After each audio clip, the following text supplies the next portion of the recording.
I'm live. I'm live. I'm alive. Am I live? Is this thing on? Is it on? Is this thing on? Hey guys, I think I'm live. I don't have to type in the chat. I could have, but I don't need to. Good morning, Brown Chicken. Good morning, DJ Real One. I don't know who's actually in here. Good morning, Sophia. Brown Chicken on my phone. Good morning, Wisconsin brother. I'm sorry I forgot about that the other night. I just completely spaced it out, being sick and not thinking clearly. All right, caught up on the chat. The microphone is still doing microphone stuff. Howdy. Howdy, ma'am. I need to continue eating this granola bar because if I don't, I'm going to fall down at some point in the near future. So sorry about the noise. Mm-mm-mm.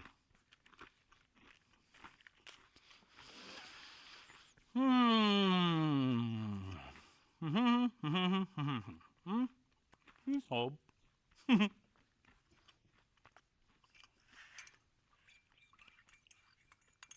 Sorry.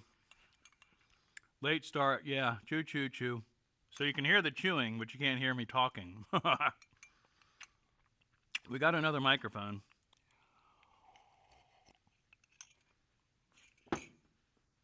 Oh my God, I'm out of paper towels. I forgot about that. It's all right.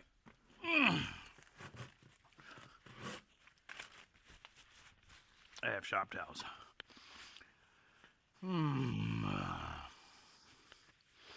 Choo choo choo. Choo choo. Oh my gosh, I look like a mess. Can you hear me at all would be my first question. Can you hear me? Can you hear me? That's all. Hopefully, a resounding yes. And hopefully I'm going to have you turning down your system shortly.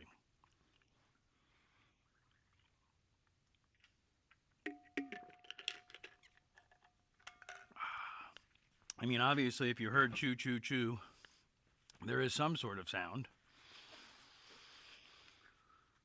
Can hear you loud and clear. Roger, Roger. Ow, I just put a paper towel in my eye. Or, I don't know what these are made of. If they're not paper towels, they're shop towels. Anyway, it doesn't matter. That's ridiculous. It is 80, right at 80 degrees. So it's hot again, because it's Florida. What I have done is I did purchase another set of microphones.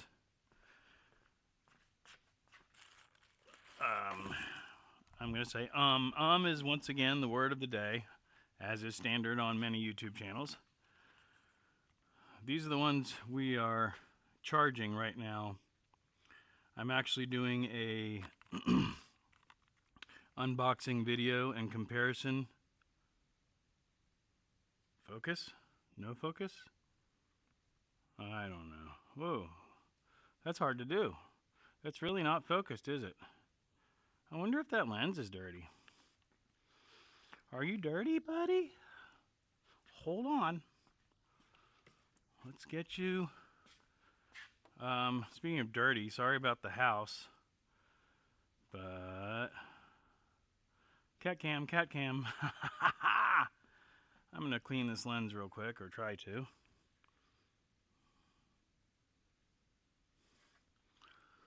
Uh, 9 degrees here. 9 degrees Celsius. All right, bye, kitty. I don't know if that's any better or not, but it felt like something that I should do. It didn't help. Can you see it now? I mean, it probably has something to do with the fact that the camera's set to super wide angle. Have you got face recognition on?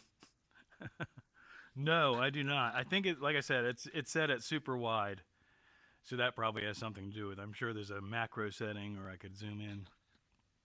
My wings are out, so I can fly away.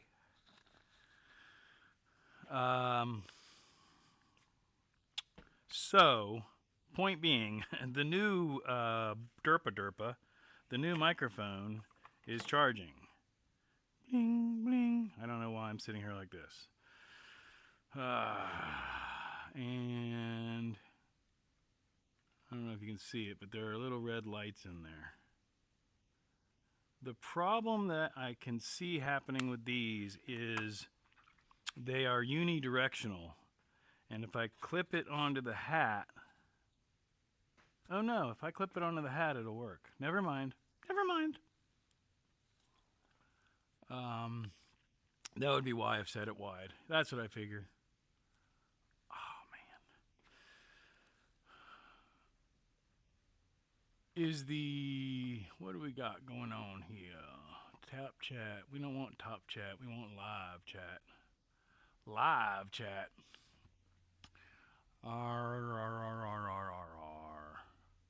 So I'm not sure who all's in here. But anyway, hi, whoever's lurking. Adam, are you in here? I do have one yellow flag, and I think it's because I have a camera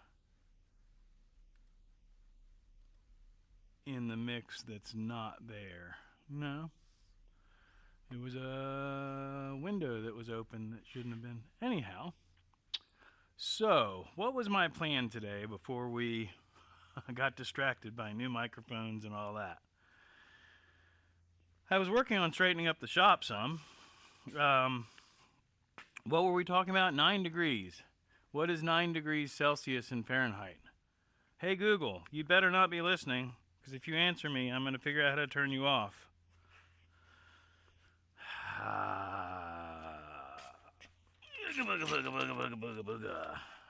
Hope everyone is doing well.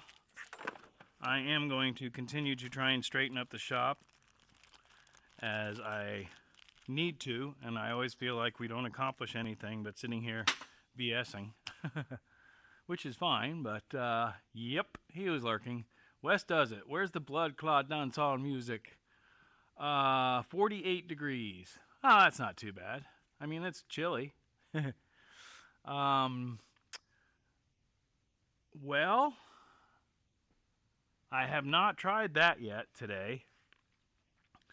We might mess with some music here in a little while. I'm not going to do it right off the bat, but that's not a bad idea. I would need to turn this off for sure. Boink.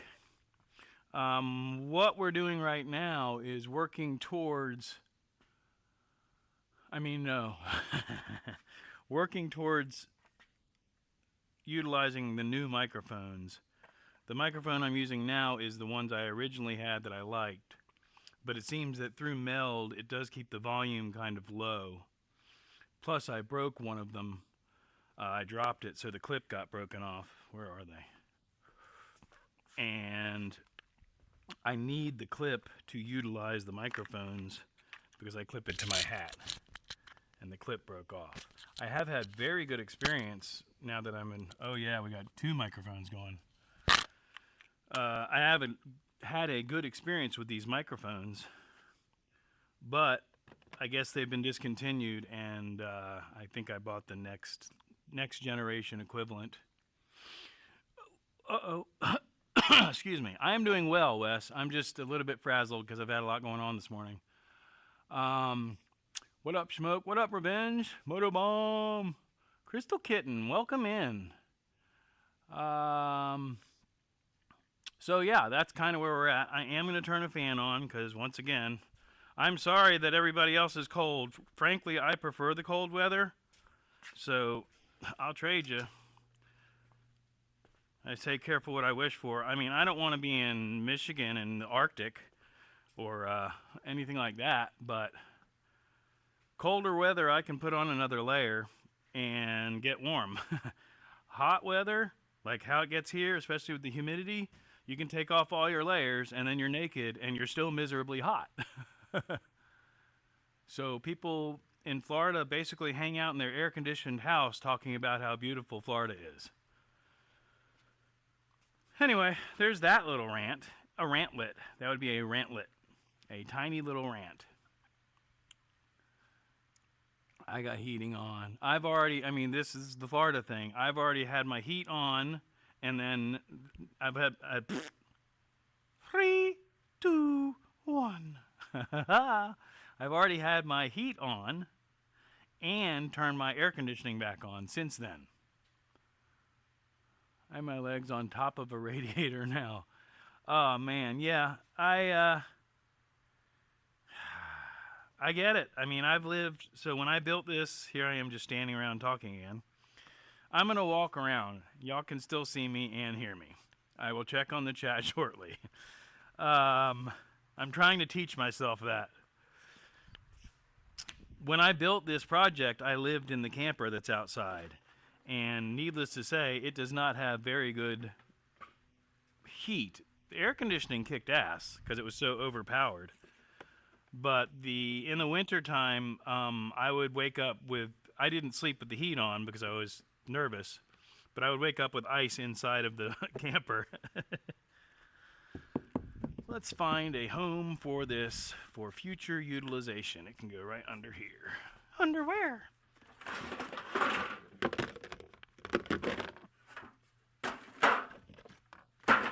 Another thing I've realized I was not being mindful of was moving my body in unison, top half and bottom half, because that's what irritates my back is when I twist. Just FYI. Arena, welcome in. Who else popped in here? My heat's been on since September. Yeah, I'm, like I said, I don't know what y'all caught, but I literally just turned the fan on because we have broken the 80-degree barrier. And it's humid. And the humidity is what makes it miserable. Anyway, back to cleaning up the shop. Fan noise, probably annoying, but not too bad, hopefully. The motor scooters, that's something we could possibly play with a little bit, because I got a cover that I need to take off of that other one to figure out why it has screwed up. Sick bastard. Did you not go for a ride, or are you just popping in to say hi?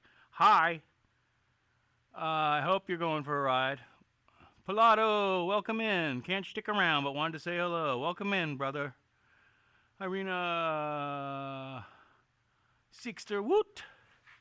Pilato, yay. Welcome in, everybody. Like I said, I'm going to straighten up a little bit because it's something that I have not been staying on top of. And I'm trying to train myself that you guys can hear me. That's the point of the wireless microphone. And you can see me, which is the point of the cameras. I don't have to stand in front of the camera talking to you. I can check the chat occasionally and make stuff happen, which is really what people tune in to see anyway. And I'm really good at rambling while I wander around, so we should be just fine. The point of starting a YouTube channel was so I had an excuse to wander around talking to myself, because I'm going to do it either way.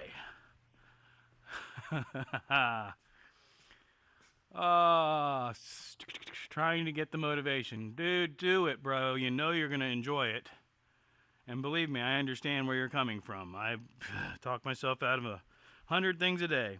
Depression's a bitch. We're not going to hide that here on this channel. Depression is absolutely a pain in the ass.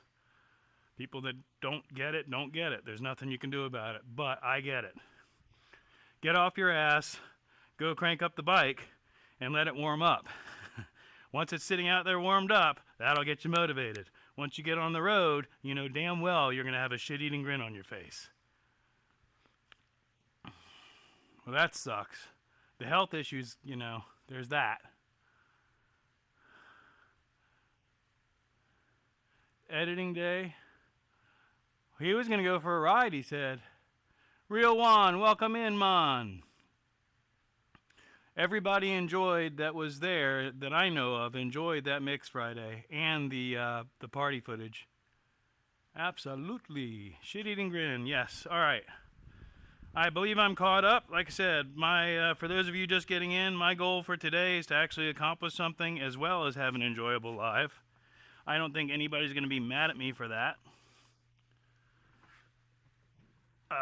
Oh, and I found the other thing that I wanted to look for. So that's cool.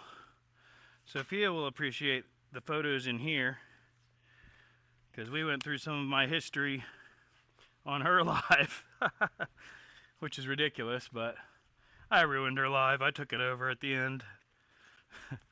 These are photos from back in the day at the kite shop. This is an album that friends of the family basically put together for a few of us individuals from the thousands of photographs that were found after Rick passed. Anyway, for those of you who don't know what I'm talking about, I can catch you up at some point, maybe in a little while. I'm gonna go, I promise. Do it. That's another thing I want to work on is my bike that I ride right now, that little China bike, because this is perfect riding weather and I have no bike to crank up and go ride. I mean, the damn Vulcan, I could get on the Vulcan, but it's illegal. What do we got? Shopping by to say hi. Great advice, Smoke. Thank you, Motobomb. Gonna go, I promise. What's up, Smoke Shoppers? Not had a chance to chop it yet. Chop it. Edit that video. Right, yeah. Was quite warm in Siberia today. Only -6. -6 Fahrenheit or Celsius? Because that's what? -6 Celsius would be 26 degrees Fahrenheit. Ba, ba, ba. I'm gonna go, I promise. Oh, I don't think he was saying goodbye, Real One. He was, we're trying to motivate him to go for the motorcycle ride he said he was gonna go on today. And I don't know if it was planned with other people or if he was just going by himself, but I'm just trying to motivate him a little bit. This is distilled water, which I'm actually running low on. We keep that on hand for battery top-offs. And actually, certain cars, you should use distilled water in the coolant system. The cooling system is not the air conditioner. Oh. And now, Smoke's pet peeves with Smoke. So, let's get these bad boys lined back up in a reasonable facsimile of order. Actually, we could even do that. Let's do that.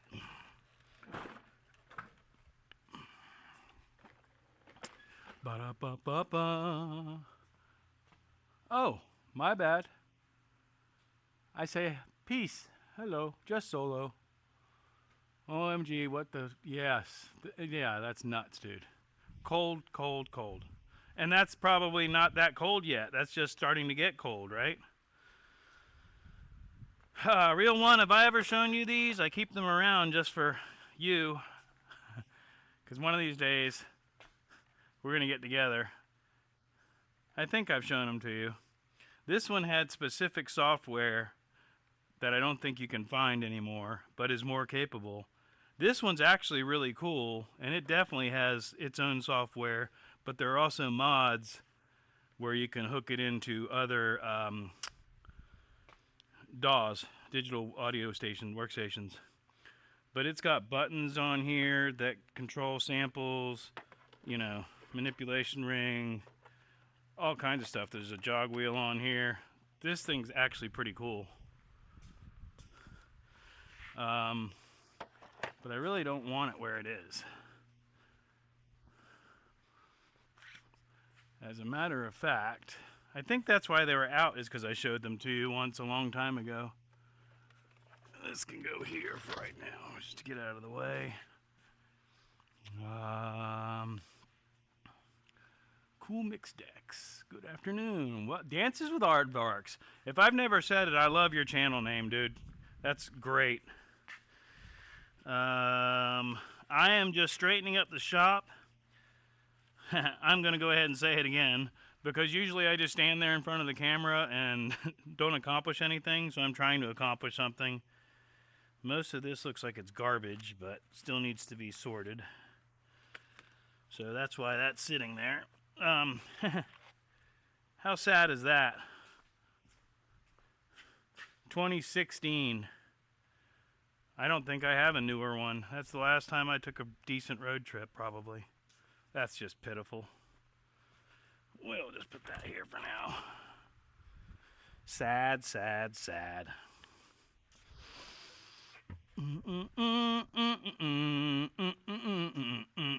Music, right. Let's do that.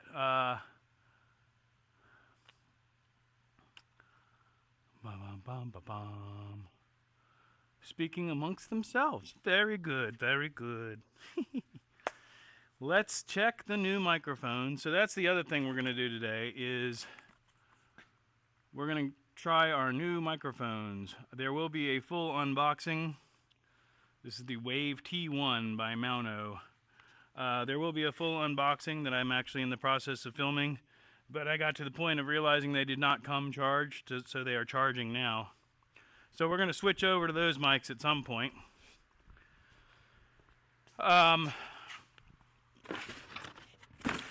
Because the ones we were using last week, I mean, you'll see, because I'm going to demonstrate it very clearly. A lot of people were saying, heard me complaining about them and were saying that they weren't bad. It sounded fine. And I'm like, no. Especially when I went back and listened to it, they sounded terrible. But I'm not a real audiophile, but I like big butts, and I cannot lie. No, I like good quality sound. That's all. Oh crap, you've earwormed me with Spider Pig. Spider Pig, Spider Pig does whatever a Spider Pig does. I don't know, did I say Spider Pig? Anyway, let's move the Vulcan. Oh yeah. Each one of these bikes weighs completely different and behaves completely differently, so that's entertaining. And this one is clearly the heaviest. I think I'm just going to put it over here for now. Of course, most of the maneuvering I'm doing is in a pile of dust, which is the worst way to move a heavy motorcycle. Whew, this thing is heavy. Comparably, there are much heavier bikes. All right, now the scooter that needs help. Help me, help me. I mean, both of these need help, but this one I have ridden consistently at festivals for years until relatively recently, when golf carts came into my life. But I don't want to move that. That other camera should be charged. I'll be right back. Kitties, did you finish charging the camera? You can get off the treadmill now. Thanks for your cat energy. 100%. Yay!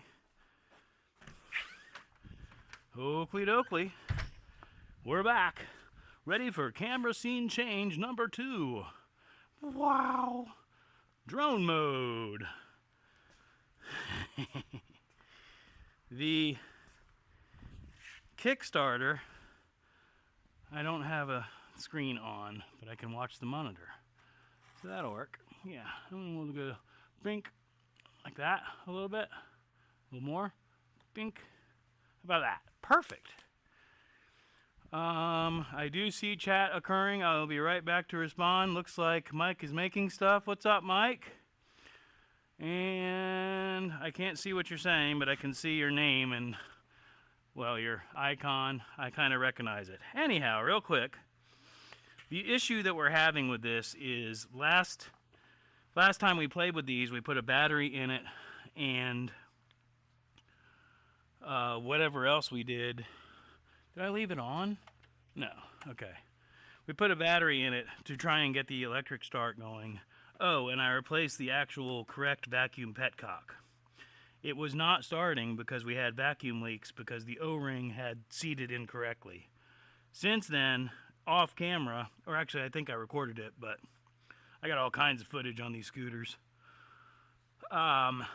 I got everything seated correctly, got the vacuum petcock to function correctly, and got the motorcycle to fire but not really run, even though it ran fine before. And I'll show you what's happening. Something has broken internally, so we need to take off this cover. Because with the electric starter now, I used to start it with the Kickstarter. Now with the electric starter, if you watch the Kickstarter, there is some sort of an interference that should not be occurring. This cannot be in the down position when you're riding this, or you will eat it.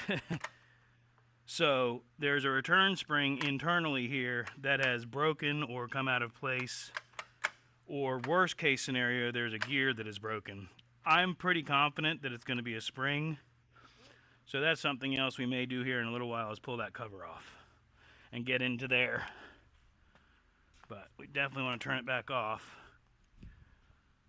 and switch back to the other camera and check the chat. Switching back to scene 1. Hey, taking some coffee.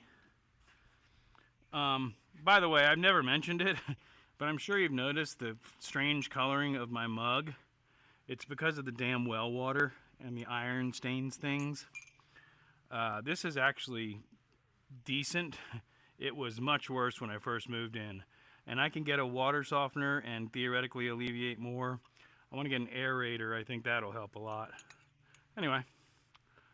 Mike is making stuff. What doth progress? I think I probably already said it, just straightening up the shop. Trying to actually accomplish something on a live instead of just staring at the camera talking. Because the whole point of the wireless microphones is you can hear me. Also, I have a wireless microphone update that we're going to do once it finishes charging. As it turns out, Mike is making stuff speaks Russian. So that's interesting. I don't know if that's stuff that I should have known, but anyhow. Vespas. No, they are 1982 Honda Aero 50s, which I believe ended up turning into the Spree.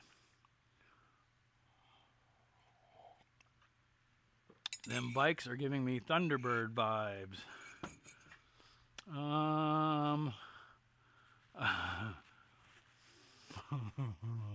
I think I know exactly what you're talking about, which is really funny. You're talking about the marionette thing that Team America is kind of loosely based on, I think, which is really funny. Burpa derpa derpa. Blah blah Russian stuff. No disrespect, I just don't recognize it or understand it. I had a girl at O'Reilly's hang up on me 3 times when I called to order a petcock. Yeah, without talking too much smack, parts counter people don't know what the hell they're talking about anyway nowadays. But especially if you say something like that, yeah. Of course, we're making a point to go out of our way to say it, but, you know. Russian. He says while staring at the camera talking. Exactly. I fake my way. I'm trying to catch up on the chat. See, that's the other issue. You gotta find the middle of the road. Wes is just like, I'm going to work. Y'all have fun in the chat room. I fake my way through knowing how to speak a lot of stuff. Yes, that's the same. Team America. Yeah, dude. I actually was researching that the other day from a conversation that we were having. Anyhow, one of the things that I want to do is get rid of these,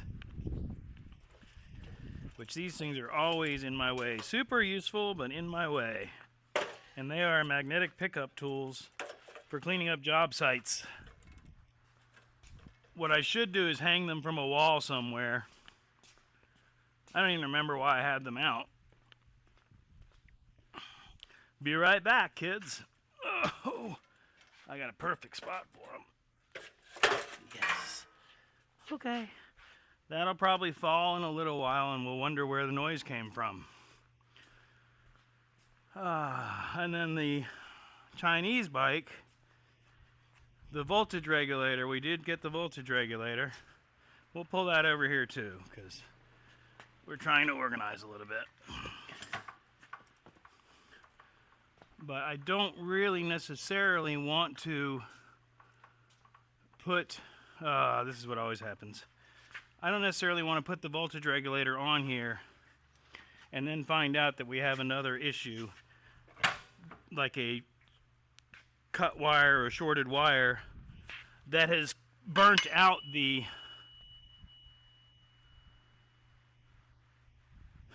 resonance, burnt out the regulator, because I don't want to burn out the brand new regulator. That's all I'm trying to say.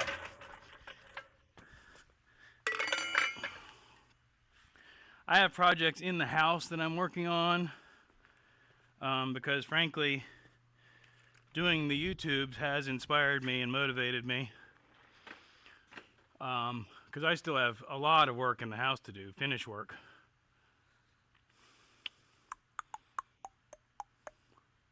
Sugar blah blah blah blah blah. Fake my way, same as Team America. My mate sent his missus to the hardware store for nipple clamps. Ah, that's funny. My poor chat. I'm glad y'all like each other. Wes, I mean, you're creating and you're making beautiful stuff, so I would not feel guilty about that. A good portion of my chat, I think, is the interaction, so I try to keep that in mind. Plus, again, I'm doing long form videos that are completely separate, so I tried to focus on that. And who was I talking with? Rob's neighbor the other day. I don't even film the stuff that's important because I don't need the distractions of the cameras. Certainly not the distraction of the chat. I love doing lives and having this interaction. But if I'm filming something and I need to focus on it, yeah, I don't need the distraction of the cameras or anything. Son is 35 series in the Army, so languages are kind of his job. Right on. Still here, just waiting for the shop to be cleaned. Too much talking going on. Sorry, back to work.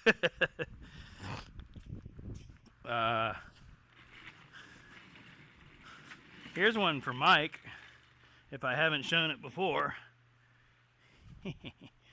This is definitely something he would grab. This is the drive unit from I think I can tell you what it is. I think it was labeled. A hover round or whatever, one of those. So it's a 24 volt motor, I think, with a transmission and a differential. So yeah, that's useful stuff.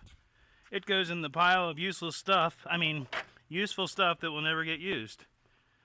I got a couple e-bikes over there. I'll take it. Tell me shipping. More than it's worth, I'm sure, because that thing's heavy. You know. I need to put some air in that tire. Whoo-wee. So, I don't know who all watched it, but hopefully everyone, of course. But the Ford F-350, that dually, I'm really looking forward to getting that over here. That'll be some good content. And it's going to clean up really nice. It's going to be a cool truck. I mean, it already is a cool truck, but I think y'all know what I'm trying to say. I don't really want to do that, but I need to keep it together. Keep it together, man. Keep it together. Which is why we have a selection of storage units that were hopefully cleaned thoroughly and don't smell like rotten dairy products. Always clean your little ice cream things thoroughly or they'll stink. I'm bumbling around a dozen video ideas and can't decide. I try to be kind of spontaneous, although I do have a list here right now. So I'm trying to find that happy road of having a guideline without a forced format, I guess is what I'm trying to say.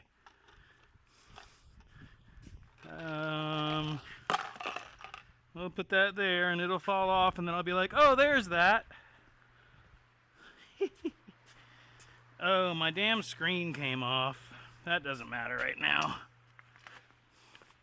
Gloves are on the floor, yeah.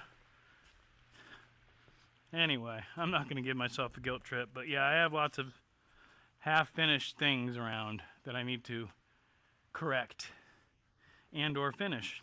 Some of which you would enjoy. Some of which some of you would enjoy. Some of which all of you would enjoy. So, Wes knows about this. This is my cat's beds that are hermetically sealed with diatomaceous earth and or whatever other flea powders, because I was hoping to kind of maybe save them, but I think I'm just going to throw them out and buy new cat beds, because I don't want to accidentally reintroduce fleas to the house. That would be absolutely ridiculous. And, you know, cat beds are really not that expensive. I think for $30 I could get them each their own individual brand new bed, and they'd be happy. Happy cats. Tidying is moving things around. Thank you very much. Because I'm pro at moving mess. Are we tidying or just moving stuff around? Because I'm a pro at moving mess. Oh, yes. Chasing it in circles. Again, at the kite shop, which I'm referring to that building that you saw in the movie the other day, Sonia. So, I just did it again. Sophia, owner and purveyor of Sonia's Soup Kitchen. Coming soon to Wales. Put them in the dryer for 15 minutes, certain death. Yeah, but I don't, yeah, no, like I said, one of them is really old and has been through like 3 cats, and the other one I just bought at like Five Below or someplace, really cheap crap. Like, I don't know if somebody bought it. I don't think you can bring things back to Five Below. But I was going to say, I don't know if somebody bought it, got it infested with flea eggs, and then returned it, and that's where the fleas came from. I don't know. Sonia, it's... For fuck's sake, right, yeah. I don't know where it comes from. I have no idea. I know your frickin' name. That's funny. Anyhow, shuffling things around in circles. That's why I would end up leaving there, because I worked there always in the kite shop I'm talking about, if you've heard me talk about working in the kite shop. I had real jobs, and when I wasn't working at the real job, I would go hang out there. And there were periods where I worked only there. But one of the things that would frustrate me was shuffling things around in circles, chasing the mess like we're talking about. Now I know where to send cats. Useful info. No. I have plenty of cats. The 2 that I have were inherited, if you haven't heard, from my mom when she passed, basically. And I tried giving them away. I love them, but I tried giving them away, but I wouldn't split them up. So now I have cats again. I didn't really want any pats. What's up, pats? Cats or pats. Carrie, how are you? Carrie is Rob's neighbor. Rob's neighbor is not Rob. Although Rob may be at Carrie's house right now, the channel is owned by Carrie, who is Rob's neighbor.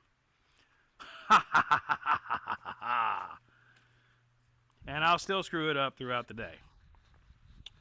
So anyway, like I said, if you hang out for a little while, Sophia, I will show you some pictures of the progress of that place being built over the years.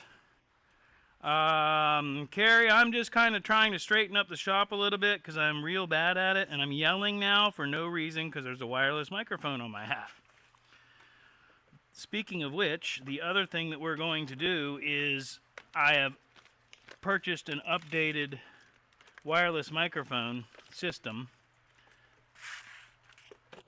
I'll come to where you can see me at least. And it is charging now, and we're going to swap over to that and check the sound quality. It is the same brand as these that I'm using now, which is Mauno. And the ones that I used last week I was not impressed with, to say the very least. The sound quality was kind of tinny, and the distortion level was through the roof. At any increased volume created massive distortion. Oh wow, diatomaceous earth.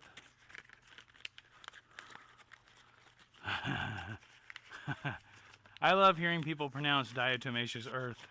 That's my favorite thing. I think Wes and Sophia are my two favorites.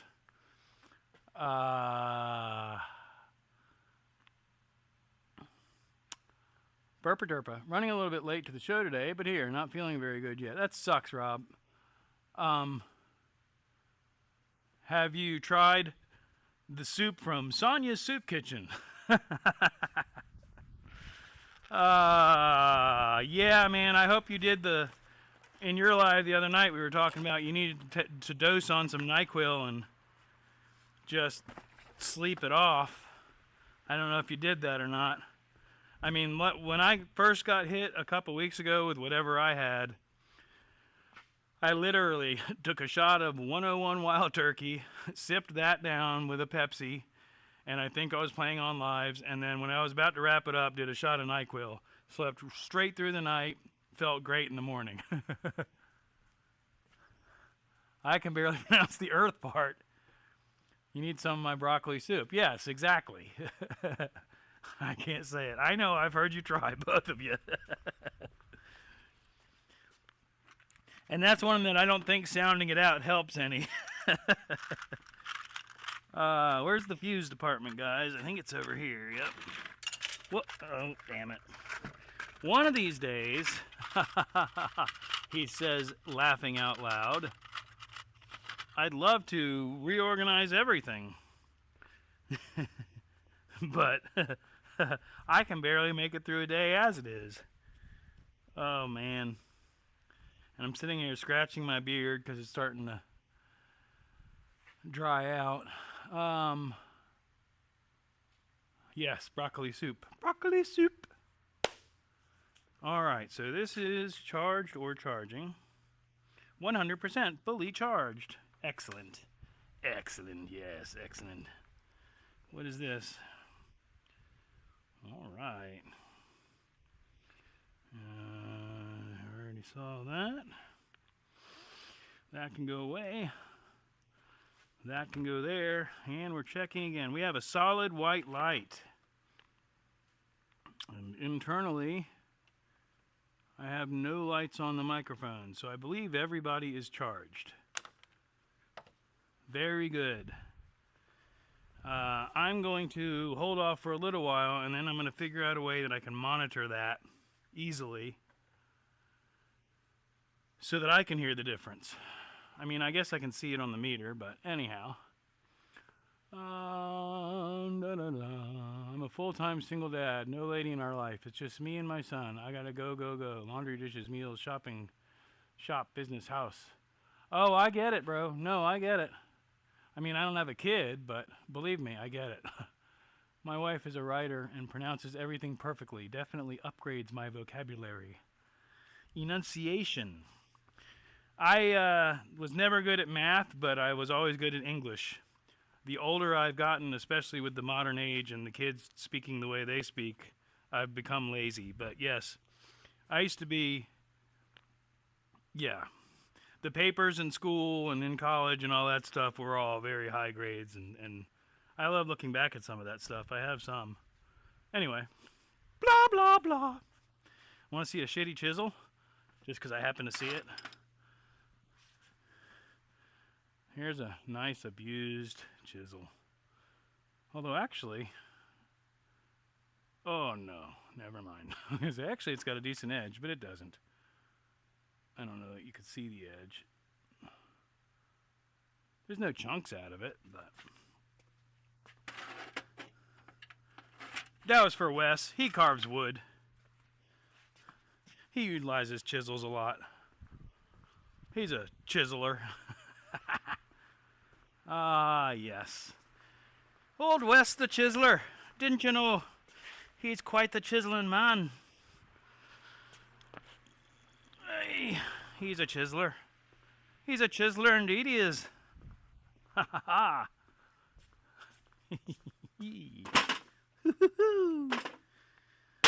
This is just a reminder that I'm not crazy. I can run my mouth when needs be. Broccoli soup, broccoli soup. Art major, living in construction. No way I be talk good.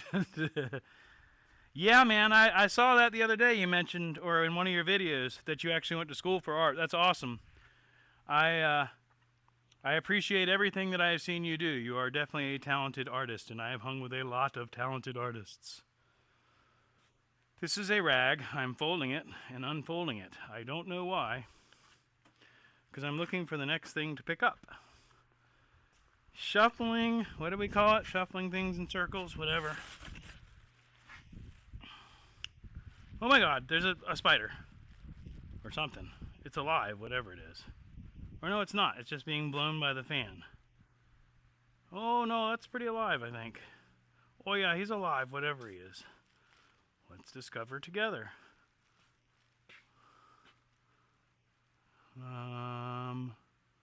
Where'd he go? Oh, he's right at the seam. I don't know if that focuses.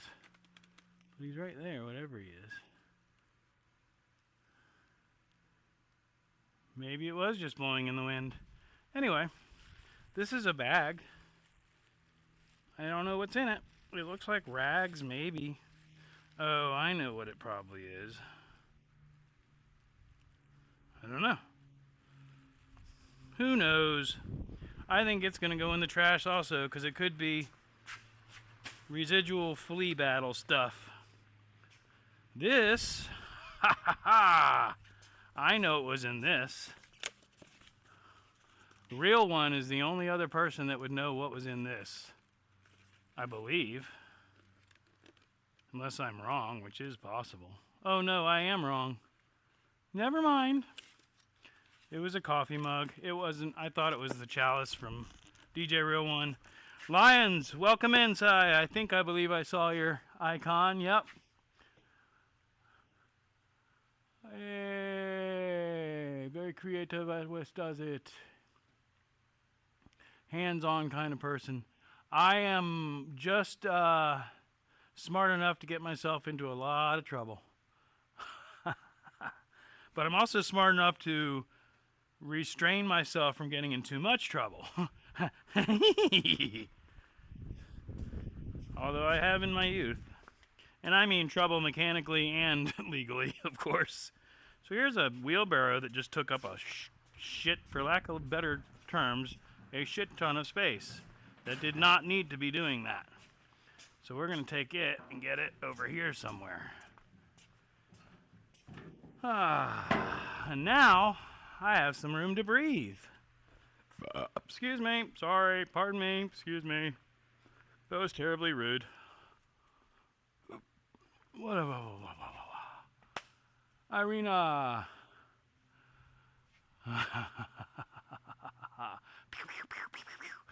Again, hope everybody is doing well. I know you are all a lot colder than I am. Sorry. I'm hot. I have a fan on because it's hot. I also keep shuffling this around. Well, we could get into this a little bit. You want to see some history with smoke? Let's, I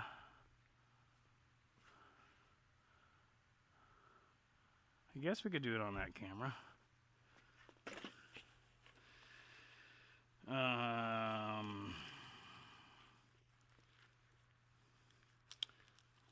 Wow, yeah, this is going to be...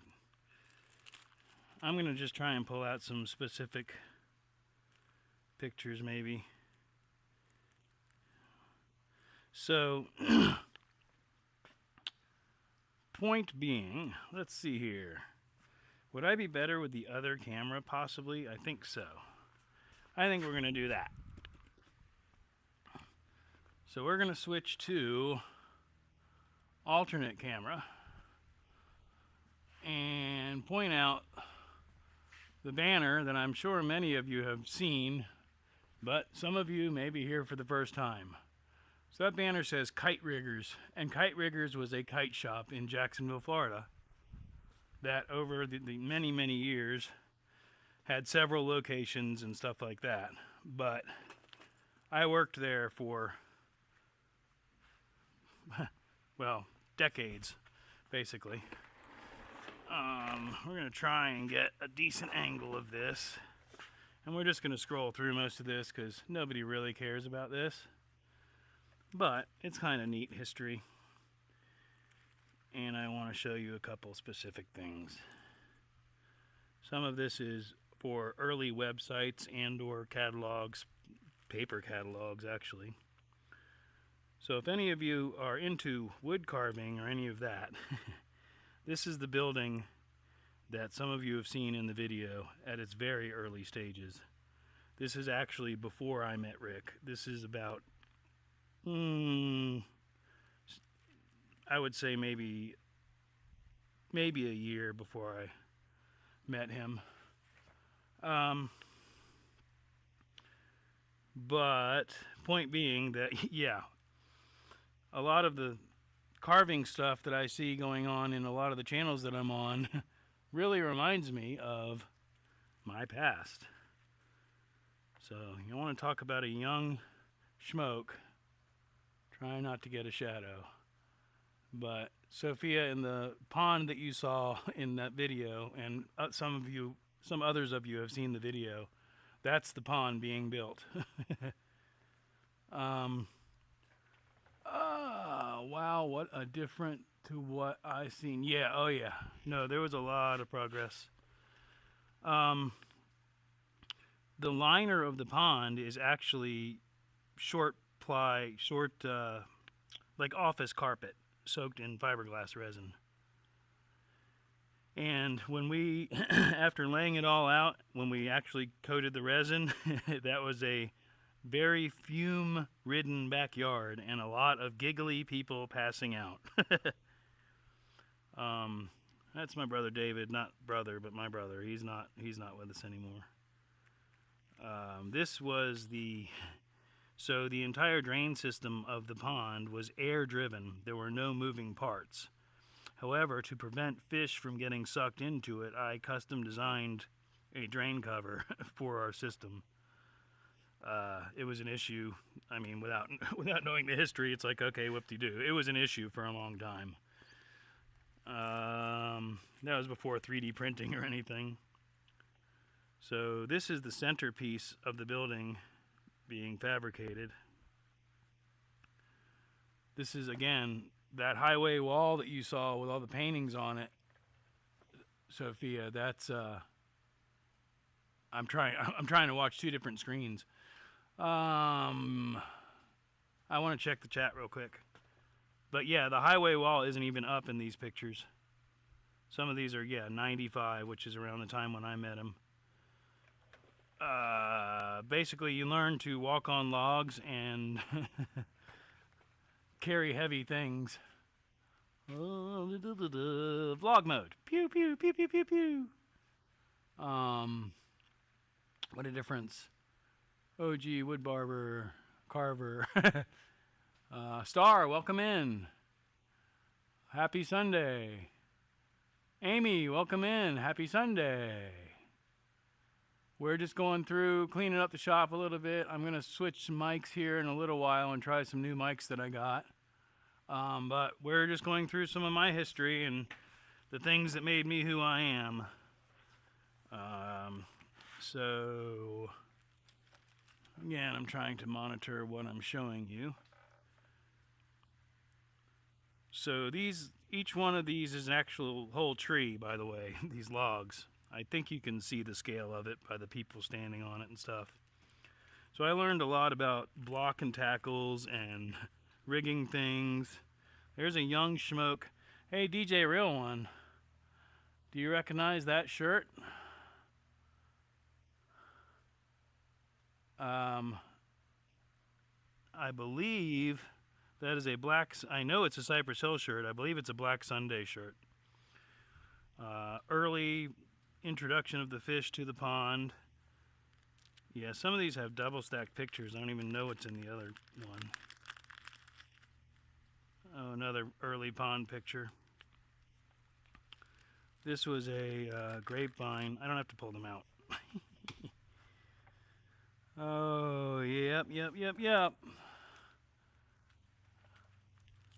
I'm sorry, I'm probably boring y'all, so I'll go ahead and fast forward a little bit. This was the first shipment of drums from Mali, and some damage just being shown because obviously it was an insured shipment.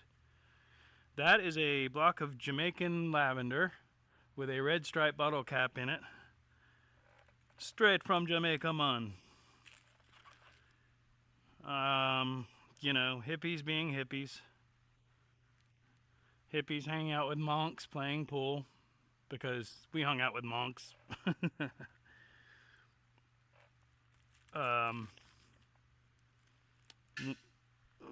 I don't know what that was, but it made a loud noise. Some kite festivals. I need to check the chat. Star. Yes. Those are going for a bid on eBay now if you still have it. What? What's that? The red stripe cap? I'll have to look back at the chat. I can barely see it from where I am. Oh, funny thing. I just realized. I don't know if y'all can see that. But that is the windsock. That's awesome. I didn't even realize that picture was here. That's the windsock that's hanging at the top of the garage. That is a windsock, by the way. And it's being toted by that huge kite. So I don't know if I have any pictures of Madge, but we do have a flying pig. That was a Arlington Aquarium. I don't know if they're still there, Adam, but that was near you. That's a banner that we made. Again, I'm just going to kind of turn the page. That was Kiwi, Doug from New Zealand. He slept in the backyard for, a couple months. He came in with an open-ended ticket for a high times situation and ended up staying here and helping us for a while. That's the back building being built after the highway wall was built. You know, different pictures of the pond. Penelope was the turtle. I'm going to check the chat here in just a moment. These are in no particular order. This is right around the time when I met those guys. And that was pretty much my shop for a while. My shop, i.e. working on kites. This was one of the first roof raisings. We had, over the years, I want to say 5 different roofs. The first one was actually hemp. I take that back. The second one was hemp. No, this is the striped one. So after this roof, there was one that we actually made out of hemp. Yeah, a lot of hard work. I've joked with people. I wonder why my back is wrecked. You know, many of these people aren't with us anymore. But so there was a gatehouse, and in the gatehouse we had 1, 2, 3, 4 panels that were glass, if I remember. I want to say it was 4, 3 or 4, and you could see into the pond. This is everybody giggling because they're high as hell from all the fiberglass resin. And they were just hanging out, drinking beers and breathing fiberglass resin. Checking the chat. Can't hear you. Sound is fine here. Yeah, you got to turn up a little bit, Amy. I'm sorry. I'm going to work on that in a minute.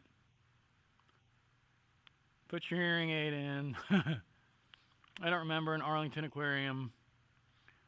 I'm old, but not that old. How much have kites changed since the original Peter Powell two-string? Well, Peter Powell was a friend of Rick's, actually. I need to scroll up and see what Real One was talking about was worth money. Probably what we were talking about. Thank you for sharing your photos. It's very nice. Okay, well, we'll go back into it then. There's not a whole bunch left, but there are more. They get newer, you know, more modern, although the place does not exist anymore, unfortunately. Gentrification. Yeah, so but basically that's what I used to do for a living, was take that's the purple van. That's so funny. Oh, so many funny stories in these 6 pictures right here. But yeah, that's what we used to do for a living, was load up a van full of kites and go to festivals. um, so yeah, this is my friend, brother David. That's Rick. That's my friend Wayne. And this, well, this is Mark, who is dressed as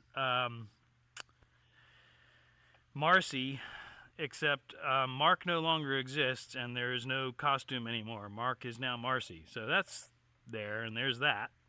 And that was, oh my god, Black Dog. Not Nori. I can't think of her name. I just thought of it earlier, but it doesn't matter because none of you knew them. That's Rick. He was a cool guy. I saw some chat movement. I'll check it in a minute. This is, yeah, early Jackson Landing, Riverwalk. Yeah, there's actually, yeah. There's another young schmoke with a cigarette and a Michelob on both of those. Man, yeah, a lot of people that aren't with us anymore. Yeah, we had some good times. Jug of, what is the fruit wine? It's not really wine, it's fruit whatever. I know what I'm talking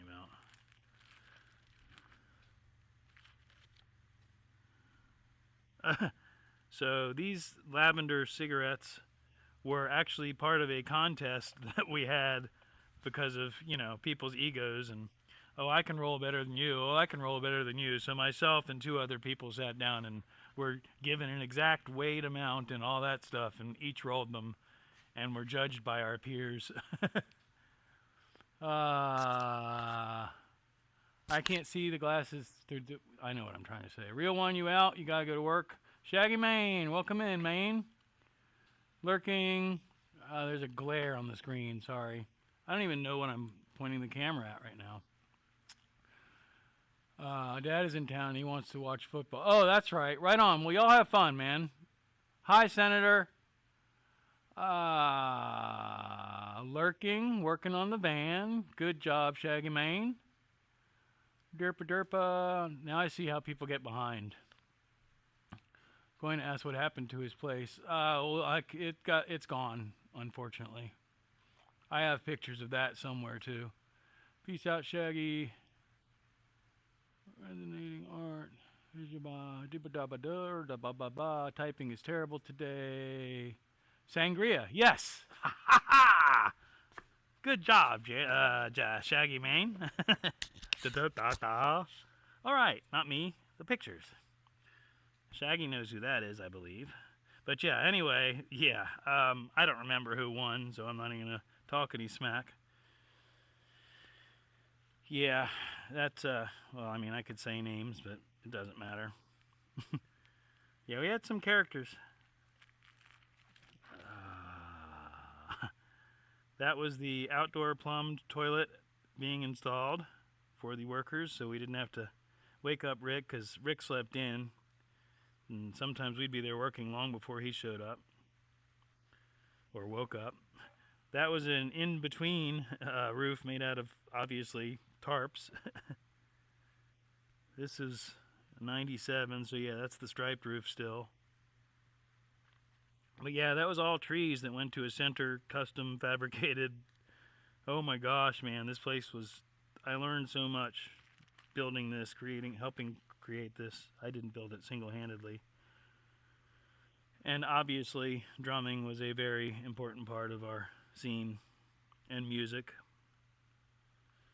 Briefly, we had I think that might be it, a thing that hung from the center that you could put a fire in. Oh man, jeez. Sorry, I'm good times. Very, yes. Sorry if I'm not completing sentences. Lots of thoughts going through my mind right So yeah, I've been an advocate for a very long time. This was obviously 2000, a hemp fest at the beach. And that was my ex with her new boyfriend trying to break into the car that I bought her because whatever. I wasn't going to help. That's funny. And that's Jack Herrera again, speaking on stage. I'm sure you can kind of figure out what that is. That's Jamaica Man. I was not there, but more Jamaica. That's Rick in the waterfalls. And yes, he was paralyzed, but he lived. Jamaica, Jamaica, lots of Jamaica pictures. Jamaican me crazy. These pictures were at Rick's wake, actually.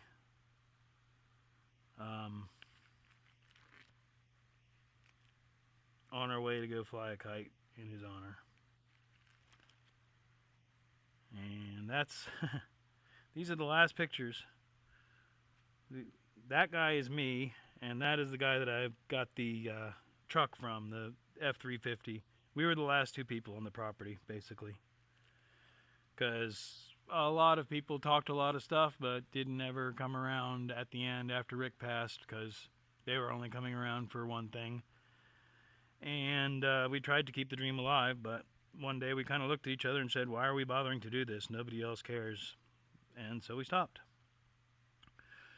We were trying to get a metal roof on the building and save it, and then they gentrified it. But anyway, this is the window into the pond. Obviously, that's a koi fish.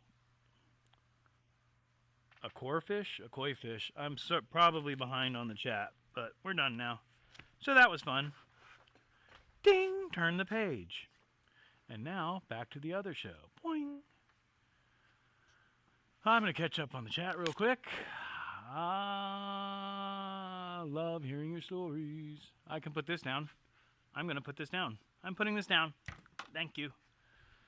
La la la. Sangria. Love hearing your stories. Peace out, Schmoke. Later. Lovely colors. Lovely memories. Yes, very much. You know. Trying not to burst into tears. But, pew! What happened to it? Yeah, it got torn down. The city bought it to widen the interstate highway that it backs up to. It was inherited by Rick's sister and her husband. And they, without getting into anything, one of those two parties was okay with us. The other one was completely against it, even though they were a total hypocrite. But anyway, not to get into that. Long story short, they were made an offer they couldn't refuse and sold the place. And everything was given away that people were welcome to come and take whatever they wanted. And then afterwards, everything was sold to a company that comes in and buys things like that. So yeah, there's a lot of cool stuff that's out there just somewhere else. The banner, I was very surprised. Windsock, I was very surprised. I walked by there literally like the day before the sale. Actually, I think it was after the sale. It doesn't matter. I walked back there and it was sitting on a table and nobody had grabbed it. I'm like, wow, this is one of the most iconic things here. It was the universe looking out for me. What's up, Road? Welcome in. Roadie and Road. We got Road and Roadie.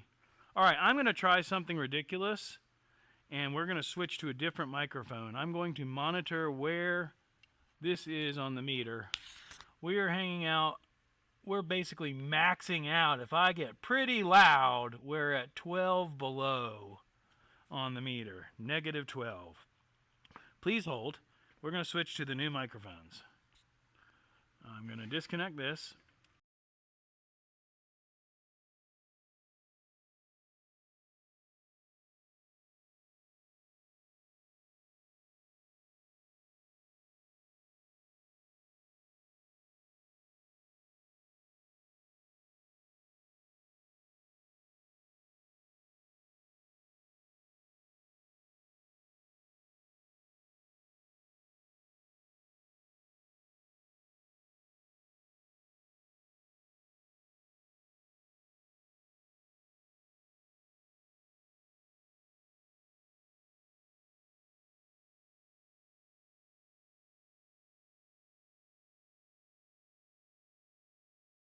How about now? All right. I want to put that in the same place. See, that's the problem, is the microphone is going to be on the outside. There's no way to do otherwise. I can do that, maybe. No, let me do that. There, let's try that. Hey, device is ready. Well, I'm already using it, so it better be. That's pretty much the same level, isn't it? Huh. Hey, check, check. I can get louder, but it's pretty much the same level, I think. I would like to hear it. So I'm going to go find me. Where am I? Welcome to Smoke Shop. Hello? Smoke Shop, view channel. Ooh, Smoke's live. Let's see what he's doing.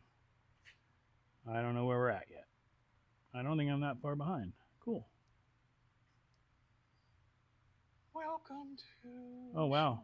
Yeah, that sounds so much better. Smoke Shop, view channel. Ooh, Smoke's live. Let's see what he's doing. I don't know where we're at yet. I don't think I'm that far behind. Cool. Enjoy your... What time is it? Enjoy your dinner, Bruce. Oh, wow. Yeah, that sounds so much better. Yeah, okay, I'm going to turn that back down. But I like these new microphones so far. I don't know how it sounds for y'all, but it definitely sounds better for me, in my opinion. I am going to do a full unboxing, like I said, of... I just thought of something. A long-form video with a full unboxing is all I'm trying to say. Is that any better? Or would that be any better? I don't think so. Maybe, though. Hey! Oh, yeah, that's a little bit louder, huh? Check! Whoa! Is it too loud? Is it crazy loud? It's annoying. I don't like it there. We're going back to the other place. I liked it better here. Sorry for all the mic noise. Bonus mic noise. Bonus mic noise. Now with more noise. Ha, ha, ha. Okay, cool. So there's that. And now back to the show. I don't need my glasses anymore. Even though I can't see a thing without my glasses. I like my new microphones. Does anybody else have any opinion on the microphone as compared to the other one? Everybody saying hi, hi, hi, hi. Where is my lavender aromatherapy module? We're going to turn that on. Let it charge or let it warm up a little bit. Adjusting parameters. Setting to 333 degrees Fahrenheit. Hi, Road. Hi, Road. I'm going to be listening. I already saw that. Do I still have a stream? Do I have any sound in my stream? I'm pretty sure I already checked that. Sound stream. Sound stream. I had some equipment that was sound stream. I don't remember what it was. Maybe a sound stream. I don't know. I'm going to go ahead and move these over so that I can actually get to it to work on it. And we'll pull that cover off and see what we can see. Because for those of you who weren't here, we put a battery and got this thing running off an electric starter. However, as soon as I started it a couple times on the electric starter, it started kicking down the Kickstarter, which means that there is a spring or a gear broken internally. So we're going to go ahead and pull a cover off and see what we can see. Sounds great. Smoke. Awesome. Okay, time to go rest. Can't do too much. Only one day post-op. Yeah, I need to catch up with you on a private chat at some point because I've missed something somewhere along the way. But heal up.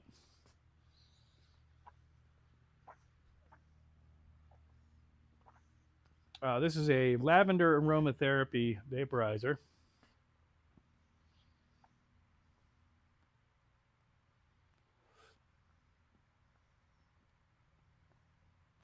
So yeah, I hope you feel better soon, Road.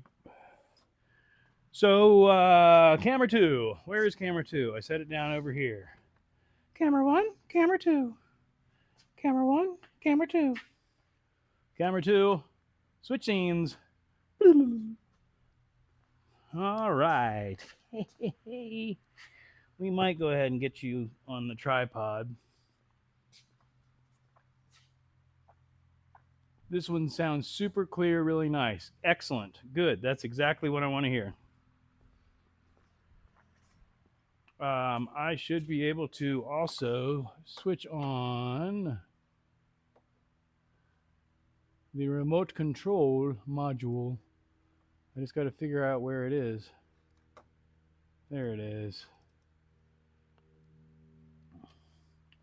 And then we'll turn it on here as well. Although maybe not, but sure, why not? Wi-Fi. There's that. Now we're gonna jerba, bloop. Theoretically connecting. Oh,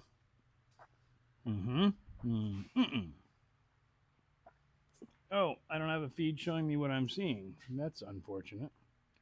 Let's go there. Yay! Haha! All right, so now we're back to remote switching mode, which is super handy. So, fellow streamers, boing, you can do this too. See the video on my channel that's titled something along the lines of, you can do this too. But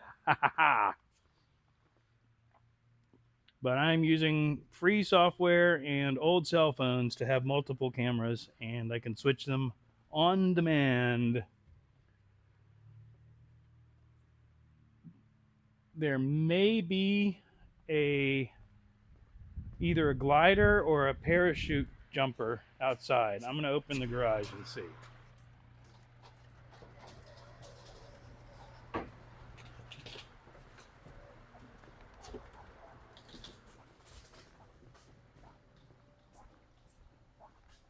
Drone mode.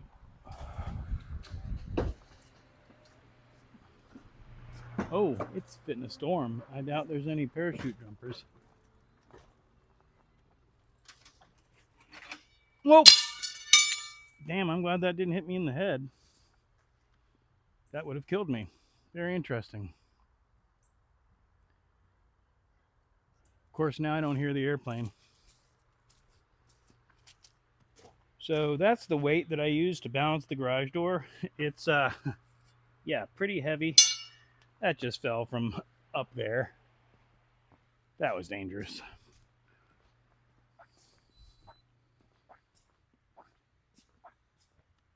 Okay, I have no chats or anything open, so that's ridiculous.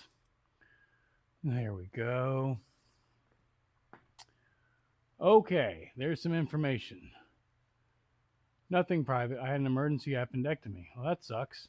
I'm going to switch cameras again, because this is ridiculous pointing directly at my face like that. Pew. And I do want to read that. Put that back down. I'm sorry to hear that, but obviously things went okay. It's been super clear, really nice, excellent. Oh my God, I've had that a couple years ago. Hope for a speedy recovery. And I'm resting. Yeah, seemingly just before. My daughter's ruptured when she was 11. Oh my God. Whew. Man. Thought it was airplane parts. Oh, that's scary too. But anyhow, yeah, I need to fix that. I know why I did it, and I should have been mindful of that, but that's the distraction of lives and YouTube. So let's find, for the sake of efficiency, except if I can't find it, then it's not efficient. That's funny. Okay. Well, I was looking for my impact driver, but unless that's it. It's just, yeah, it's just facing the wrong direction. Whoa, look, we peaked on something. I have a red light lit up. Ha ha! These must be really loud. I could turn them down a little bit. Super smart smoke. Wow, that sucks. Yeah. Okay, so what I need now, just digging for some tools, guys. And then we'll be right back. After these messages, we'll be right back. I believe that's probably going to be an 8mm or something along those lines. So let us seek an 8mm or something along those lines. That's a 10. I don't want a 10. I want an 8. That is also a 10. You should go to the other drawer. Oh, yeah. The one with all the sockets.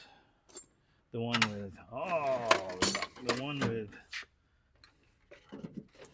all the sockets.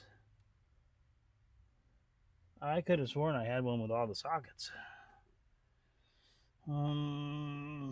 We have ways of doing this. Come on, man. Really? Seriously?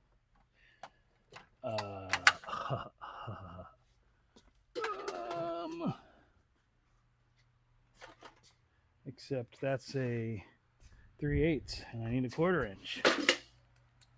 I've got that too, though, probably. What's going on? Anything? I don't want to.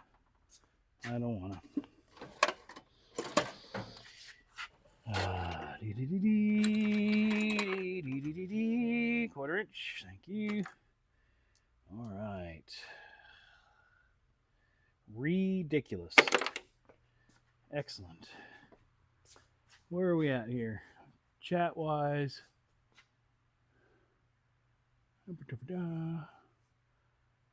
I'm late. Well, wake up. Welcome in. Wake up. Good to see you. I don't have that queued up on this computer, or I would play it because it's pretty cool, the thing that you made. We're going to... I guess I'll grab the tripod. We're going to take the cover off this motor scooter and see if we can find out what the issue is. And preferably remedy it. But if it's what I think it is, we're going to have to buy a part. Unless it just happens to be in the bucket. That is facing the wrong direction completely. So we're going to rethink that, rotate it, put it back in, point it that way, and press that button. At which point, we'll go ahead and lower you down. Ding! You have been lowered. Checking the chat. All right, I'm out. Need food. Be well, y'all. Thanks for coming in, Road. I hope you heal quickly. I'm thumbs upping a camera that is not filming me. Get some rest. Wake up. I'm doing pretty well. Road is healing from surgery. Everyone else can answer other than me for themselves. I'm going to drink some water if there's a weird noise.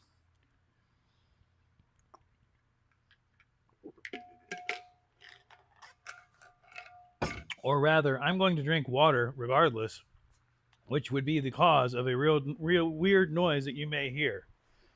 What? I don't know, guys. I'm not crazy. I just wanted to remind y'all. Who that? Is that Ghost Bird Art? Yeah. No, that's Amy. Hi, Amy. I thought I saw Art. I thought it was Ghost Bird Art. Excellent. We're down to 4, but that's okay. I'm fine with it. I'm still going to accomplish stuff.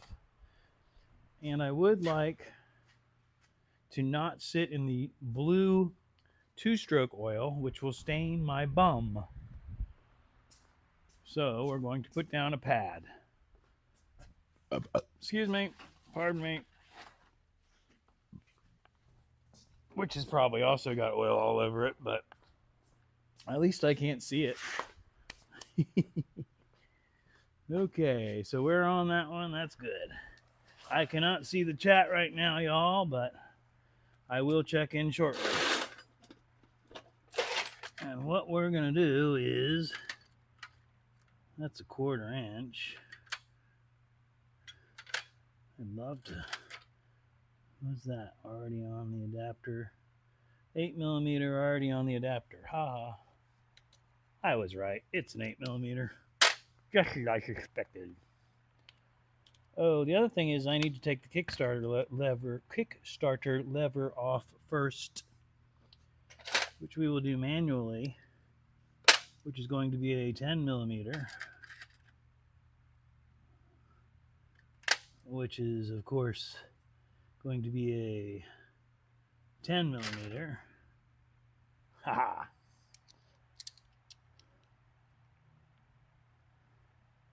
And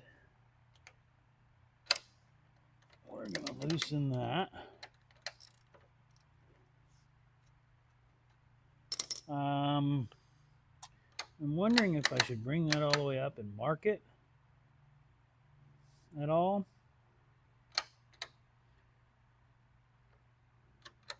I think I do want to mark that just to make sure that I know where all the way up is. Now for my next trick, I got to find a marker. Preferably, yes, that one. I don't know if it'll work, but we'll see. What's going on? Wake up, lurking today. Doing better, just chilling today, resting if you will. Working on the van. Shaggy the man. Be right back at it tomorrow. Shaggy, what are you working on? Just out of curiosity, if you're willing to share. Oh. Yep. All right, we're just going to take this off. Oh, there is a slot in there. You have to take the screw all the way out. Bolt. That slot, I don't know if you can see it, but that's going to retain it. And again, I want to kind of just be sure that I know where all the way up is. Ugh, this thing's totally, man, brand new. And it's totally seized in there. I don't know if y'all remember paint pens, but you got to kind of push them to get them to flow. And it's stuck. Brand new. Shake, pump, mark. Yeah, it won't pump, bud. So I'm going to grab it with my dirty hands. Try. Oh, dude, man. That's frustrating because this is really brand new. It's been used once. Yeah, and it's toast. It's garbage. It's okay. It's okay.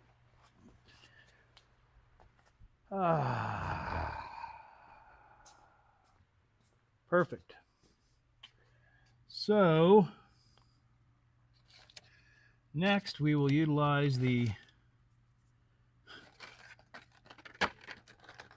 2 different colors of 5 or 10-year-old ones from Milwaukee.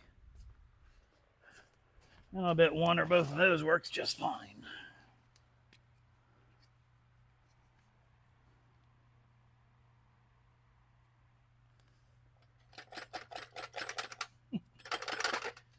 Or I could just talk smack and have a bunch of garbage markers. Yeah, garbage markers. Woo! Anyway, we were thinking about marking it, but since I don't have anything capable of doing that, I'm just going to take a deep breath and, yeah, I don't really want to mark it with a scratch. I really don't. I don't have any white out. Wow, awesome. Okay.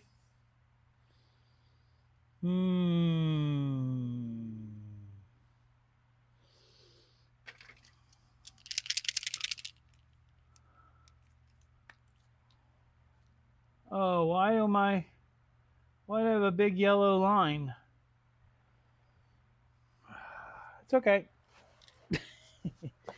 I'm about to end up with paint all over myself, so that'll be entertaining for y'all. We're going to switch back to this camera. and check the chat. We're going to switch back to this camera and check the chat. Oh yeah, lots of stuff happened. Make a trip to the smoke shop after Thanksgiving. Place to hang my guitar to get it off the floor. Hate to lazy Sunday. I'm going to close my eyes for a bit. Enjoy, Amy. Dude, I'm all about a nap.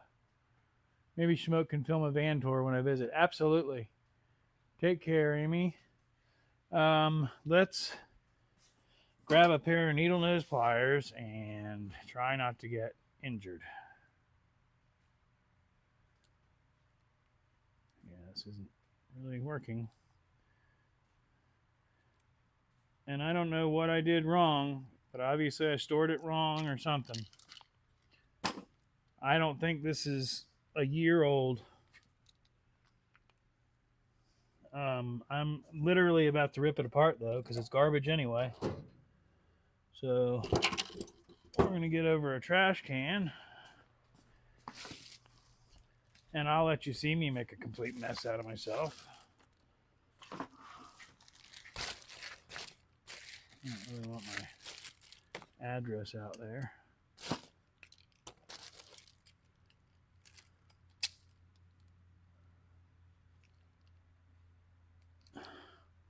Okay, it's reverse threaded. Note to self, it's reverse threaded. We might actually be able to fix this. I thought it was going to just be totally broken. Still smells like paint. That's a good smell, in my opinion.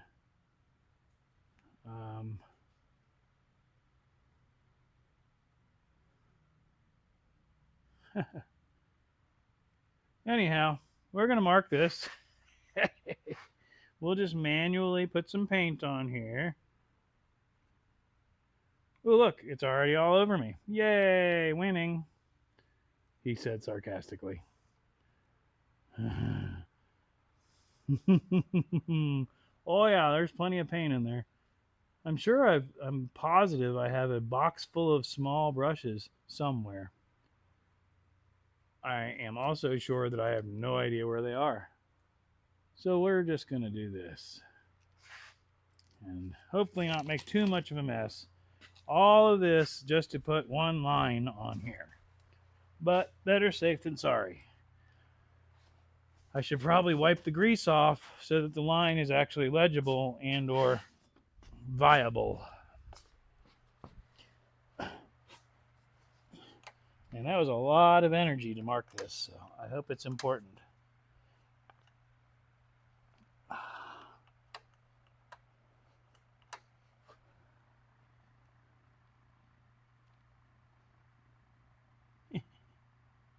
Yes, okay. I don't know if y'all didn't see that.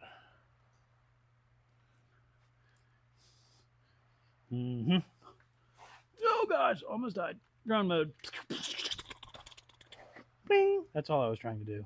That's all. That's all. I don't know why it was so complicated. Now I gotta find the lid so that I don't make more of a mess of myself than I already have. And then we'll put that back and remember later that it's broken.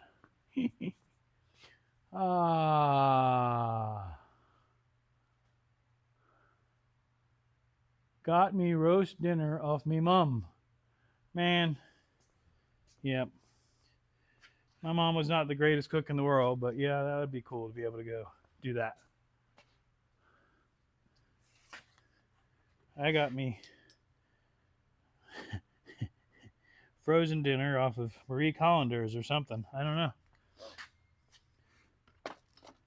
Actually, I had Chinese food last night, which was really good. I like Chinese food a lot. I wish I had a decent Chinese food restaurant nearby. I mean, it's relatively close, but sound, never mind. It went to Bluetooth. What, you're on your end? Okay. I need to catch up my monitor because for some reason, once again, I'm nowhere near live. It says I am, but it's not. What if I click the word live? It pauses. Nice. That's exactly the opposite of what I'm trying to accomplish. Okay. Now I'm at least on the right camera. And now, back to the show.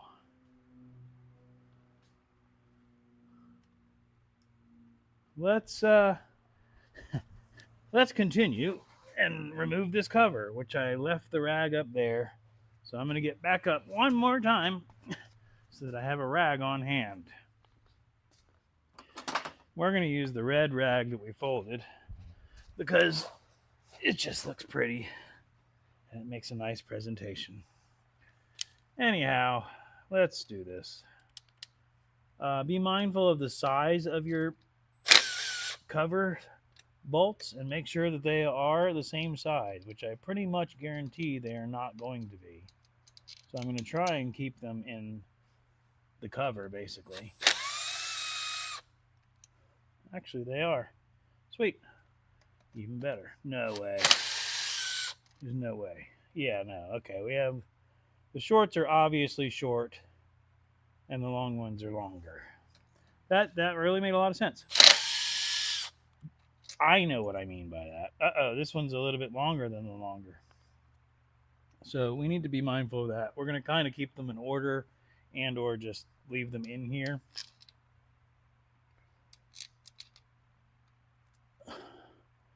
But when you do this, you wind up dropping them many times. Another thing you can do is make a cardboard template of the bolt pattern and stick them in the cardboard.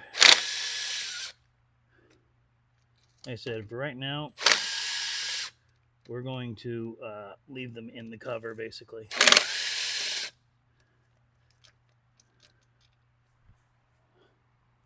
One more. And I'm trying not to get covered in grease, basically. If I was just working on this and not trying to do other things at the same time, I would just go at it and get covered in grease. But since I'm touching phones and stuff like that, yeah, I didn't think that was going to come off easily. It's all right, though. We have tools for that. Be right back. We're going to go with a rubber mallet and a dead blow. Chinese restaurants here are abysmal. I prefer a curry from the Indian restaurants. I've never gotten into Indian food. I'm not saying I'm closed-minded to the idea, but the couple of times that I've had it, I could, they say take it or leave it. I could leave it, no problem. But I think it's the difference between garlic and curry. I like garlic. I should put a glove on. I really ought to put a glove on. Y'all heard me say it at least twice. All right.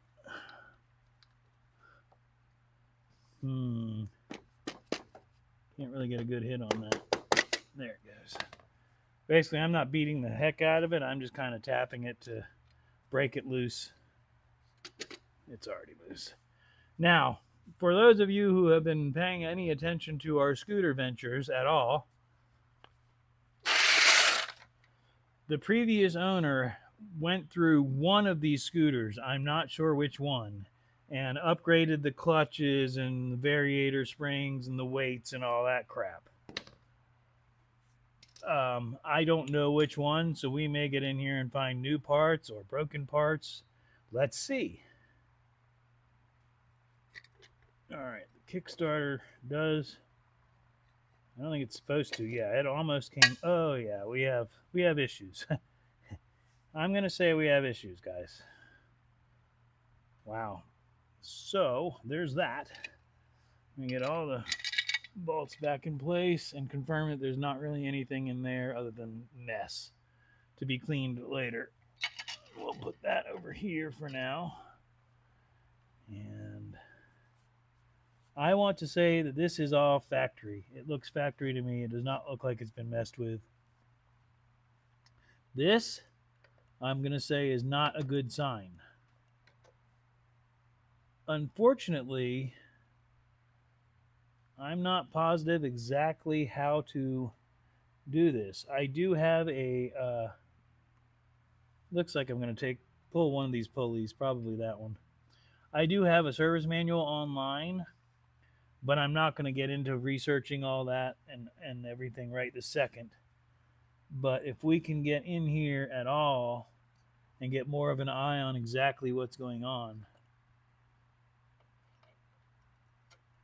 um, and what we're hoping is that nothing's actually physically broken. But I can tell you right now that when I'm putting this thing back into place, it's got about an eighth of an inch that's seating in place, which is a lot less than any factory spec, I guarantee it. The problem is that there is a gasket in here, and I can't get it off without taking the pulley off. I'll get y'all again. I just can't. I have to. Yeah. I'm going to stand up, and then I'm going to check the chat, and then we'll get down here a little bit closer and let you get a better eye of what I'm looking at. I would love to do the point of view cam, but I cannot stream using the point of view cam. Chinese, prefer curry. Shop's looking nice. Wells Lamont are my glove of choice. Maybe next episode of Sonia's Soup Kitchen, I may make a curry, but it'd probably be that green curry. Sounds like a lot of fiddling. Yeah, that's mechanic. Mechanic life is a lot of fiddling. And what am I looking for? What am I looking for? Total brain fart. Oh, we were going to go into here. I think the easiest way to do this is going to be to reconfigure. You are on this camera. Let's put you on this camera. Boing. Transfer to camera that. And then we're going to collapse you and see if we can get you a little closer. Get a little closer. Why won't that leg go in?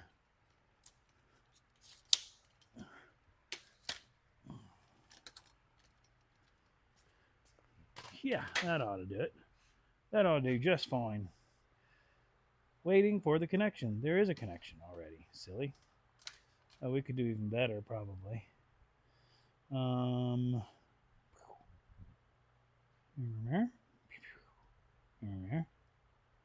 There we go. That's what we want.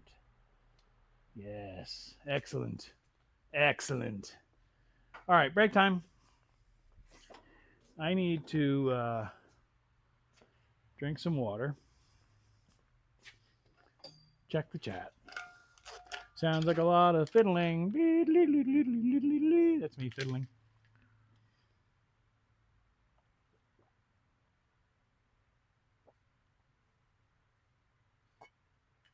Wow. That's funny. I'm actually doing something and I have less people watching. That's hilarious. It's hilarious. All right. Let's get ready to rumble. Bugs.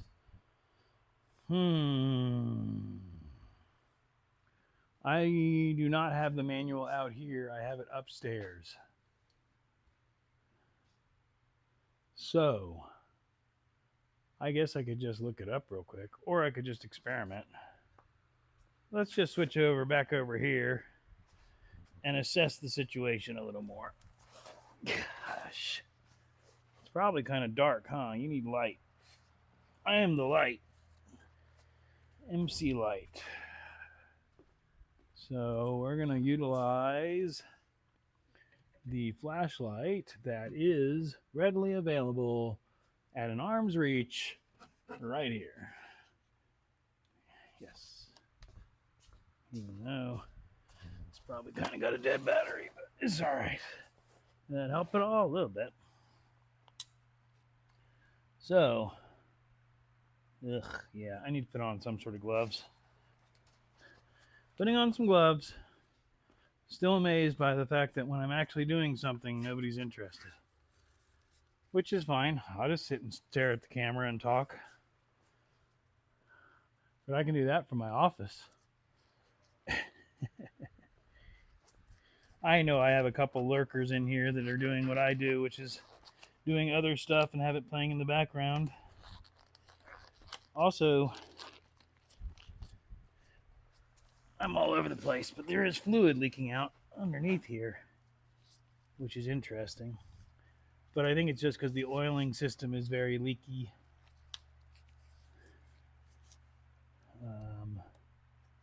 So I do not want to rip this gasket.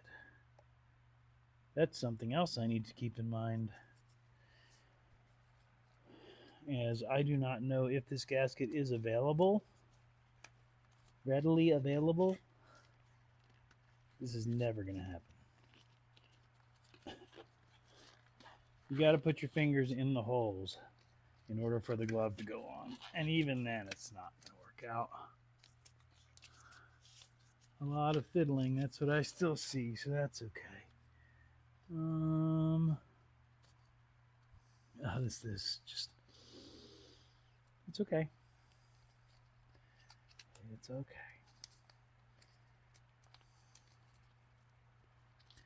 Take a deep breath. In through the nose, out through the mouth. Woo-saw. Woo-saw. So, anybody who's ever put a pair of gloves on, I know at least, yeah, I'm pretty sure everyone in here has. But I know, like, Amy is doing the resin stuff, so she uses them all the time. If your hands are sweaty at all, it really makes it a pain in the butt to get the gloves on. That's all. Now, let's see if we can get, and I know you don't have point of view cam, so you can't really see, but I'd like to get this gasket off without shredding it. I'm pretty sure it's probably available, but I don't know how much it costs, and I don't really want to put any more money into these damn scooters.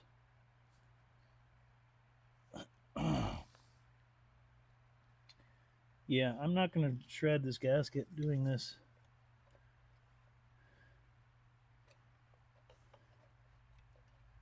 I just want to be able to see if something's physically broken. Oh, man. That's annoying. Can I walk this belt off, first of all? Yes. All right. Well, I guess I should show that. Yeah, let's get you over here so that you can see what I'm doing. Sort of.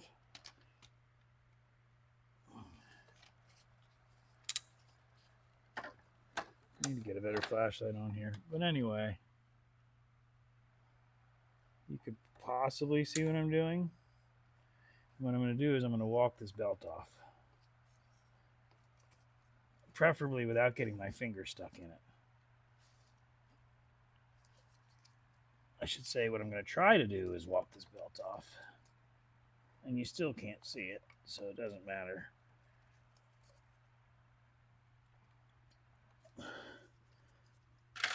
We're going to use this marker instead of my finger. You can't see anything that I'm doing, so that doesn't matter. Maybe we'll try that way. Maybe. I don't know. I was hoping I could walk it off. Oh, yeah. I think we're going to get it. Come on, baby. Oh, my finger's in there. It's okay. It was the glove. Come on, baby. That's going to make it worse. That's not going to make it any better. Okay. That's not going to walk off.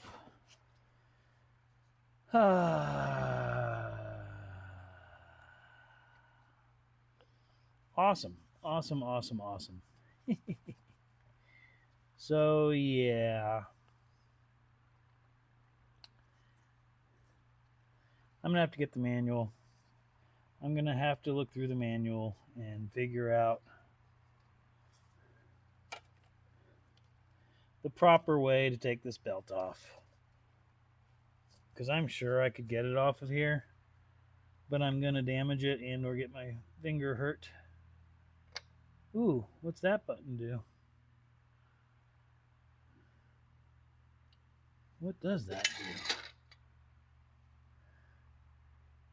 Interesting. Yeah, I need to get into the manual before I start pulling this thing apart. That would be really stupid of me to do. That's how people break things like this. Plus, I'm getting grease all over the belt, which is not where you want grease. So we're going to lose these gloves. This is not a confidence building thing. I just can't quite see if it's broken or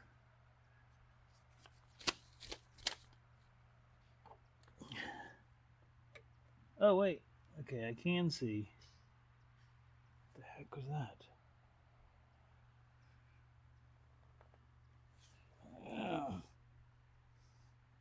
Okay.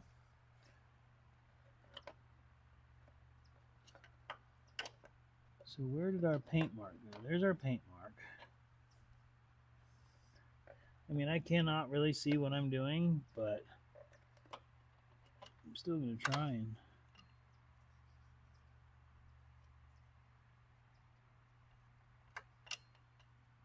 So yeah, I still want to say that there's a broken spring in here.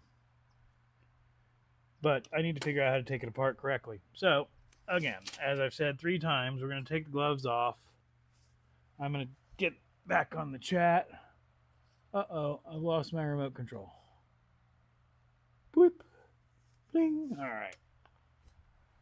I do want to check and see what that noise was. Probably just a neighbor.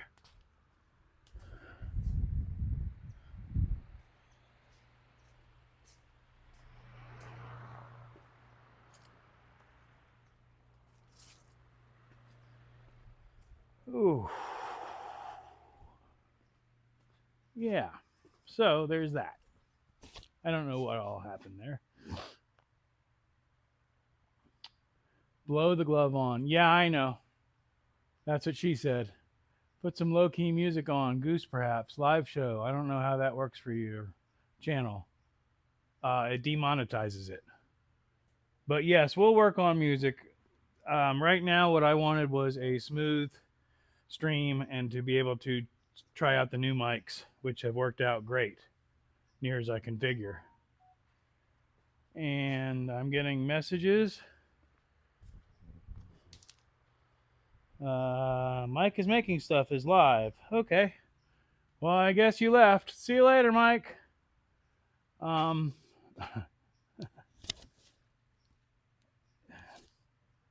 do I say this? Yeah, I always try and say goodbye when I leave a stream or let somebody know that I'm leaving them in the background or something. Just seems like common courtesy to me. That's all. It does not seem to be standard operating procedure for people, though, which is fine. I just, DJ Real One and I have discussed it. It's like, if you were at my house at a party, and I'm guilty of this, the old Irish goodbye, but I usually say at least goodbye to the host. You wouldn't just sneak in and lurk for a little while and then dip out the back door. Maybe you would. I don't know. Anyhow, that's neither here nor there. That project is now back on hold. We can, while we're accomplishing something, we could get into this a little bit, maybe. I don't know. We'll think about it.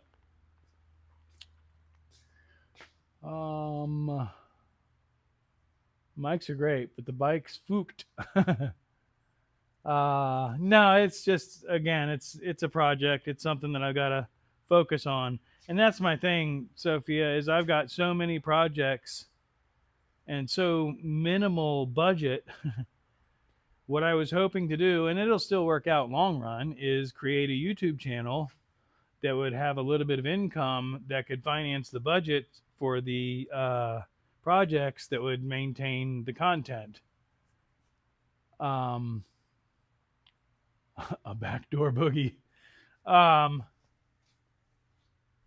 And needless to say, I don't have any income off of this right now. So I kind of have a limited monthly budget that I can sprinkle a little bit into parts and stuff, which is what I've been doing.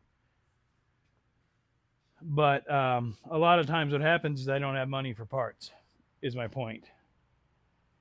And or a lack of interest in the content. Like these scooters, I have hours and hours of footage, and I don't think I've ever put out a solely focused on the scooters video. So it's kind of something that I've been putting the footage into a folder and fixing one thing at a time, eventually planning on making a big video. But frankly, I'm going to, those are for sale. Those are going to get sold. I have several things here that need to be sold. I've got all of this stuff was bought as investment to be fixed and sold because that's how I make my money. Right now, I'm sitting on a lot of stuff that has not been fixed and I don't have the budget to fix that needs to be sold to get out of my way. For one thing, there are other projects that I'd like to look at. Build it and they will come. Exactly. And that's I'm keeping the faith. Exactly. Exactly. And that's I think you've been around long enough to know that's exactly what I'm doing. I've been at this consistently for just over a year. 1 year ago, my first live was at the car show that I'm about to do. And Shaggy Man knows the story because he was trying to get in touch with me. It was sideways. Because as many of us know, when you stream from your phone, you have to set the direction you're streaming from at the beginning. Once you're streaming, it's locked in. I didn't know that then. Unfortunately, the preview screen on your phone still flips. So even if you're sideways, when you're looking at your preview screen, it's showing like everything is just fine. And at that time, I was streaming from my primary phone, so I wasn't outdoors, so I wasn't able to see the messages that Shaggy Man was trying to send me saying that it was sideways. So I went for like an hour and a half with a sideways stream. Would have been my best channel growth video pretty much. And yeah, total fail. I was able to salvage it, but what's up, Taylor? Welcome in. I've got your, I'm working on your trainer bike. One of them, I got a matching pair. So if you wreck one, you can still get the other one going again. I am joking, of course, but I would suggest a motor scooter or something to get the idea of cruising around on 2 wheels. But welcome in, Taylor. Good to see you. Oh, but yeah, that Daytona last year. So basically, 1 year ago, my view hours were way high from that live and the videos that I made from it. But that's all now dropping back off. So I'm trying to build my watch hours. So at both ends, I have a high graph, and in the middle, I've got a flat line. So my current channel watch hours are going up, but they're also dropping off at the other end from a year ago at the same rate. So I am stuck in limbo a little bit over 300 watch hours behind being monetized, which is kind of frustrating. But it's okay. It's okay. It's okay. So another option, Taylor, is what this is an Amazon, one of the ones that you can order off of Amazon.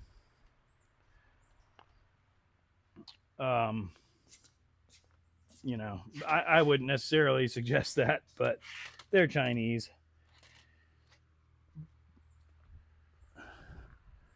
I didn't really want to get in. We were having a conversation. Taylor's trying to figure out what bike to get to learn on. And in a chat with a whole bunch of motorcyclists that all have their own opinion. So she got about 5,000 different answers and probably ended up more confused than getting any information. But, you know, in my opinion, without looking at the chat and any responses she may have made, in my opinion, you want something relatively light, relatively low to the ground. You know, I saw several people mentioning the Grom and small bikes like that. And somebody was saying it doesn't have enough power and da da da da. People ride on motor scooters, 50cc motor scooters, all day long. Having power to pull out of a situation and all that is a thing. But when you're learning to ride, I wouldn't be riding at 65 miles an hour anyway. I'd be riding around in a parking lot. But anyway, I can have a tab open and watch the older stuff. I agree, Smoke. But yes, the marketplace is where I would be looking. I don't know if you're mechanically inclined at all. If you are at all mechanically inclined, I would absolutely look at used bikes on marketplace. If you are not, then that could be a different situation. The advantage that I have is that I can rebuild a carburetor, I can change tires, I can do all the stuff that people are going to charge you an arm and a leg to do. If you have to pay somebody to do that, that changes the dynamic because that adds an extra $1,000 or more to the price of the bike.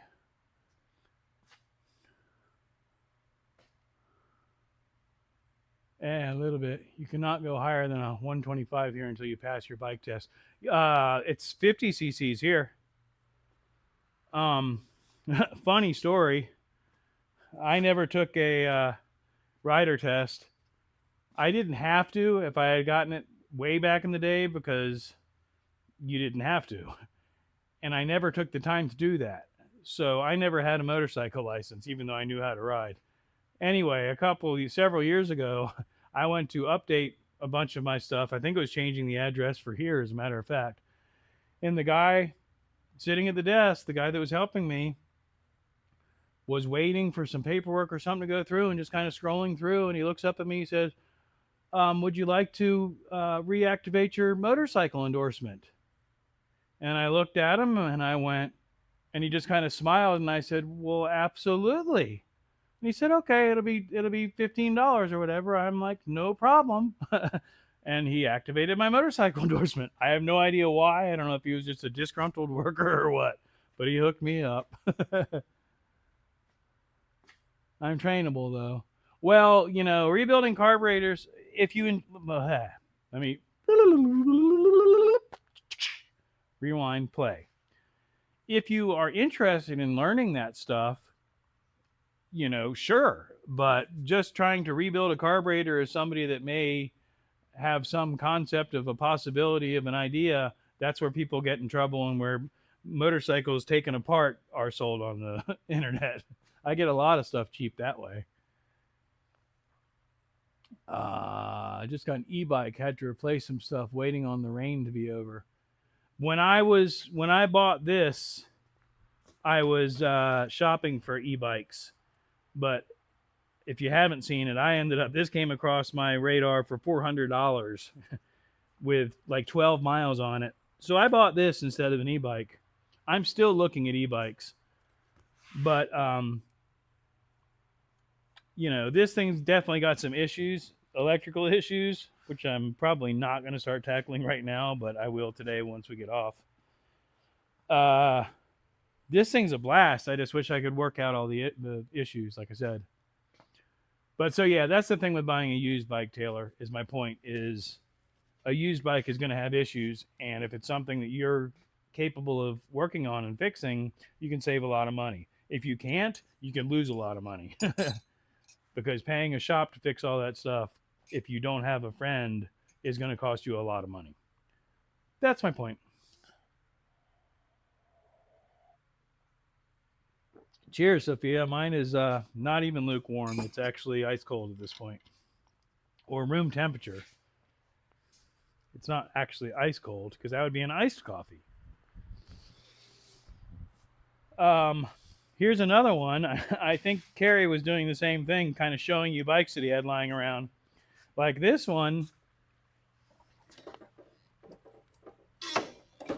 There's a smaller version of these bikes, the cruisers. If you could find a Honda Shadow or a Kawasaki Vulcan or a Yamaha Virago that was in good shape, damn it, I got oil on my shorts. Oh well. They are low to the ground. I don't know if you can see me, but if you can, I'm not very tall, but I'm flat-footed right now. and I still have, not to grab my sack, but I've still got 1.5 inches or so of clearance there, and I'm probably 5'10", 5'9", 5'10", I think. My license says 5'10", but I know I'm shorter than that. But the issue with this is it's a little bit heavy.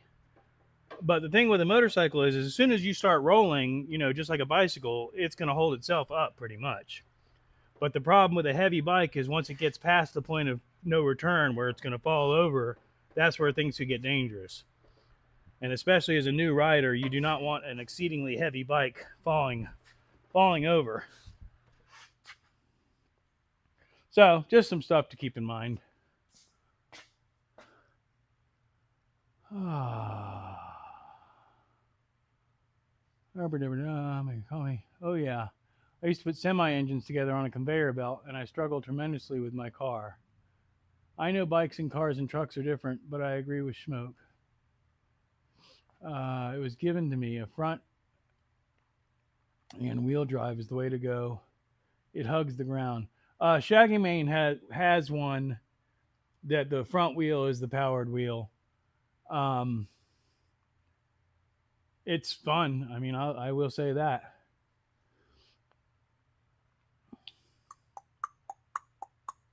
Shaggy, how's it going? I see ya. Chiving on, getting in late. Absolutely. I'm a chihuahua in a human's body. Do I have live chat on? Yeah. I was trying to see where Shaggy Mane said something. I must have missed it. Anyhow. Like this bike, I hope I can get the paperwork on, because this bike is a comfortable cruiser, and I'm going to put a license plate on it, and I'm going to ride the heck out of it. This is an uncomfortable, fun toy. This is an exploration vehicle, which is exactly what I wanted, because when I moved out here, there's a lot of dirt trails and stuff like that out here. I'm in a relatively rural area. So this is a street legal dirt bike, basically. Oops, sorry, I had a bottle cap in my hand. But as far as this thing tops out at like 60 miles per hour, and pretty much it's whining and vibrating like a, I don't know, screaming, whining, vibrating thing.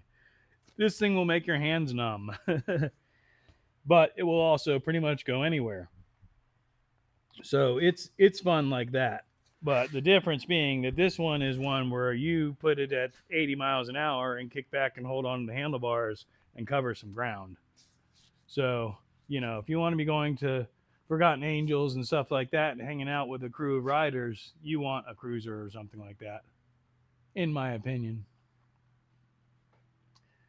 Living the dream, CB. Hi, Smokes and Sophia. Welcome in.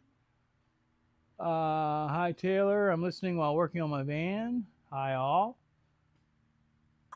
I did see a lot of dirt bikes on Marketplace. Hey, Shaggy. Yeah, and the thing is, so if you're looking at used bikes, Taylor, the main thing that you need to be concerned about, beyond the mechanics of it, is a title. Don't let someone tell you that you don't need a title or anything like that. They're full of shit. Title is super important. It is possible to title something that isn't titled, but it costs a lot of money and takes a lot of legwork. To title an untitled, like a classic or something, even if everything's clear, the VIN's clear and all that, easy to get a title, is well over $300. And you haven't even registered it yet. All you did was get the piece of paper in your hand. Then you still have to title or register it.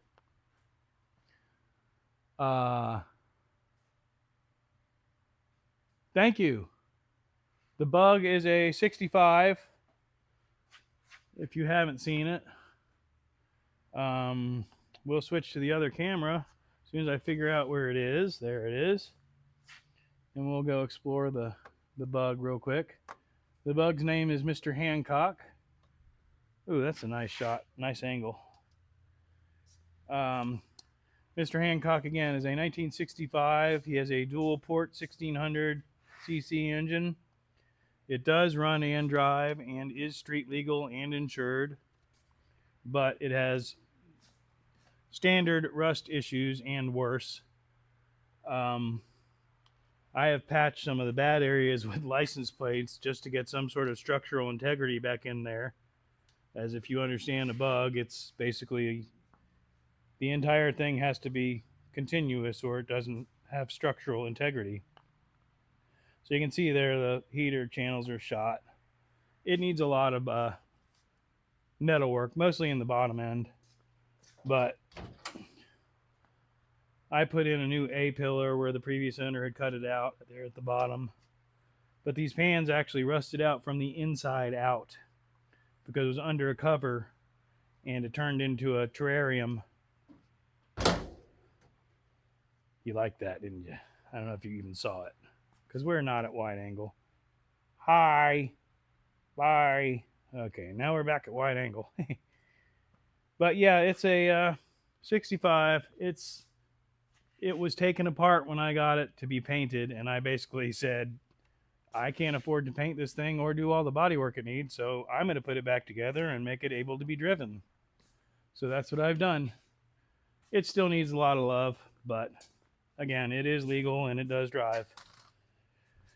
There are videos on the channel of taking it on short trips to the store, trips to a car show, stuff like that. Got a 98 transporter camper with a 75 bug roof rack on it. Right on. I think we were talking about that the other day. Didn't they future 65? Yes, Herbie is a 65. I'm pretty confident. That's where the Mr. Hancock name comes from. Instead of calling it Herbie like everyone else does, mine is Mr. Hancock. Herbie Hancock is a musician, if you didn't know that. We'll switch back. Hell yeah, Schmoke. We'll switch back to the other camera, and I'll show you my 93 Eurovan that I think we had mentioned. We're going to go into drone mode. Detach.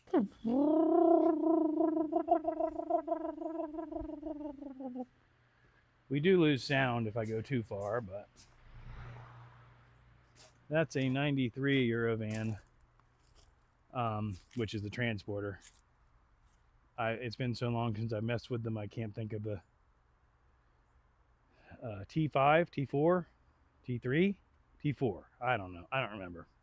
Might not even be a T. Anyway, I actually have two of those. One of them was inherited, and then somebody ran me off the road into a tree, so it's wrecked. And then I bought that one, but it's been sitting. We need to get it back on the road. And that is my 1982 Coachman Leprechaun camper. Again, I don't know if you even have reception right now or if you're just hearing robot noises. So there's my toys, some of them anyway.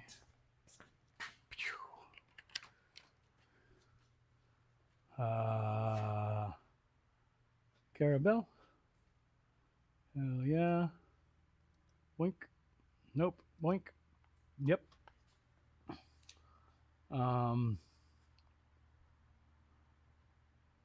T4. T4, yeah, I think so. Caravelle is what they call them over there. Yeah, it's a Eurovan here.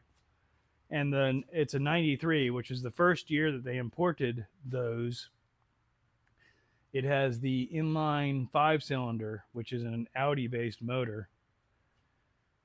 And, you know, in my research, basically, it could be done that you can take the top end off of a Audi Quattro with the turbos and all that and put it on the bottom end of this engine, and you've got a pretty badass bulletproof motor, because the bottom end of these is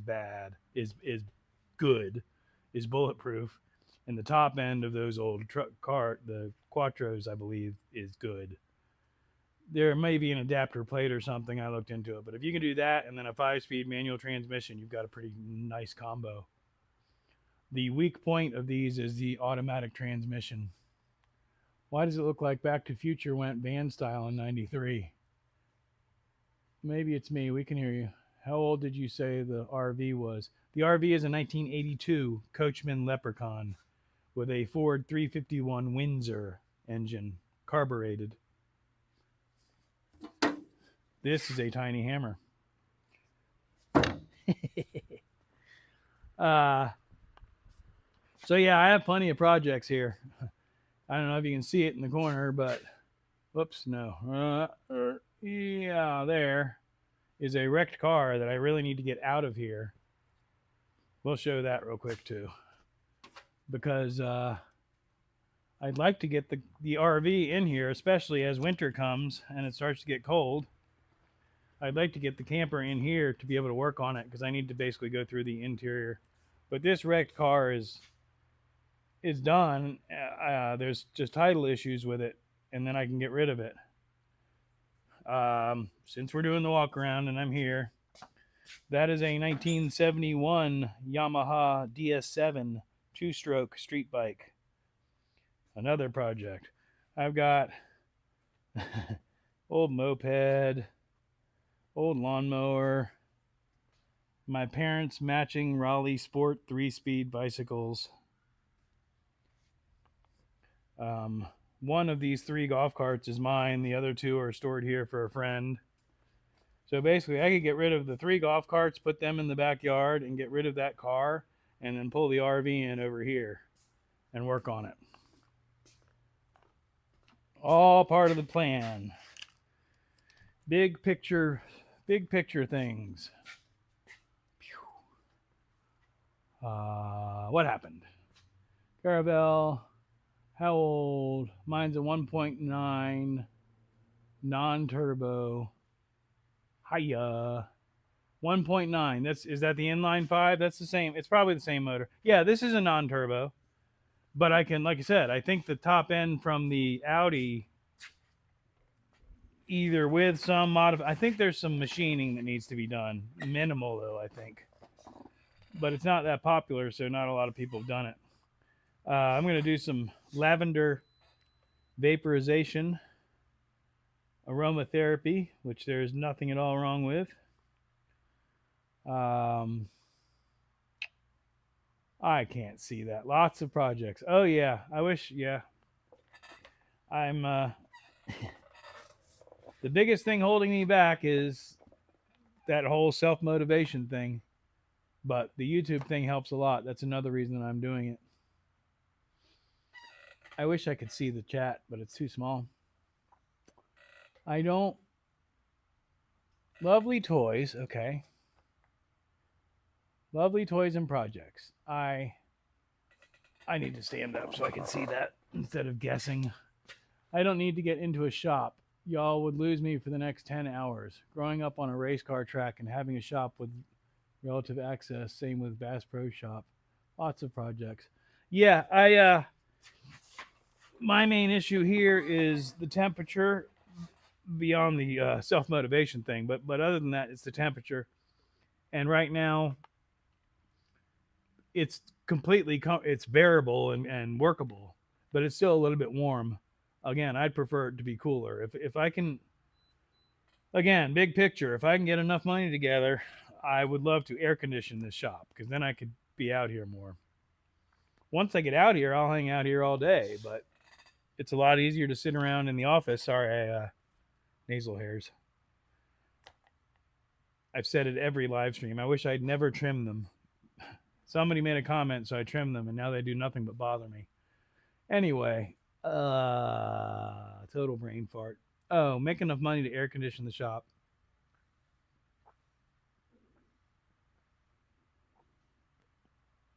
Would be cool. I don't know what else. Whatever else I said. Is this easier to read? Ha ha ha ha. I mean, I could zoom in on the screen. I could make it bigger. I actually made an adjustment that made it where I can't see it. It's my own damn fault. That's all. I don't know if y'all heard that, but somebody just did a burnout in a charger or whatever. They do donuts at the 4-way intersection. I'm sure you've all seen it in the news. Not usually in broad daylight, but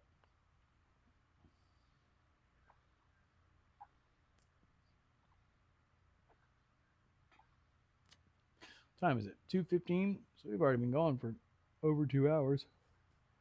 That's crazy. It's crazy how fast the time flies. All good, Smoke. Trying to help.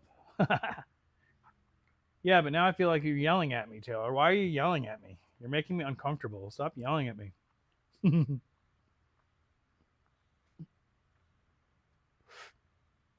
So yeah, long term, I got plenty of projects. I've got woodshop projects that. Sorry, I hit the mic. I'm trying not to do the woodshop projects because my algorithm is already so confused, or the algorithm is so confused as to who to show my channel to.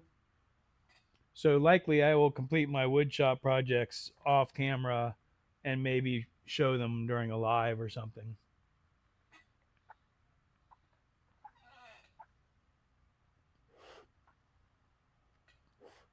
We have high winds, so I missed it.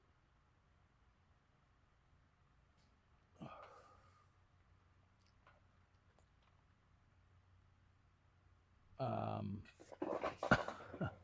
even got me speaker on. Did I start talking too quietly?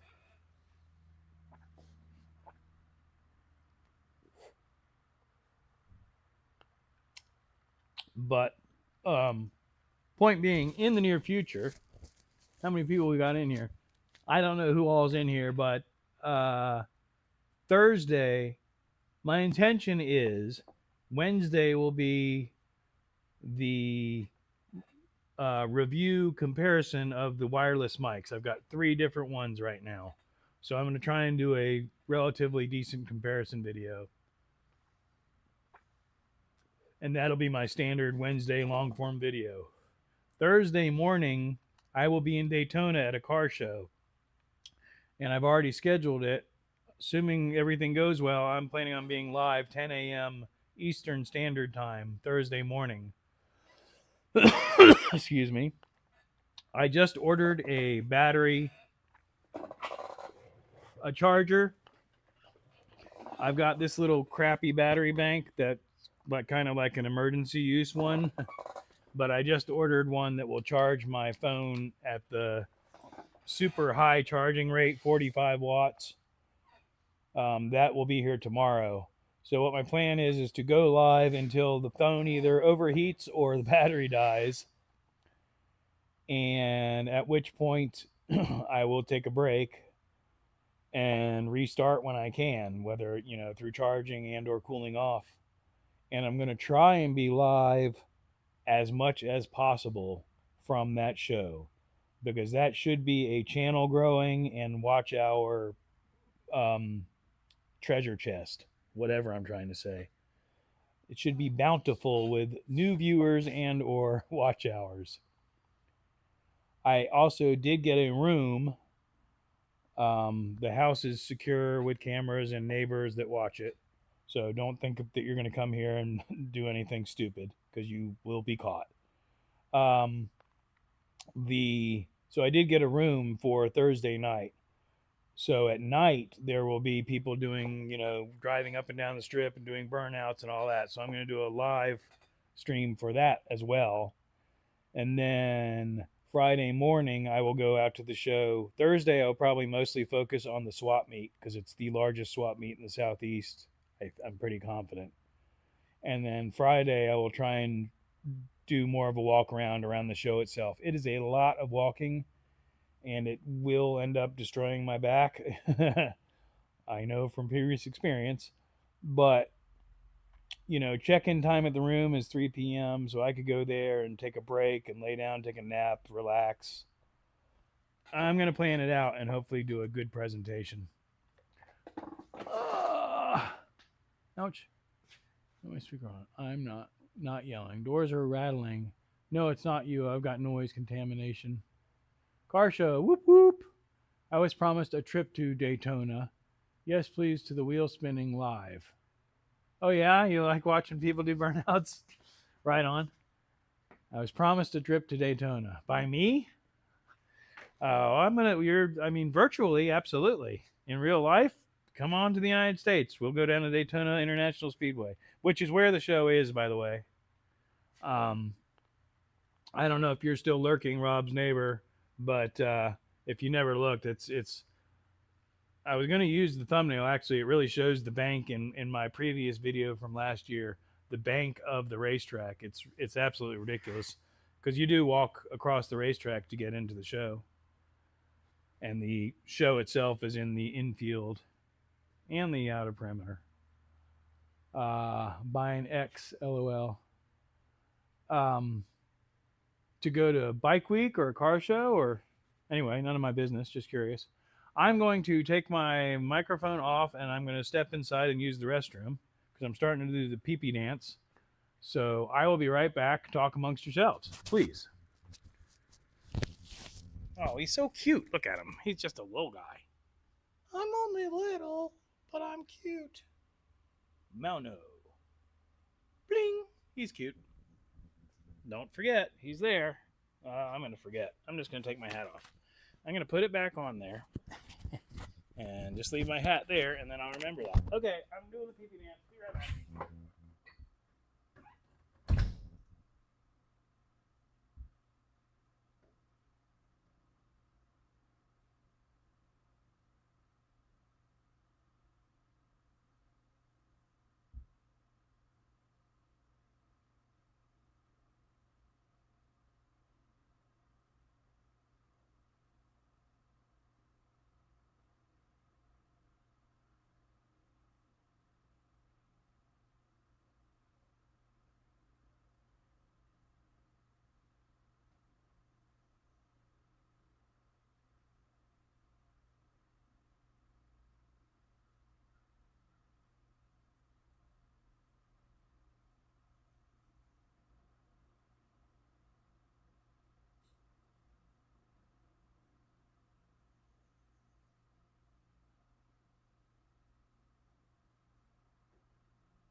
Dun, dun, dun, dun, dun, dun, dun.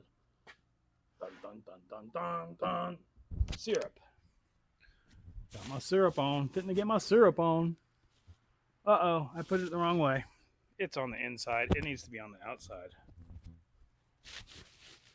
Haha, much better. I was promised a trip to Daytona. Wheel spinning by an ex. Obviously didn't take me. Empty love promises to Daytona. Daytona. Daytona. Daytona. Well, I'm sorry. Yeah, that happens. I had a very good friend of mine that I offered to take her to Halloween, which is a huge music festival here. And at that time, I had the money and I could pull it off. And she said no, because she was going to go with this guy that she was going to be dating and all that stuff. And yeah, again, same thing. He never took her. I think he actually went without her, pissed her off about the whole thing, so she never got to go to Halloween. Oh well, I did.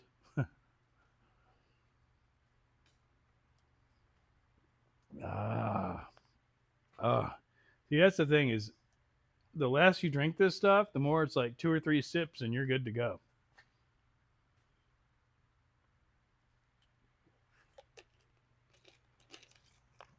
And it's not hitting the way I wanted it to. I'm going to put it back in the fridge. I enjoy the first thing in the morning, if nobody's made coffee, an ice cold Dr. Pepper out of the cooler at a camping trip is delicious. Don't worry, buddy. I'm going to work on you. We'll get you going again. I may do that here in a little while. Lull 4. Lull 4. Well, I'm going to turn this back on. How many people we got? 4. Lavender aromatherapy.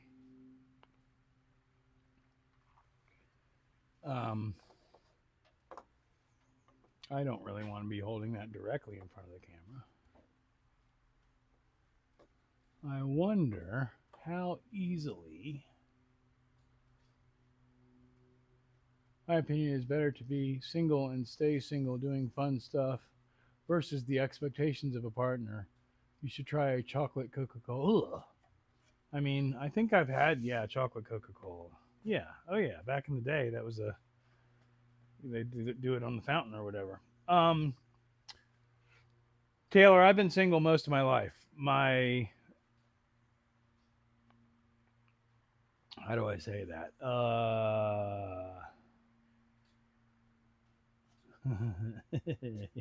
My last relationship, I ended up moving in with a person. I've told this story before.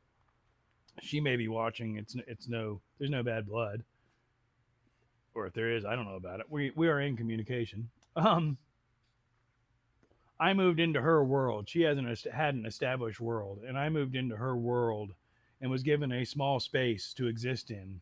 We never really bonded. We bonded to a certain degree, but we never really cohabitated. And that really put a damper on things. If you're going to be, like you're saying, if you're going to be in a relationship, you got to work together. If you don't, you're better off being single, which is why I am. Because there was a bunch of red flags, and I ignored them and ignored them and ignored them. And then basically something happened, and it was just like, okay, I'm done. And I have not had a serious relationship since then.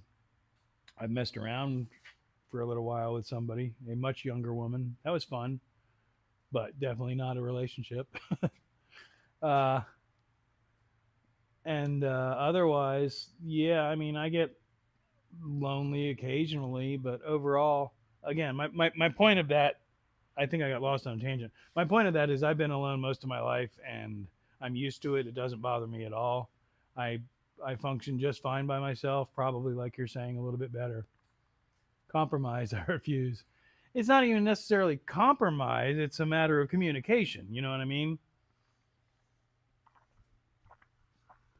But like I said, that last relationship, I literally moved into her house. It was set up her way, and I was given next to the bed, a section with a shelf that I brought in. I was given space to put in a shelf, and then I had a bedside table that I had some stuff on.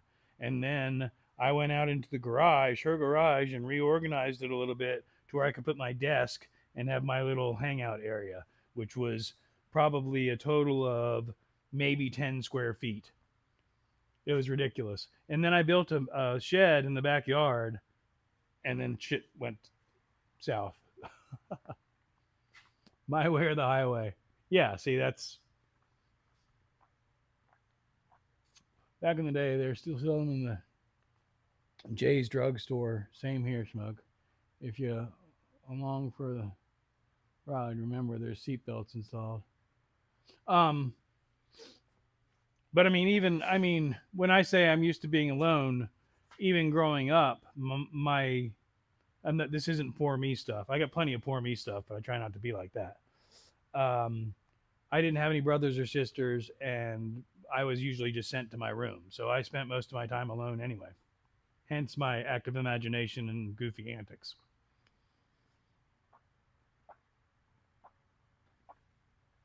Yes, there used to be a diner here in town, long gone, but that did that. Had the old school fountain like you're talking about.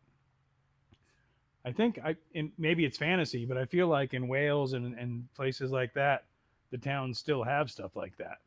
But maybe that's just because of watching movies and having fantasies, naive fantasies. But I know there's small towns here. That's something. I was joking with somebody the other night. I want to buy a small town.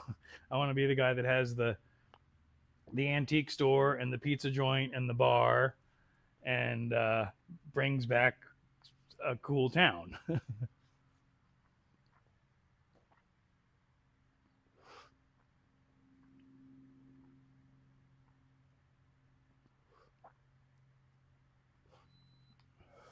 Now I got my wheels turning. I wouldn't even know how to like. I'm completely the opposite. If I were to have a relationship right now, a serious relationship where somebody moved in here, I'd be like, cool. What do you need? Decorate the house. Please make it look nicer than it does. It's a boring ass bachelor pad. What do you need from me to help make that happen? Oh, you want a garden? What do you need me to dig up and provide for you in the backyard that I have so that you can have your garden? That's where I'm at with it. All the things that I'm not going to do. Not expectations, but, again, that middle of the road. That's funny. Chocolate fountains are a wedding thing. I thought that was a vodka fountain. I love being bossed about. We'll get on great. uh, Diving headfirst into a chocolate fountain. With Coca-Cola. Never mind, had that or heard of that. Never had that. Oh, with Coca-Cola. Yeah. Um, yeah, chocolate Coke. Again, that was back in the day with the soda jerk or whatever, where it was like the syrup and the chocolate and then the carbonated water. Basically, it was mixed right there. Um, yeah, different times. Now everything's all technologically advanced. Little cartridges that mix everything computerized. I mean, it tastes good, but it's all horrible for us anyway. Let's move some more stuff. I'd like to push the lawnmower over there, so I'm going to.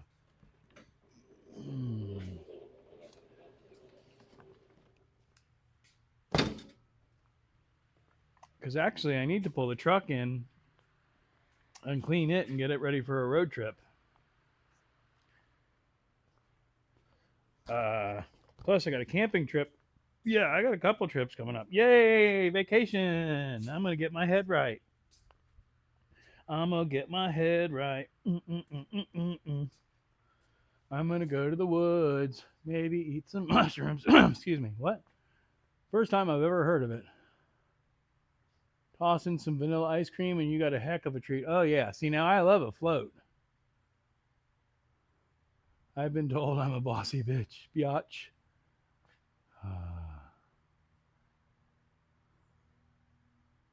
Um, I'm not gonna respond to that.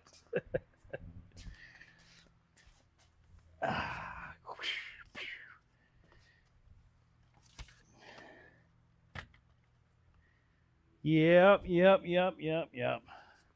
I'm used to. I don't know why I keep saying it, just because that's where my mind is. I'm used to being alone. I'm used to having things my way.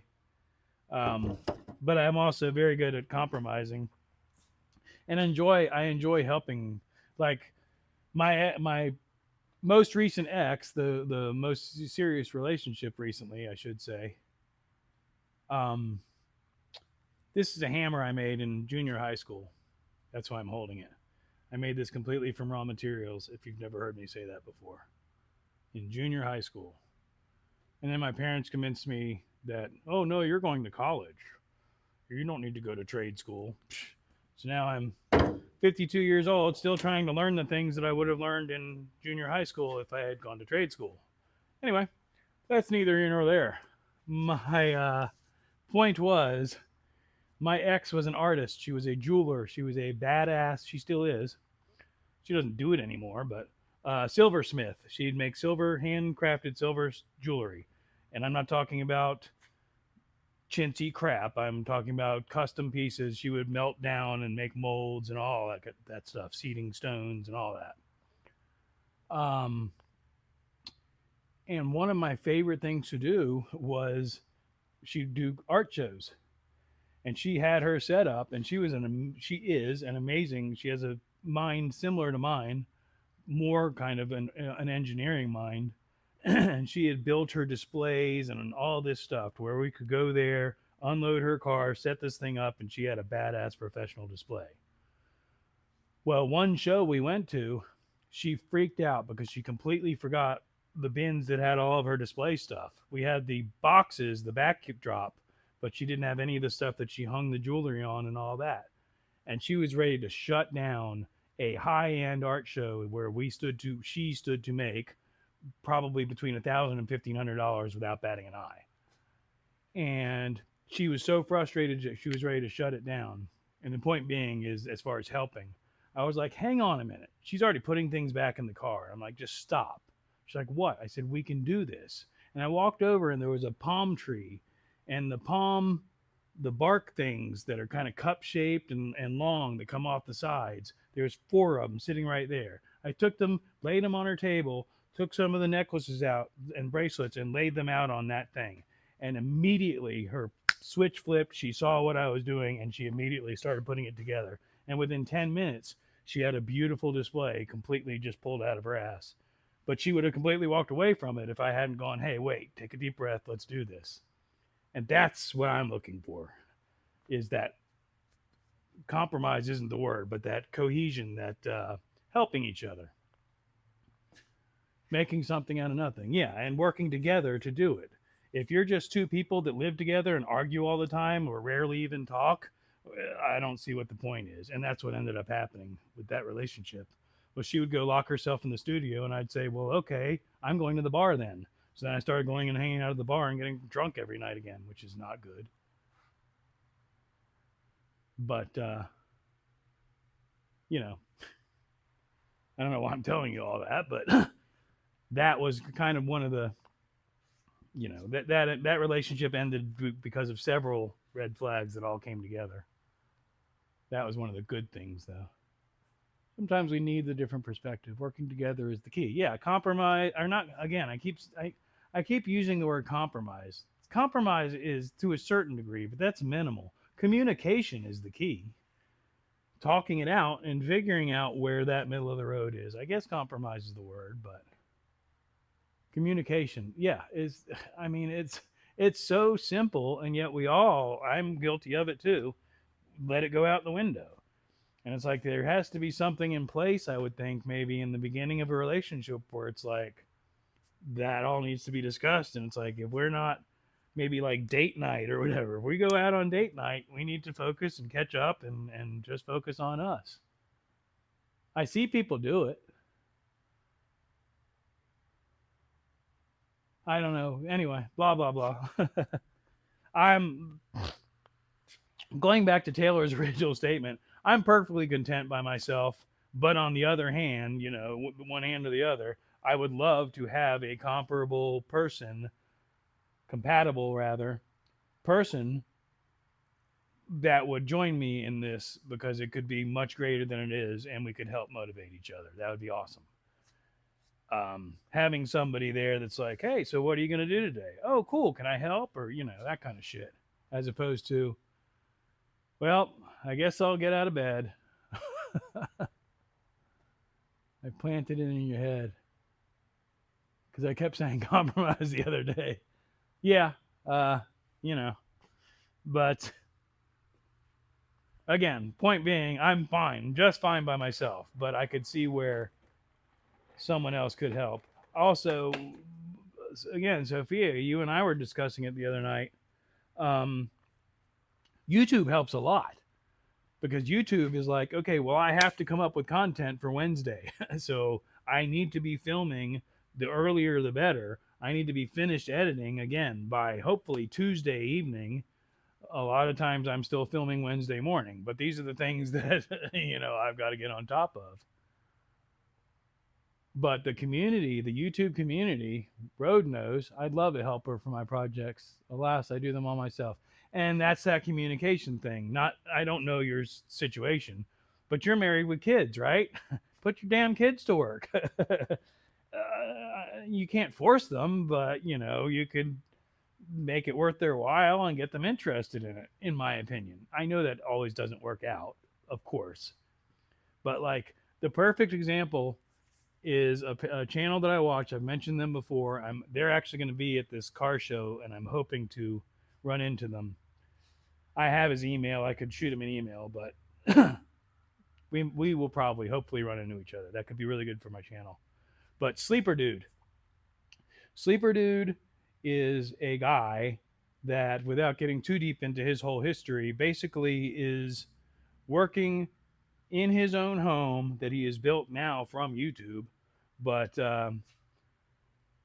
with his family. His wife and his 3 children himself are a YouTube channel. They are awesome. The kids are 2 of the 3 are into it. The third one is not into mechanics at all, but she's into art and she has her own little thing over here and they support her. But the kids are wonderful helpers. They all work together. The kids are learning. It's such a beautiful thing. They're, religious and all that. So I'm sure that has something to do with the focus and the guidance and all that. But regardless of the source, they're living the dream. They really are. It's super inspiring. It's something that not a lot of people have, but I know a lot of people that watch it and are like, man, that is so cool to have such a large family and such a tight bond. And who knows what happens off camera? He could be beating them into submission. My kids show little to no interest in my projects. They got voluntold to help me install a new windshield recently. That video was awesome. Yeah, I mean, if they don't enjoy it, I was always with my dad in the shed. And that's the thing is, it's they either enjoy it or they don't, and that's what I'm saying. One out of the 3 kids, one out of the 3 kids on Sleeper Dude does not enjoy it at all. But they joke with her, and it's funny. The other 2 are, I don't know how well. She just got her driver's license, so the girl is 16, and the younger girl is like 13, I think, and the middle boy is 14. They're pretty much 13, 14, 16, something like that.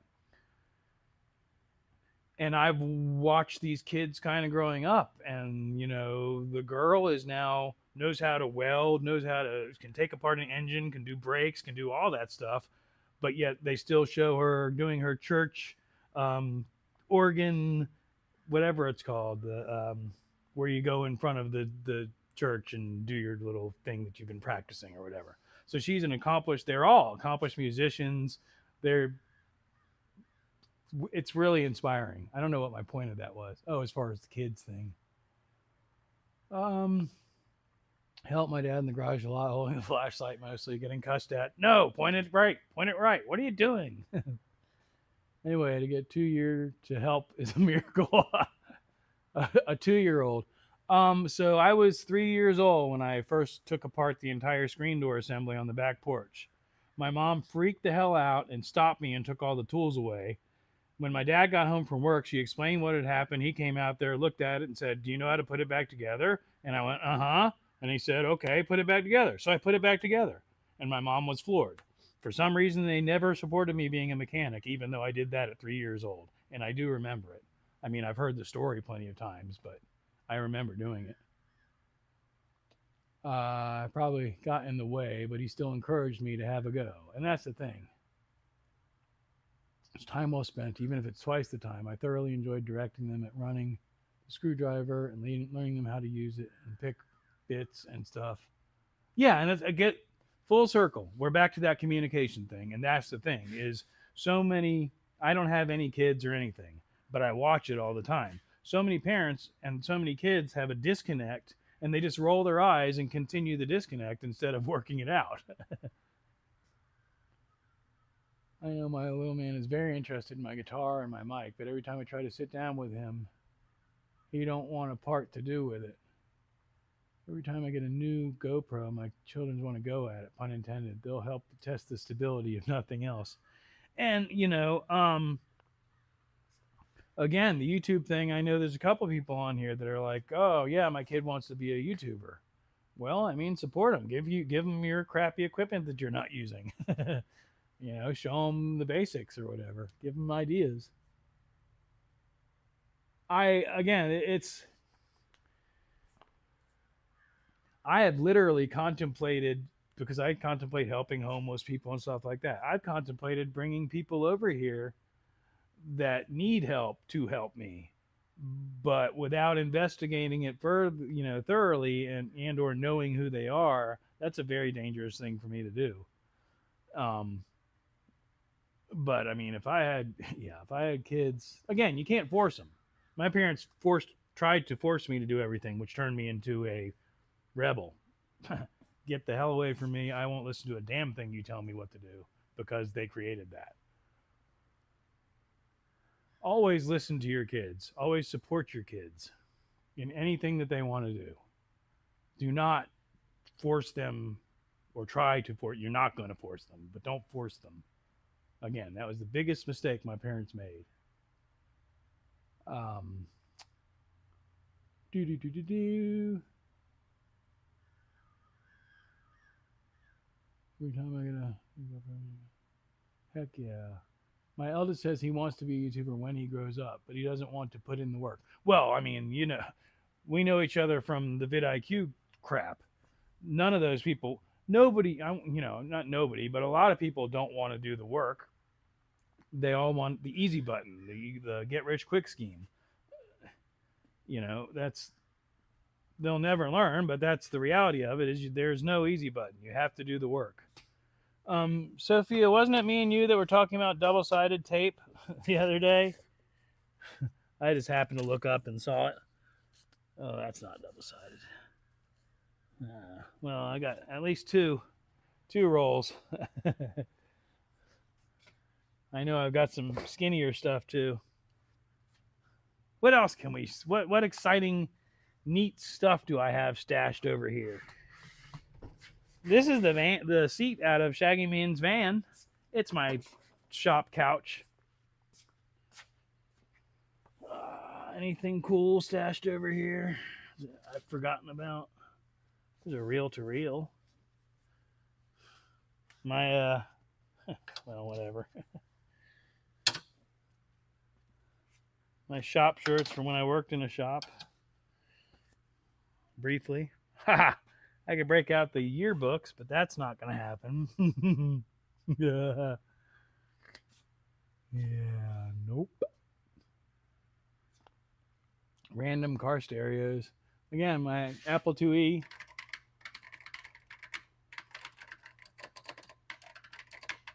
Man, that sound is just brings back memories. Crazy, crazy. My best friend, double-sided tape. Little man takes off with my gamer mic, which is fine because it's messed up anyway, but I can't sit down with little man and the guitar, so I'm convinced he's getting his own this Christmas. I have mommy issues. My mom was the forcer and my dad supported me to this day.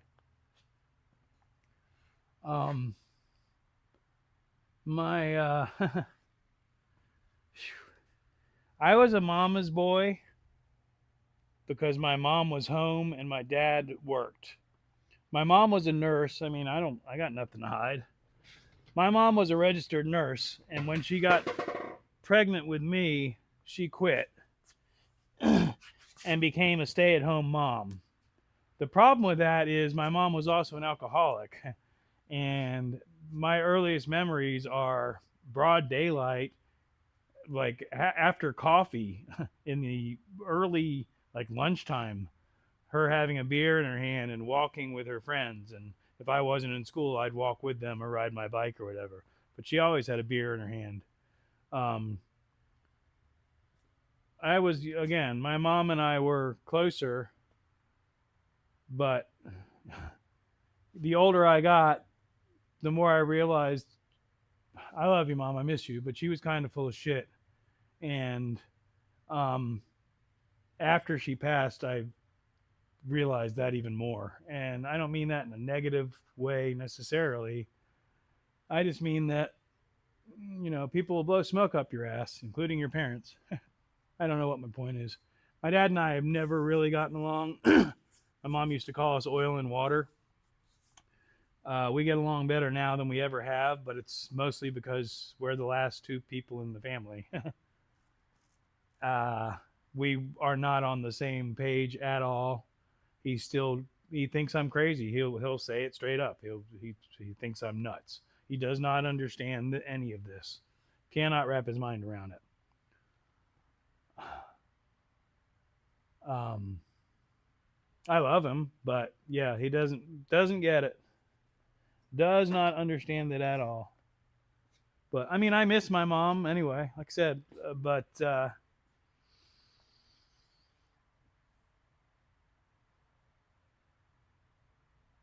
yeah, that gets a little deep. I don't know my.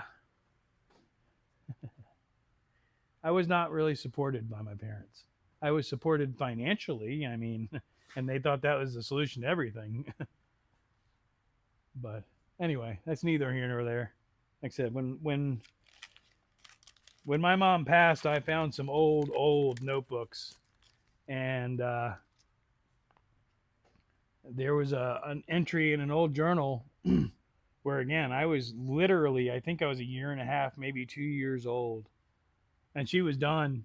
She was so frustrated with what she was writing down. She could not handle me, and I wouldn't listen to her and all that. I'm like, I'm a year and a half. This is your job, reading this as an adult. Anyway, thanks. I'm gonna eat another bite of this. Sorry for the chewing sounds.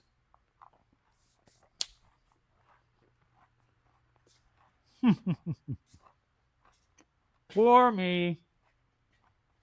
Not even touching on the shitty things that have happened in my life. That's just a shitty relationship with my parents.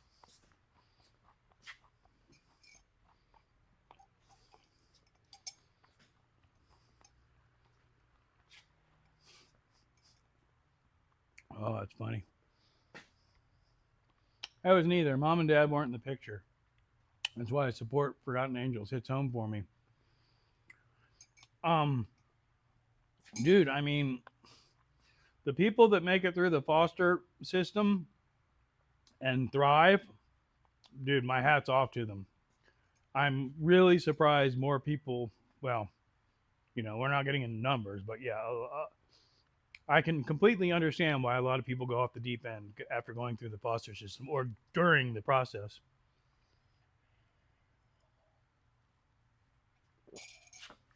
Hugs all around, man. Hugs all around.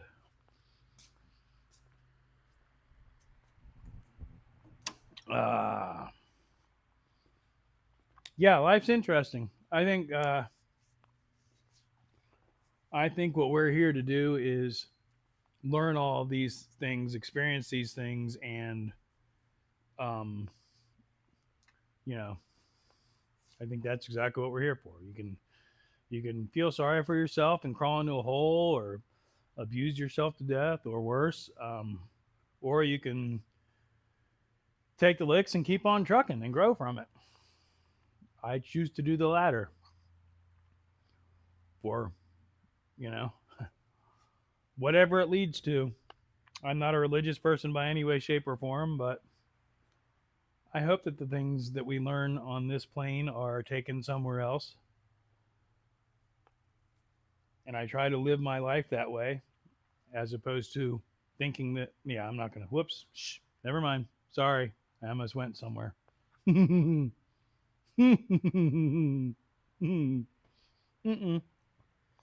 No, no. Anyway, back to motorcycles. I'd love to get this thing going. I mean, it runs. We've ridden it. There's a video. But I'd like to get it legal, which the person whose name it is in, or the person who owns it, I'm not sure whose name it's in, but the person who owns it is theoretically coming into town for Thanksgiving and is going to find the paperwork and get it to me. That would be awesome. If I can get that bike legal, I will be a very happy man. I had clothes on my back and food in my belly. Yes, true that. Absolutely. You weren't here for that, CB? Hang on. Let me get that last line. I do love learning, so I looked to that all my life. Gotta rock and roll with the punches. Yeah. The two scooters are 1982. I'm going to say Coachman Leprechauns. 1980. Now I'm confused. 81. It doesn't matter. 80. Yeah, I'm confused now. 81. I want to say Honda Aero 50s. It's a matching set. And when I say matching set, if I haven't mentioned it, they are actually concentric serial numbers, which I never remember where the tag is on these. My back's starting to hurt though, y'all, so I don't know how much longer we're going to be on. The tag on these is somewhere really obvious, but I never see it until it's too late. Is it underneath? No. I don't remember where the tag is. But anyway, they are, again, my point being, they're vintage Honda two-stroke 50cc motor scooters. Aero 50.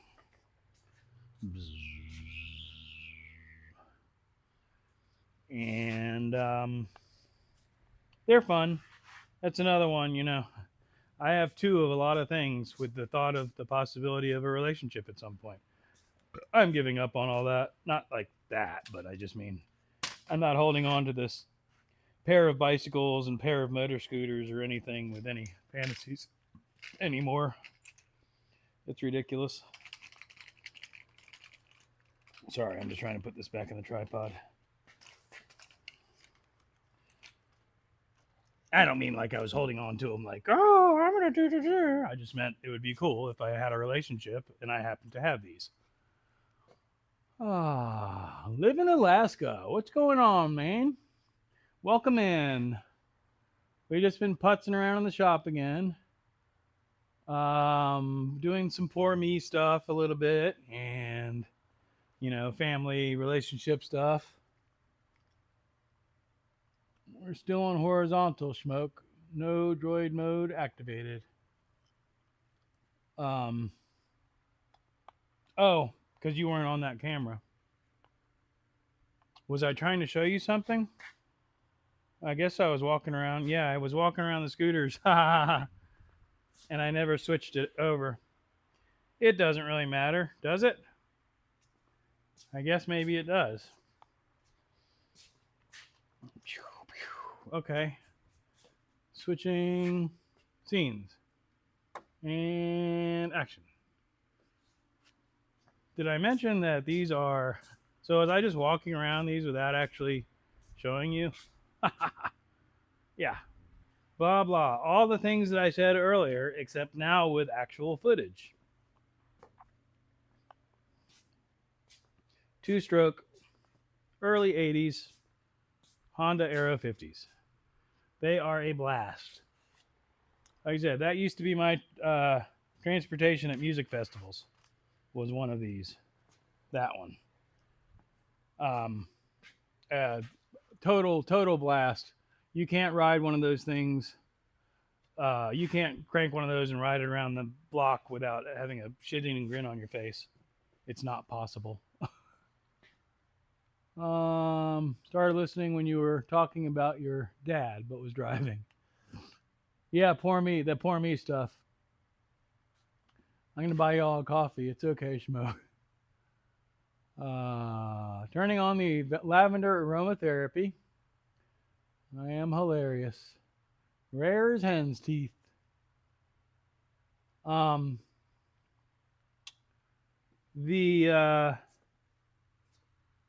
Buy a coffee. Speaking of that, yeah, like I said, I'm as far as I know, about 350 watch hours from actually having level 1 monetization, which would allow memberships and super chats and all that. Sorry. And that would be useful to get some sort of source of income. Oh, that was the other thing I wanted to do, was make this larger, which I should be able to do by doing that, right? Yes. Oh, that's awesome. Okay. That's way too big, but that's fine.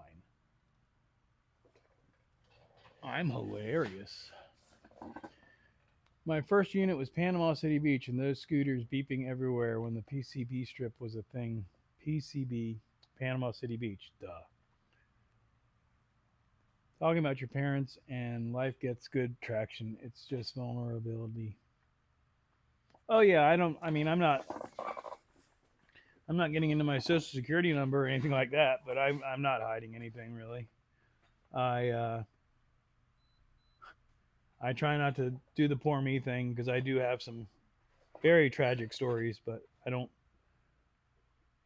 Again, that's growth stuff. That's for me. That's not necessarily anything that y'all need to hear about or know about or whatever. But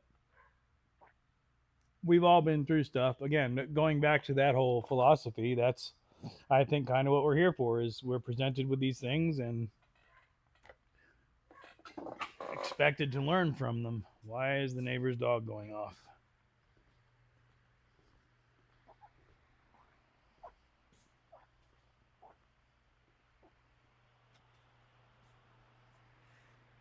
Well, I guess because the other neighbor just pulled up. Hi, other neighbor, whose name I don't even know because for some reason we don't communicate in my neighborhood. We don't have a community. We just have a street with houses on it.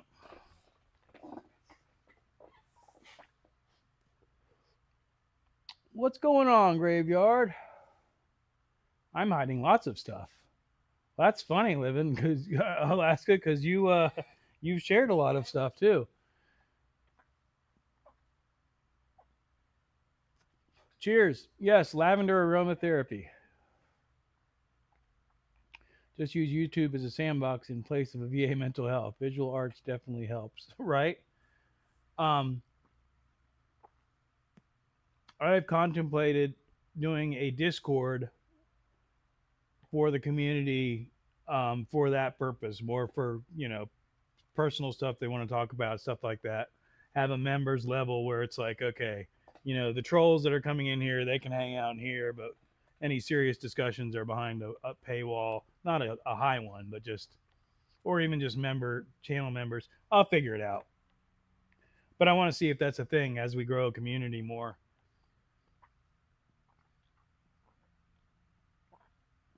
And I've mentioned it, contemplated a second channel with more of the philosophy type stuff. I do not want, again, to discuss religion specifically or anything like that, but we could discuss ideas. Welcome in, Jim.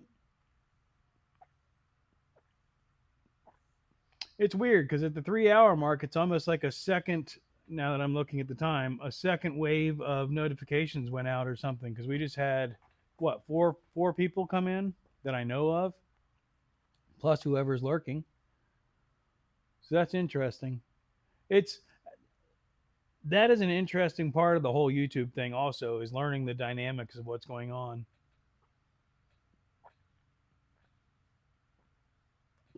Just partaking in some lavender aromatherapy, by the way, vaporization. Um, but like, there are several people in here that I know from vidIQ, which is one of the YouTube education sites, and we've talked about it a million times. There are formulas. There is more than one, but I'm not necessarily, I take ideas and information, but I'm not necessarily following any of their formulas to grow my channel because I'm kind of building a community as opposed to building a machine to make money. I'm kind of trying to build a community that hopefully I can make some money with. I don't need to make a bunch. I've even thrown a figure out there before. If I could get $1,000 a month out of this, I'd be elated. That would be just fine. Because I'm relatively stable in my ability to maintain myself here. But for any type of growth, I need income.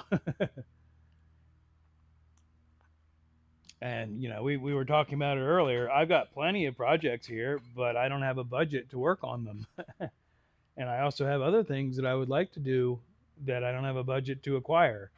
I can shuffle things around and sell some things and, play that way, but that's the way I've been doing it all along. If I could do that in addition to a little bit of an income from this, then we'd be getting somewhere.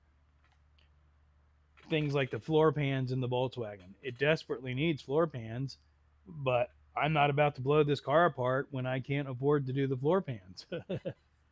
I'd rather drive it.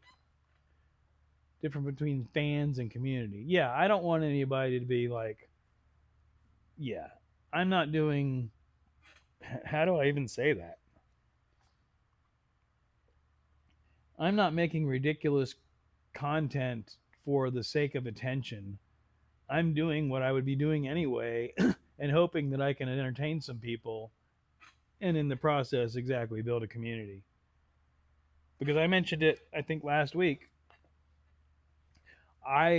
Since I've gotten into the YouTube live community, I love what it is and I love seeing the interaction between, we'll say, cross cultural. I've got wood carvers, resin molders, soup cooks, motorcycle guys, and just general regular just viewers. Human, not that they don't have hobbies too, but I've got all kinds of people kind of meeting in here and discovering each other's channels. It's kind of like a crossroads, is what I said before. Cut the cancer out of the floor pans and fiberglass and make them permanent with a one-way drain. No, I'm trying to keep this car, not, I don't mean that like no, but yeah, I have welded in some plates to reinforce it, and I've patched some holes with license plates. But what I'm trying to do to this car is, even if I don't do it, I want it to be able to be restored correctly. And fiberglass is not correct at all. And I can show you places in this car where fiberglass patches have created more of an issue than they solved. Because if you don't correctly prep before doing fiberglass, you're going to do the same thing that happened to this car, which is create a moisture ball, which ends up rusting out completely underneath the fiberglass. Van life. I abandoned this channel and started the Living Alaska 2.0 with the Casper logo. The in-laws got in this channel and I abandoned it at 3,000 subs.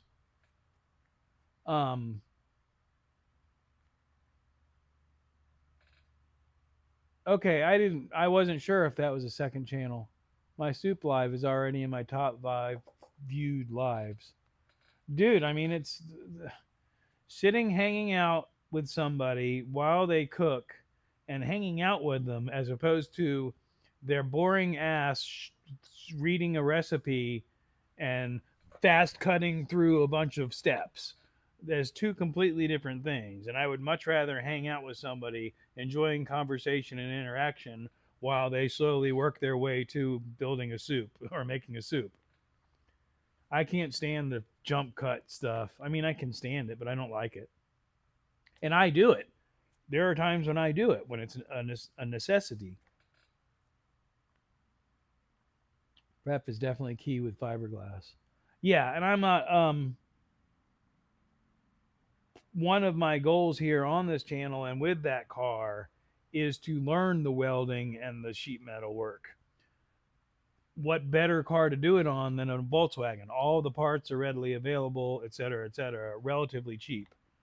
The first thing I learned about that is that the parts don't fit. They're not shaped correctly, and you have to modify them anyway. So that was a frustrating lesson to learn, but we'll get in there and I'll break out the welder here. Actually, that's going to probably be coming up relatively soon after the car shows. But my goal, I haven't mentioned in a long time and I have not done it yet, and I need to do it soon, is my dad, going back to my dad, had a 65 Volkswagen. And what I'm trying to do is make that car safe enough where he could drive it. and let him drive it. Beyond that, personally, speaking of Shaggy Man said at van life, I would rather have a van, a Volkswagen van. So, big picture, I've mentioned it several times. I'm hoping somebody makes me an offer I can't refuse on that car. I know what I've got into it and I know what it's worth. And, I have several people that joke about wanting it and wanting to buy it, but those are the same people that'd be like, "I'll give you $1,000 for it right now." It's like, okay, but a driving 65 Volkswagen Beetle is worth a lot more than $1,000. So why would I do that?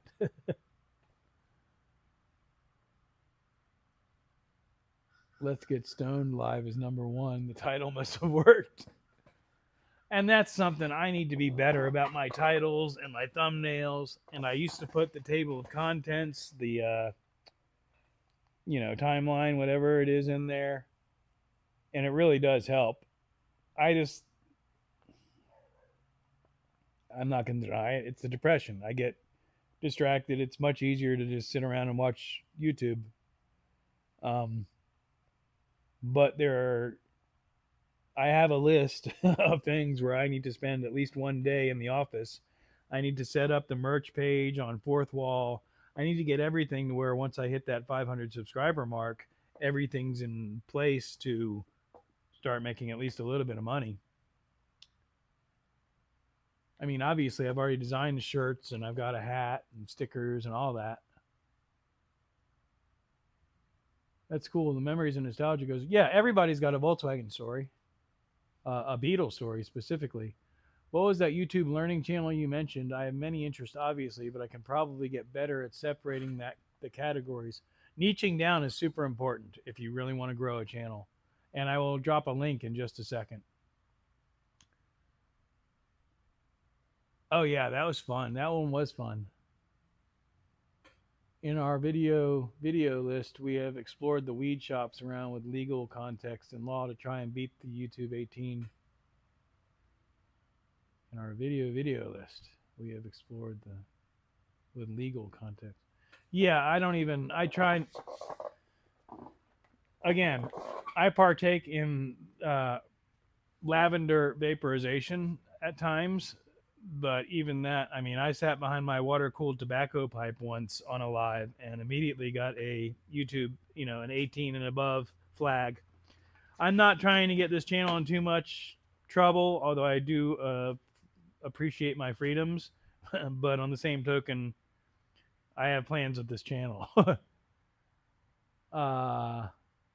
Link for Taylor. Yes, hang on just a moment. Actually, I need to be up there. Excuse me. And this is an affiliate link. I don't expect you to do anything with it, but if you decide to buy anything from them or give them any money, I may get something out of it, theoretically. I think it's just vidIQ.com, right? Yeah. All right, so let me get in here.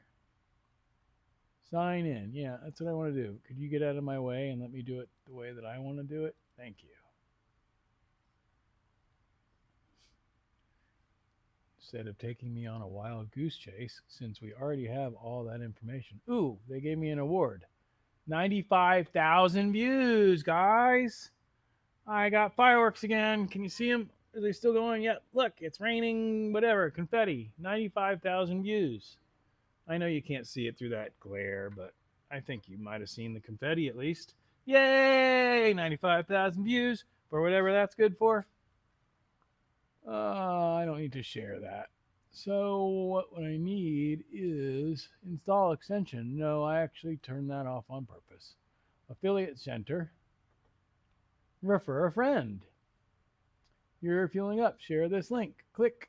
Copy to your clipboard. Thank you. Going back to the chat. Here it comes. Are you excited? Paste.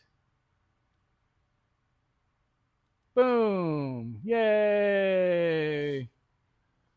That link should take you to Go brag about in vidIQ Discord. Yeah, right.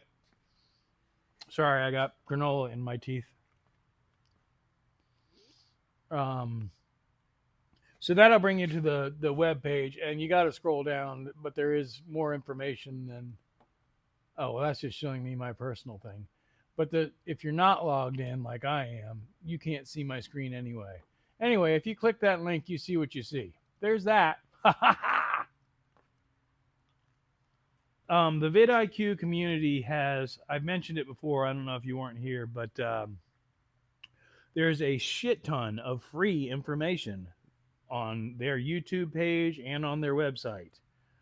In reality, you don't have to pay them anything. There's all the information you could possibly utilize on their YouTube pages. However, they also do have a community of live streams and a Discord channel where there is interaction. And at the paid level, it's somewhat useful. At the unpaid level, it's a whole bunch of kids trying to get their gaming channel going, and they're just annoying as hell. The brag about tab is entertaining to read through sometimes. And again, there's a what's called the boost, which is the paid level, and that gets you into people that are actually serious about YouTube. Below that, you've got thousands of people that are looking for that get rich quick scheme. They do offer coaching. It's relatively expensive. Living Alaska had a much better experience than I did personally. I'm not going to talk bad because I bought my coaching at a 3-month special discounted. So I was probably treated as such. Which I'm sure I'm sure Alaska got it at a price also. At a good price, because they do offer specials all the time.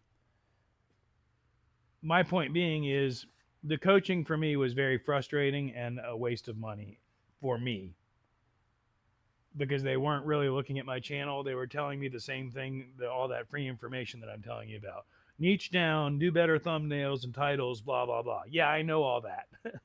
I need you as an experienced YouTube coach to look at my channel and give me some advice. And they never really did that. Anyway, I'm in year 2. I agree. It isn't what you expect. Coaching is definitely a long term. Yeah. Living Alaska is very broken, Shaggy. I'll let him talk for a minute, and I'm gonna wander around and put some stuff away again. And living, I saying living. I call him Alaska. Alaska, you can share some of your story. Yes, he got broked several times and rebroked. I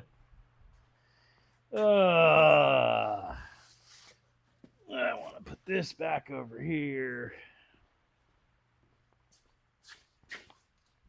And I want to clear this so that I could actually pull the truck in and clean it out and get ready for my trip. I will be back to the chat momentarily, but right now I want to continue some of my mission. Stupid plastic bags. I save them to recycle them, but I never take them to the recycle. Recycle?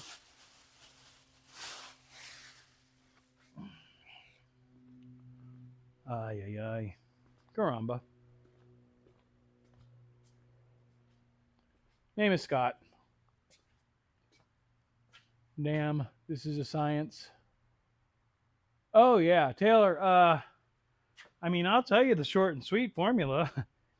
To grow a YouTube channel, find a subject matter. I've said this before.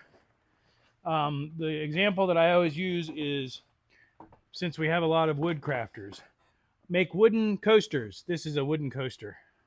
Or a heart, if you're an Instagrammer. Anyway, for instance, an example is you don't work on wood shop projects. You make coasters. And this is an oak coaster. This is a walnut coaster I made today. Today is a mahogany coaster. Ooh, now we're going to glue 3 different types of wood together and make a mahogany, walnut, oak coaster. And I'm going to make quality content, and I'm going to consistently put out content about wooden coasters. That is the quickest way to grow a channel. Niche down super tight and stay focused on it. Guarantee you can grow a channel that way. However, if you want to have any type of personal interaction or variety at all, they're all going to tell you not to do it because you need to niche down. Ah, yes, here we go.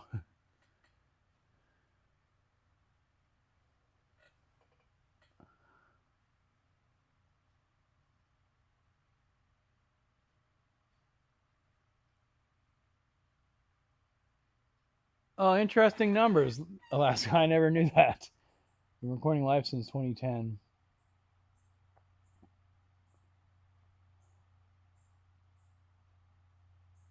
Wow, my sorry, my player is again 20 minutes or half an hour behind. 3.5 hours again. Wow.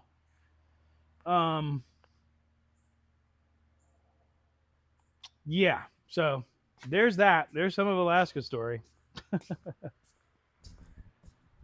And I speak like I know him well. We've known each other. We're probably about a year now, I guess, through vidIQ, like I said. And there's a core group, just like anything else. There's a core group of people that is kind of a community, and that includes many of the people that are in this community that I have. Road Reality, Rob's neighbor. I met all those guys from vidIQ. I'm going to throw this in the trash real quick.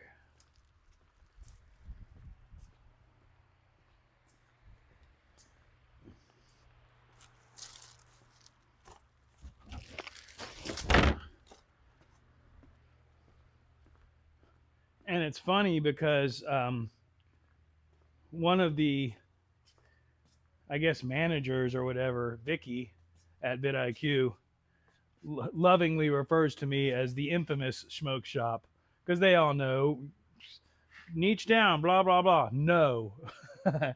Hashtag no niche.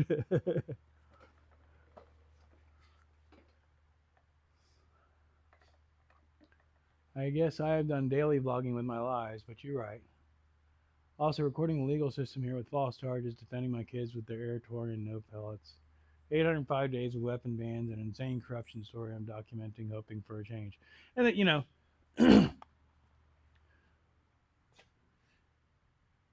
I'm not going to tell Alaska anything he doesn't know, but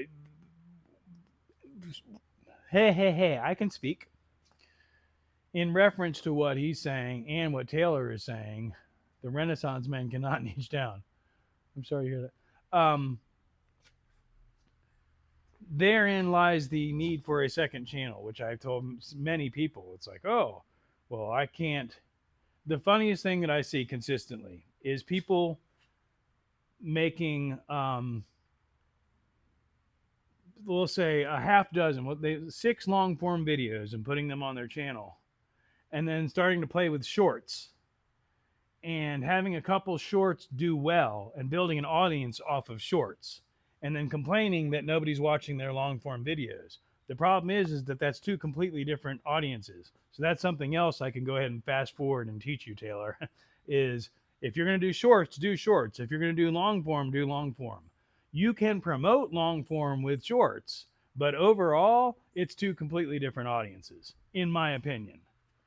I'm hearing a bunch of birds. I need to close this before the birds come in here because they're a real pain in the ass to get out. And big, wide open doors, they like to fly in. That almost hit me in the head earlier. Not really. I was outside. I just hope it comes down right without the balance bar on there. No birdies, okay? It's actually kind of nice. We'll probably put the screen back on. And I'll turn the camera. I'll bring the camera over so we can watch me doing that because it's exciting. He said sarcastically. I was in the detention center, fecal matter, and oh my god. Yeah, no, I don't even. That's more than a lawsuit, dude. That's a vendetta. But that's why I don't interact with people. People suck. Anyway, that's neither here nor there. Once again, I set the camera up, but I didn't switch to that camera. So it doesn't accomplish anything if I don't turn that camera on. How are we doing? We got a green light, nothing red. So we got good battery life too. I like these new microphone. I like it. That's all. Oh, for those of you who didn't realize, I am utilizing a new microphone. The Mauno AI Wireless Lavalier Wave T1. And Sophia and I have decided that my camera will not focus because it's on wide angle. I'm actually probably better somewhere out there. And it's real interesting trying to get the angles right when you're facing a camera. But anyway, and now back to the show. Boing, boing. Excuse me. That's me starting to get hungry. Where are you? You're here.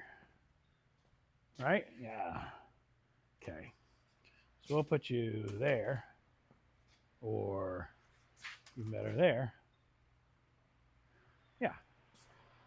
And then this is trash. Oh, this is trash. Just throw it out. I'm like staging things so that I can decide not to throw it out later. All right, so we got our magnets all fell off. Basically, we hang it from magnetic hooks. And this is the garage screen from Harbor Freight.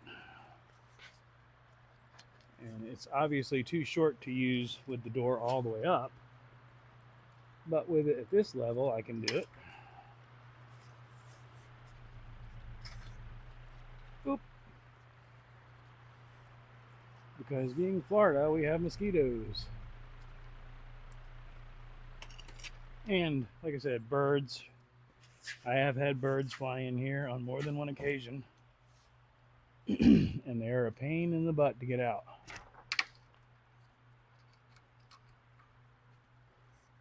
Because they have bird brains. It's easier to get bees and wasps out of here than it is birds. I think it's just because the bees are like, oh, light, go to the light. Oh, did y'all like that sound? Oh God, it almost fell again. All right, so this is the magnets that hold that in place and prevent it from falling on my head. Yay, now we have a screen again. Ooh, stuff happened.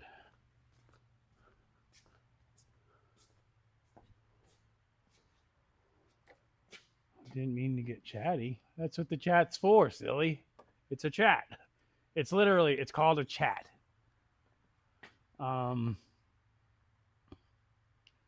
Peace, Shaggy Man. Let me know.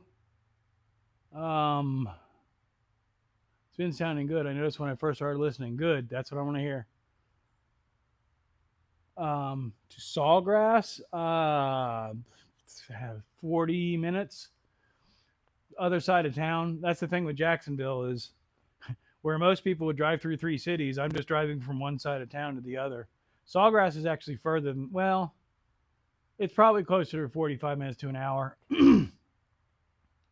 Peace, Shaggy. Get in touch with me when you know your schedule. We already discussed that. Got to keep the wasps out. Yeah, I mean, they're in here, but they're up high. It's a chat, not therapy. Oh, I'll stop you if you get carried away. Believe me. Getting good recommendations for my channel. You know,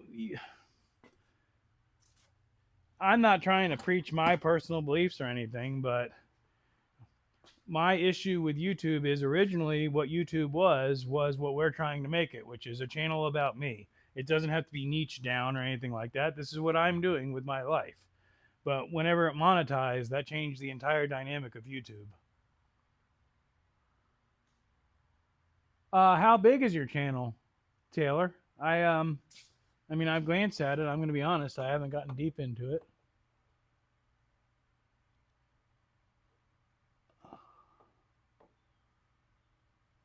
Mm-hmm.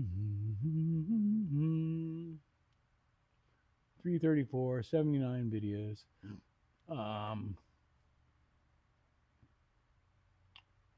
I mean, just glancing at it, you're doing a vlog.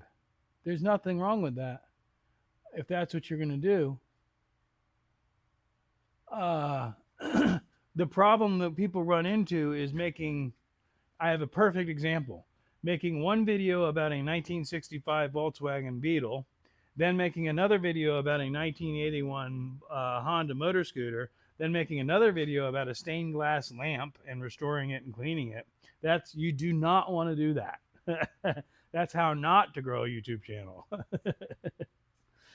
I don't know who that example would be, but some schmuck shop or something like that. Schmuck shop? I don't remember. It's some jackass.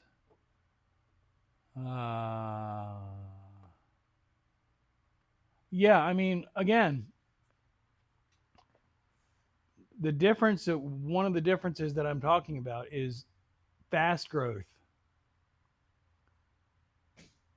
We inspected the transmission lines from Craig down the interstate through Sawgrass to Augustine. Crazy wildlife around there.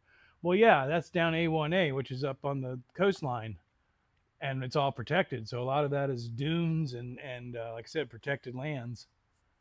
Plus that area, especially once you get A1A south heading towards St. Augustine, back when you're talking about probably, wasn't developed at all yet. Now it is. It's recommending more songs with family and little series with Lola. Why? I think that lamp is awesome. I don't know what that part meant. Oh, that lamp is awesome, but it's not. It doesn't have. So, again, if you watch the vidIQ stuff, they'll explain it all to you. But the way that the algorithm works is, as a viewer, if I'm into Volkswagens, specifically Volkswagen Beetles, and a 1965 Volkswagen Beetle pops up on my screen, I'm going to click on it. Regardless of personally what we do, this is a generalization. I'm not going to pay attention to what channel it's from or anything like that. I'm going to check out the video. If the video interests me, at that point, I may click on the channel or get recommended another video for the channel.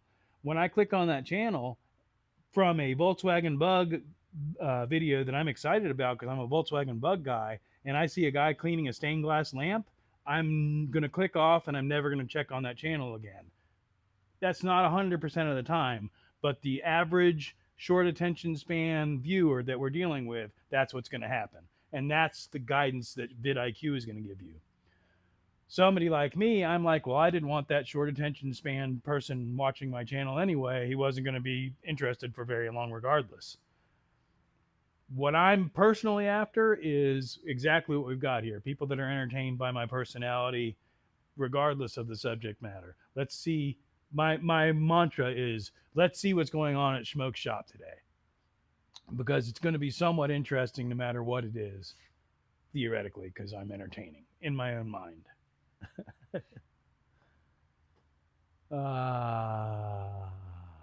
Subscribers. It's recommending more songs with family and little series with Lola. I don't know what Lola is. Why? I think that lamp is awesome. So the other thing you have to think of or realize is that the algorithm as a viewer and the algorithm as a whatever we are, producer, is two different things.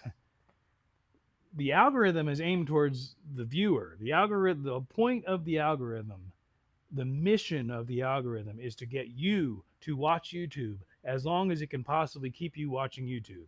It does not care about my channel or anything like that. It cares about you not turning off YouTube. That's all it cares about.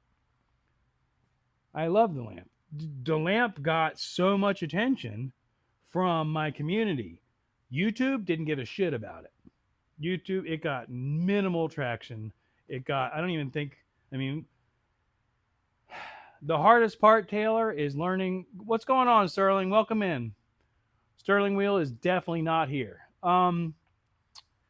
The hardest part about YouTube and growing at a small level or starting it up, Taylor, is learning how to interpret the um, whatever the word is. I got distracted by new people showing up. The numbers, the freaking analytics. The analytics can be very confusing, and you can overanalyze them.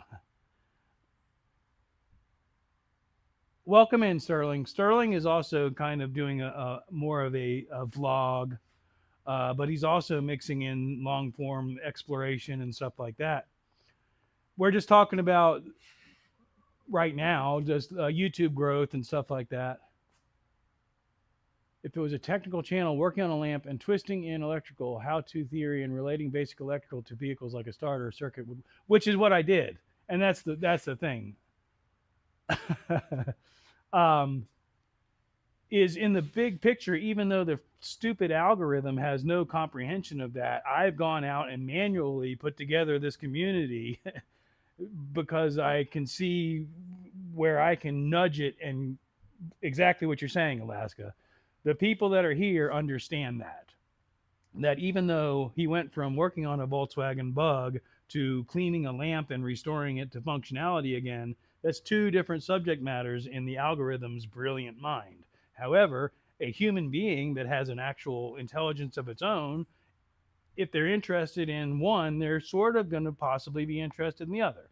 It's not a lock by any way, shape, or form, but analytics and algorithm is the hardest part for me, to be honest. Like I said, go on to vidIQ, sort their videos from newest to oldest, because a lot of the information that's on there, they've been around for a long time. So there's a lot of old information on there. And they are not the experts or the go-tos or anything like that. However, I've mentioned it before. In my experience from the research that I did, the reason I utilize vidIQ is basically when YouTube releases information, vidIQ has a video about it about 10 minutes later, because they have people on staff and or interactions with the YouTube staff. Everyone, not everyone else, but a lot of the other people are getting that information the next day or hours later, and or copying it, et cetera, et cetera. I'm not saying one's better than the other, but I like the way vidIQ presents things. Let me go here. They're all ripoffs. All they're trying to do is sell you a program. They're trying to sell you something. They're trying to get you to pay them monthly so that they can make money. Every bit of the information that you need to grow a YouTube channel is available for free on the vidIQ website and or YouTube channel, and they will tell you that. What's up, John? Welcome in, brother. On the rescue video last night was a test on copyright. I was curious about that. I wasn't going to call you out. After ripping audio and stitching together 4-second clips, then reattaching audio, I got a copyright hit for a 10-second section. That's how it works. I've gotten, one of my biggest issues with the car show videos is the music that's playing in the background. I've gotten hits from that all the time. Drained the carb in my Ninja yesterday for the winter. Well, that's sad. Where are you at again? South Carolina? Psh, you got riding season still. Aren't you in, or Tennessee? Either way. Are you still in Tennessee, Sterling? Sterling is a truck driver, by the way, for those of you who do not know Sterling Wheel. Because I altered the content and gave credit to Al Roker Productions, YouTube allowed it under fair use. If you're interested in reusing content, I'm not. Thank you, though. Music is the only thing that I'm concerned about. Anything else, if I take a clip or something like that, it would be, yeah. Haven't drove it in a while. Yeah, well, it's smart of you to do, though. Did you just drain it or did you run it out? Because just draining it will leave it in the jets and stuff. So I get all the credit because I did change it and wrote my own music with AI. Don't get me started on AI, Alaska.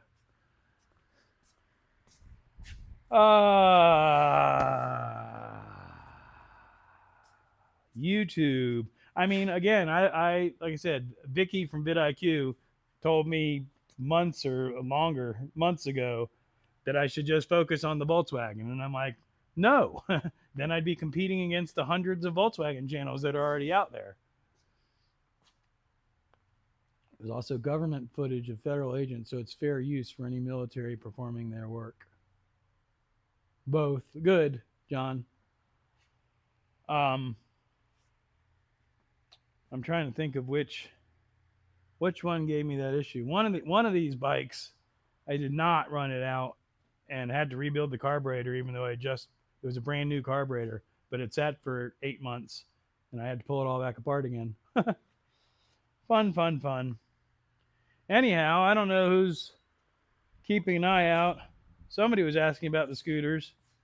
We've got something broken internally on here. I need to get a gasket before I take it apart any further and review the manual so that I can do it correctly.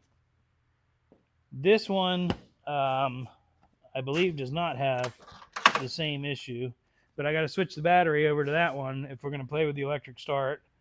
And I know that one needs the carburetor gone through. This one needs the voltage regulator replaced, and instead of just throwing a voltage regulator on there, I want to diagnose why the voltage regulator got cooked. I have a theory on why, but I want to go through and make sure that I don't have any wires grounding out, which we sort of already messed with a little bit, but I need to pull the gas tank and get under there because there's a main trunk that runs under there. And I thought so. I don't want to put a brand new voltage regulator on there and have it short out and immediately cook. But the last time we rode this, for those of you who weren't here, I have a voltage meter on here. And by the time I got home, if I remember correctly, it was at like 15.7 volts. And in the video, I literally say, I hope this battery doesn't explode under my ass. And what it was, I don't think it was even connected to the battery. The fuse had blown because of the high voltage, but the voltage meter was a separate read. So it was just showing the voltage directly off of the alternator, and the regulator was not regulating. I'm thinking as I'm saying this.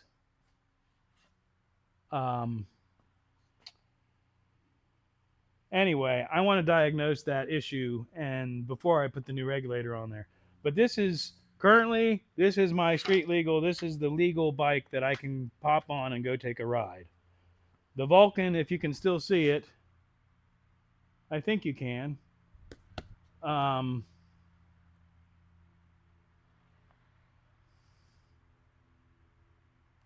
contacts in those scooters got carbon and gunked up contacts. These do not have points. They are a magneto. But the two-stroke in the corner over there, if I didn't show you, that one definitely, yes, that goes through points like crazy.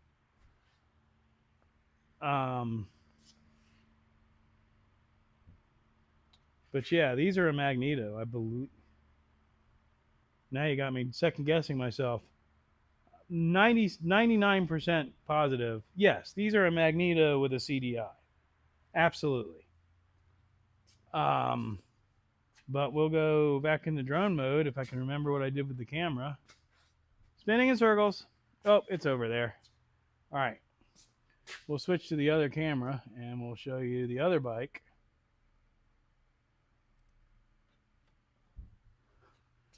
That does have points. But I think the cover is on. But this is a 19... Oh, that didn't hurt. I'm okay. This is a 1971 Yamaha DS7. That's a two-stroke. Also, as the motor scooters are. But this one definitely has contact points.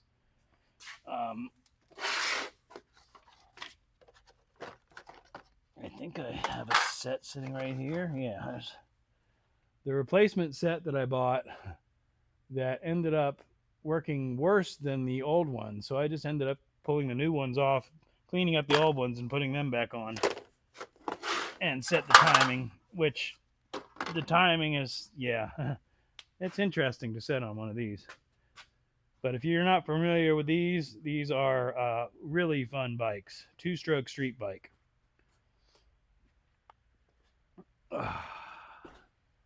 But no, the scooters are, yeah, whatever I said. CDI. Oh, but anyway, my point was the Vulcan, hopefully I'm going to get paperwork for this holiday season. And if I do, then this will become my primary bike. Because as I mentioned earlier, this thing is a blast to run around and explore on. But as far as going for a ride, yeah, this is a cruiser. This is 800 cc's, which is plenty of power. It's not a lot of power, but it's plenty. It's small enough, and I'm comfortable with it. It's very low for somebody my size. I was telling Taylor earlier, it's a little bit heavy, but other than the weight issue, I mean, as far as ride height and everything and comfort, this is a great entry-level bike as far as I'm concerned. But she can't have it because I'm looking forward to riding it. If I can get the title and everything clear and in my name, this thing's got less than 10,000 miles, 9,869 miles. It runs beautifully. It needs tires, a chain, and turn signals, all of which are readily available. But I'm not going to put the money into this until I own it in my name.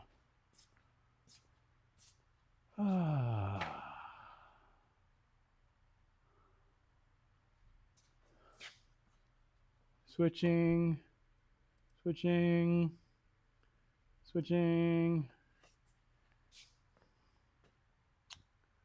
That high.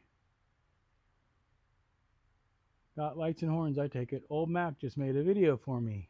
Yay! Have you upgraded any of your CDI boxes on your scooters? So one of these two, I believe it's this one, the previous owner did some variator and weight work on the internals. I'm not sure if he upgraded any CDIs or anything like that. There is an upgraded CDI available for this, but as I haven't had any issues with the stock one, I haven't bought it.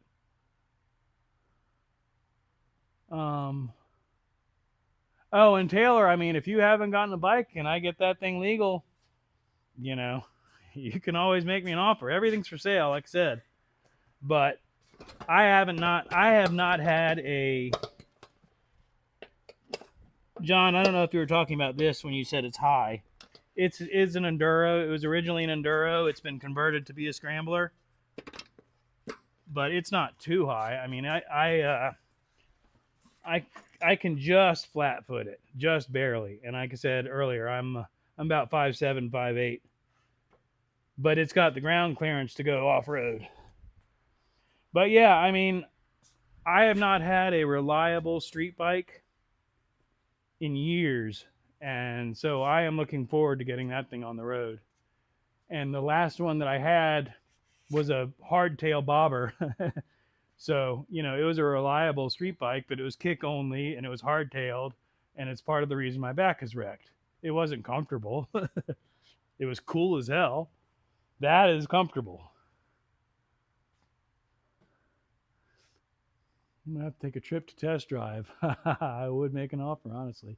Again, if I'm going to keep an eye on your situation because I know you've mentioned it, so you got a lot of people looking out for you. But I will. I'll keep an eye out. I love buying cheap bikes and fixing them up. That got me. That's how I made my money for a long time. Motorcycles is the easiest way to do it. The biggest issue that I have is title stuff, and Florida is a real dick about it because if you do 3 title transfers in a year, basically, anything more than that, they want you to have a dealer's license. Not literally, not that much of a stickler, but yeah, if they see you doing regular transactions, they want you to get a dealer's license, and they'll fine you. I come off a 125 Scrambler at 15, never on a bike since. Were you riding it or were you on the back? Can you do a close up of that bike? Which one? The China bike or the Yamaha? The Yamaha is the one in the corner. The China bike is this one. And yes, I can do a close up of either one. Same reason I don't flip cars. I mean, I would be flipping cars because I can buy a car.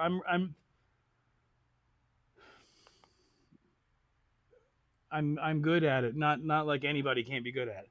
If you know how to do it, you can watch Marketplace, Craigslist back in the day. Before that, the newspapers, the Coastal Trading Post, and get the deals. I was riding it. Wheel burnt my leg. Yep. I know plenty of people, girls in particular, with the exhaust pipe burn from a Honda Scrambler. I know exactly. Yeah. That's funny. Total brain fart. Me too. So, John, did I already show you what you wanted to see? Trade my car for a bike. Okay, here's another recommendation, especially as a new rider. Don't do that. I mean, unless you just want to be a hardcore biker and just do it, then go for it. Commit. But I can tell you from personal experience that not having a car to roll around in and not having the proper gear to ride in gets real shitty once it starts raining in the middle of winter. China. Okay, the China bike. Okay, so I don't know what you've heard about this bike. What did I do with the camera? It's over there now. So what this bike is if you go on Amazon and look up, I don't know if they even sell them anymore, but there are other models that are the same thing. The Tao Motors TBR7. What's going to come up is a bike that you can basically, I don't know if it's still that cheap, but you at one time could get it delivered to your door for $1,500. And it's an enduro with all the plastic fairings and all that.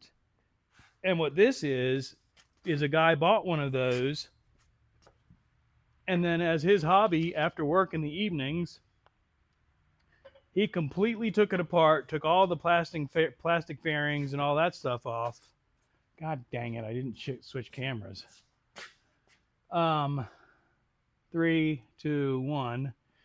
He took all the plastic fairings and all that garbage off, bought an aftermarket seat, an aftermarket gas tank, an aftermarket headlight, and I forget what else he did. Oh, and an upgraded carburetor. And he built a little scrambler out of it. And then the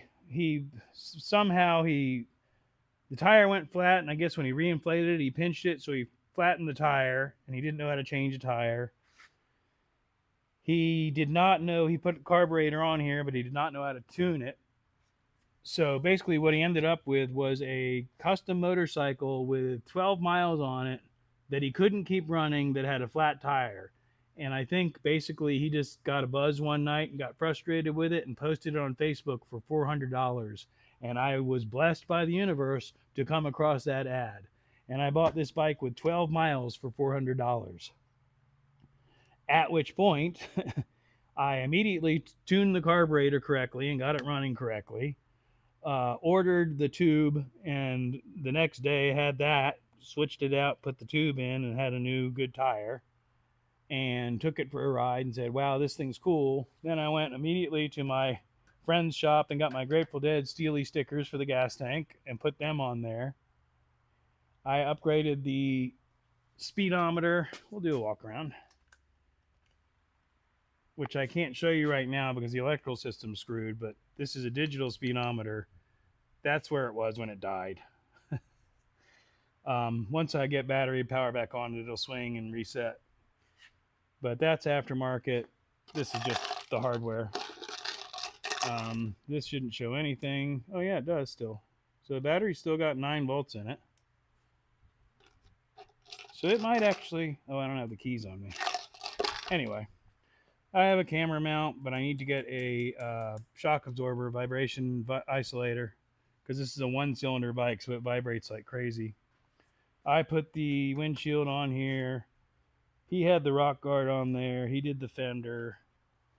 Like I said, the carburetor, that's a Nibby carburetor. That's an aftermarket carburetor. It's just a fun little runabout, what I call a scrambler. Like I said, it's great exploring bike.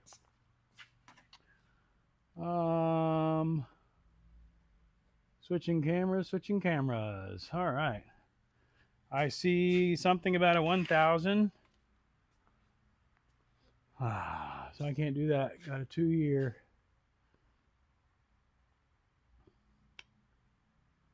Oh, right. I've been on the back of a 1000, so this thing's way behind again. It's not way behind. 4 hours. Wow, new record, guys. I'm going to wrap this up here soon, I would say. Oh, why did it stop? Myrrh. Anyhow, I've been on the back of a 1000 before. I come off the scrambler, and I can safely say bikes are not for me, but I do like looking at them. Yeah, I was on the back of a bike one time. I was 13 years old. I was working at my first job. Under the table, I worked at a bicycle shop, not a motorcycle shop. But the two guys that ran the bicycle shop were both motorcycle guys, and they both had, doesn't matter what bikes, they were actually classics, but or are now classics. Anyway, they would pull up front, unlock the shop from the front door, and then ride their bike around and park it out back.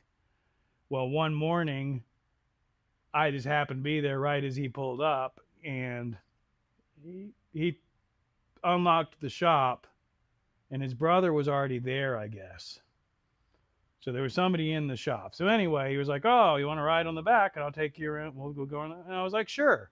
And the first thing he did, as soon as I got on the back, he said, "Hold on," and I held on, thank God, because he immediately popped a wheelie and rode one wheel all the way around to the back. I have never ridden on the back of a motorcycle since then. That's my point. 4-stroke, right? Yes, the China bike is a 4-stroke. Look new. He probably got the jetting wrong. Oh, no, it was just a tuning thing. No, I didn't have to rejet it or anything. And it was super cheap. Absolutely. Sorry, 2-year-old. 125. It's a 250. Started that thought, didn't finish it. Yeah, this is a 250. Like I said, it's a Honda clone. I don't think the parts are necessarily literally interchangeable, but then I think I've read somewhere where some of them are. This is again Tao Motors, which I'm not sure if they're still making it. They make other bikes, but the best version of this bike last time I researched it was the Hawk DLX, and that one has inverted forks. It's fuel injected, but again, it's not going to look like this. It's going to look like an Enduro with all the plastic fairings and everything on it. I've never experienced speed out in the open, if you get what I mean, and I've been in GTRs. I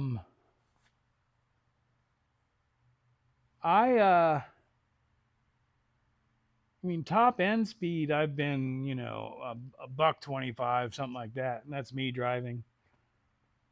I have been in some fast cars, like off the line kind of thing, but I've never really been in any truly fast, like drag racers or anything like that. Excellent. Wake up. Enjoy your lavender, sir. I would like to build a little hot rod one day. Bikes. So bikes and cars, I actually feel very similar about as far as the speed thing. My bobber was built. It's the definition of a bobber. My bobber would go 0 to about 60 really fast, and it was fun as hell. It had no top end beyond that. But I don't need to go fast. I enjoy, like I said, I enjoy going from light to light as fast as I can, within the speed limit even. I got no problem with that, or speeding a little bit. I like that even with cars too. Um, I'm I enjoy cars. I enjoy motorcycles. I enjoy all that. I also have had more than one person that I've lost to car accidents, and I feel that there's a time and place for everything. I'm not saying that I haven't done any of the things we're talking about, but these people that are doing what we were talking about earlier, stopping at a four-way intersection and doing donuts in the middle of the road and shit, that's just completely uncalled for. However, devil's advocate, there also are very few places for petrol heads to enjoy their toys. Um, and when those places do exist, they end up being commercialized and they charge you an arm and a leg. I've contemplated many times starting a driving school just for the sake of A, being able to enjoy doing stuff like we're talking about, but B, it's a good learning experience. You put somebody on a wet track and a go kart, they're going to learn real quick how to steer out of a skid. Most people have no idea how to steer out of a skid, and the first time they break traction on their vehicle, they lose control. Many of them end up dead. I got to take off and clean, set up a tree, get some IT work did, and lay into sorting out this YouTube channel of mine. Too bad we can't duplicate ourselves. Soon, very soon, sooner than you think, Taylor. It's terrifyingly soon. Happy early gobble gobble day. Thank you. Peugeot 205 car with a nitro switch. Those kind of friends. I've seen probably 3 Peugeots in my life in the States here, and that was well over 30 years ago. I can't imagine associating a Peugeot in the States with nitrous or anything like that. Is when I think of a Peugeot, I think of something that barely starts and might get from point A to point B.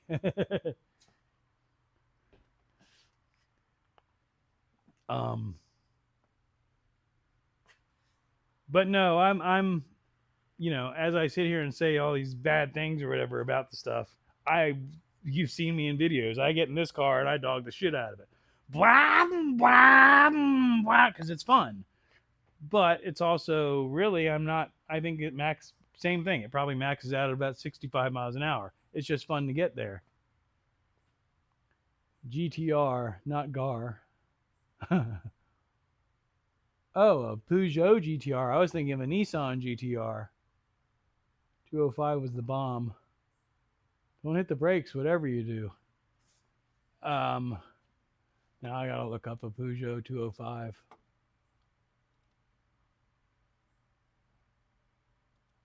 Also, just because we've been talking about it, I'll drop that vidIQ link again, just in case anybody's lurking. That's my little affiliate link. Peugeot 205. Okay, looks like a little Volkswagen Rabbit or whatever.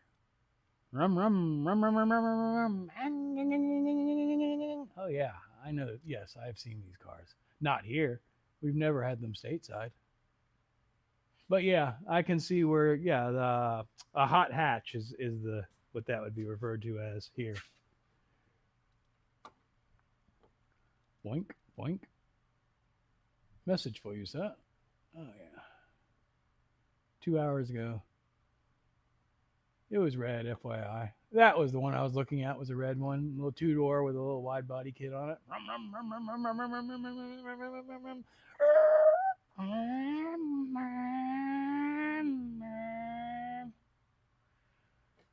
For real, lost a handful of cousins due to lost control. Also, always try to get a ride if intoxicated. I'd much rather have someone bug me drunk than not be able to speak with them again over a drink.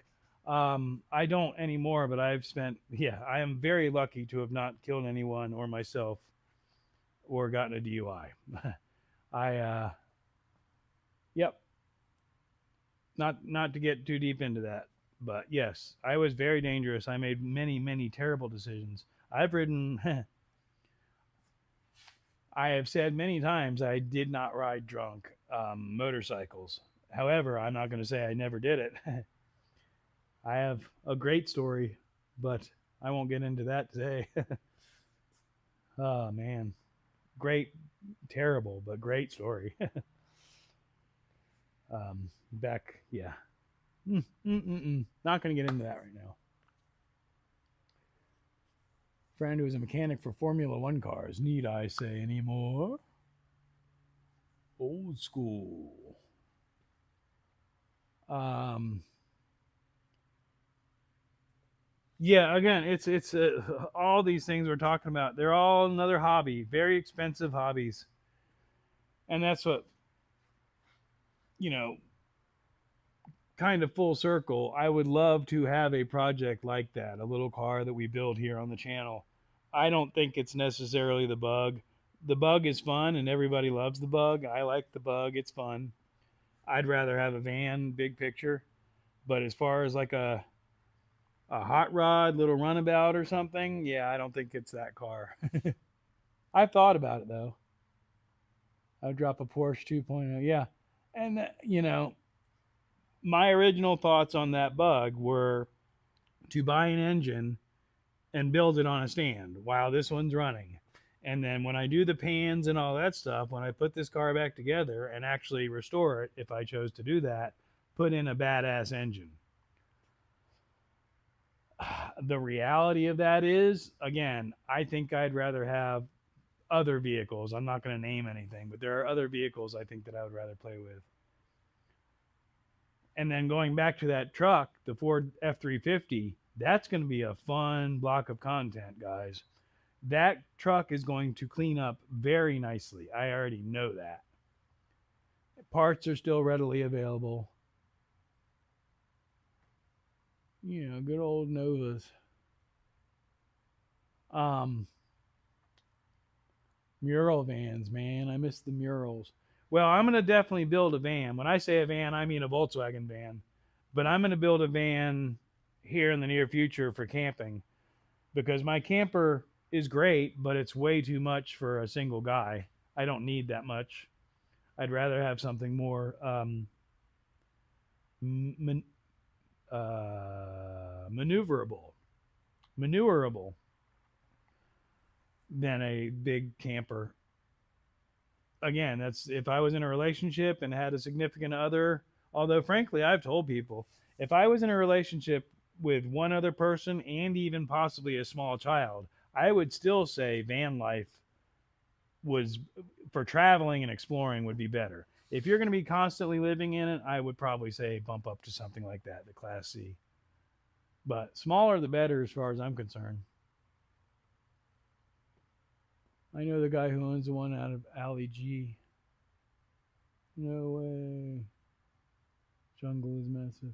I'm not sure what y'all are talking about there, but I'll look into it here later. But no, I've been a mechanic. I've been in the cars my whole life. Wasn't necessarily my career, but I've always enjoyed them. And going back to the whole lack of a dealer's license, I can buy things off of the marketplace or that was what I was talking about earlier, Craigslist. When I worked in a shop, we used to have kind of a little under the table or whatever bet going. During our off time, we would all jump on to the internet and look at Craigslist and try and find a deal that we could fix easily and flip. And when that shop closed, I had the record for the most profit. I bought a car for $75 and I sold it for $1,200. And basically, the person that was driving it had completely worn all four corners of the brakes. She'd never done the brakes and completely worn them out. So basically, I went through and invested in entire new brakes for all four corners, did a tune up on the car, and it was tax season. So I sold it literally 2 days later for $1,200. Winning. 57 GMC panel truck. I'll take it. I'd love to have an old panel truck. That would be one of the vehicles that I'm talking about. I vaguely know about that. I didn't know an association of the car stuff, Sophia. But I've never watched Borat or any of that. Ali G. But I can see that it's going to be time very shortly. So I could just say I'm out of here, but instead I'll just reload my lavender aromatherapy module. Except I have to find the emptier first. Oh, it's upstairs. Dang it. Excuse me. Sorry. I'm just going to empty this into the trash then. Be right back. Oh, my back. I said back twice in a row, and it's two different meanings. The English language is weird.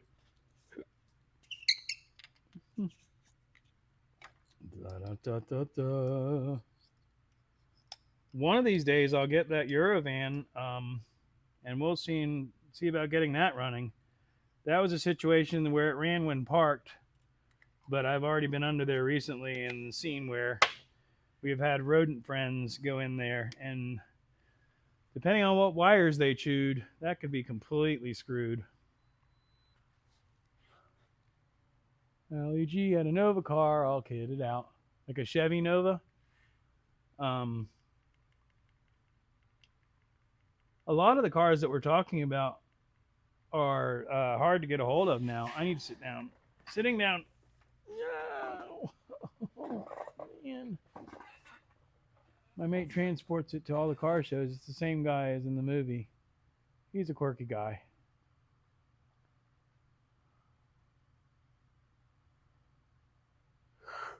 Oh.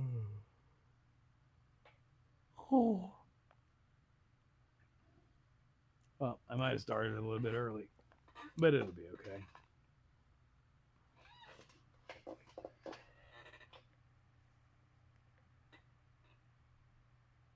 So yeah, I'd like to get these two scooters running reliably to where someone could turn the key on, hit a button, and it starts right up. Both of them, matching pair. I'm also going to sell them together. I'm not going to separate them. And I know that's going to make them harder to sell, but like I said, they are one number off each other. They are progressive serial numbers. So I'm not going to split those up. This thing I will fix and get back on the road as the exploration vehicle, and or if we get the RV or a camper van running, this will probably be mounted to the back. That other one, again, obviously is cruiser. Let's go for a ride. The two-stroke in the corner, again, that's I would love to build that bike. That's going to take some money, but it's also it could be sold, but it's got to be 4 digits.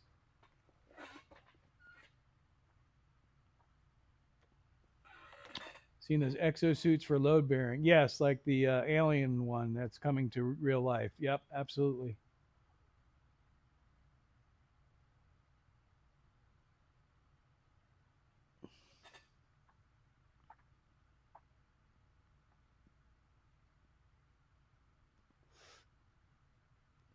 I need an exo spine. And the reality is my back is not that bad, but it's annoying. It keeps me up at night. That's neither here nor there. Anyhow, going back into the woodshop projects, I do have a lot of woodshop projects that I could do too, but speaking of I mentioned it earlier, terrible things to do for the channel. I'm not going to do anything woodshop on the channel. I don't think it would be. Although really, as I'm saying it, I know that the door that I hung in the garage or in the office, that actually did pretty well. Just finished seeing Graceland. How was it? Absolutely amazing. Awesome. I'm glad you got there. Did you take a tour or did you self tour or whatever? I don't know if they'll even let you. I think you have to actually take a tour. I'm pretty sure, I'm just talking out my ass, but I've seen other people that went out there. I think you can kind of do a walking tour of the outside, but I don't think they give you free reign. I'm going to shut up and see if Sterling responds.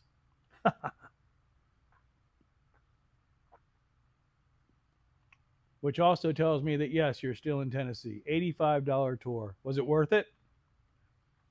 That's a little pricey.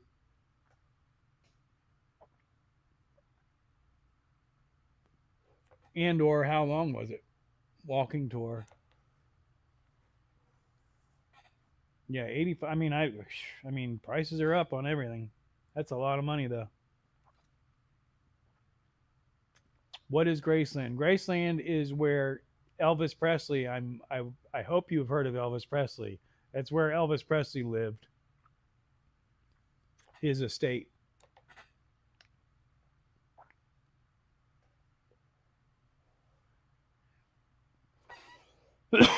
I'm going to Graceland, Memphis, Tennessee. Saw just about everything. Totally worth it. 6 hours. Wow.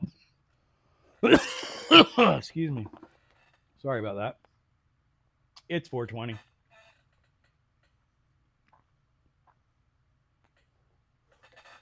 Well, that's Sophia. That's what I always have to remember. Can't film video, and that's what I was my.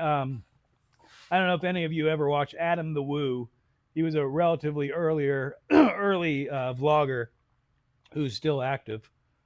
But I remember one time he went to Graceland and I think it was closed, and he was trying to film over the wall, and I think somebody drove down and stopped him, if I remember correctly.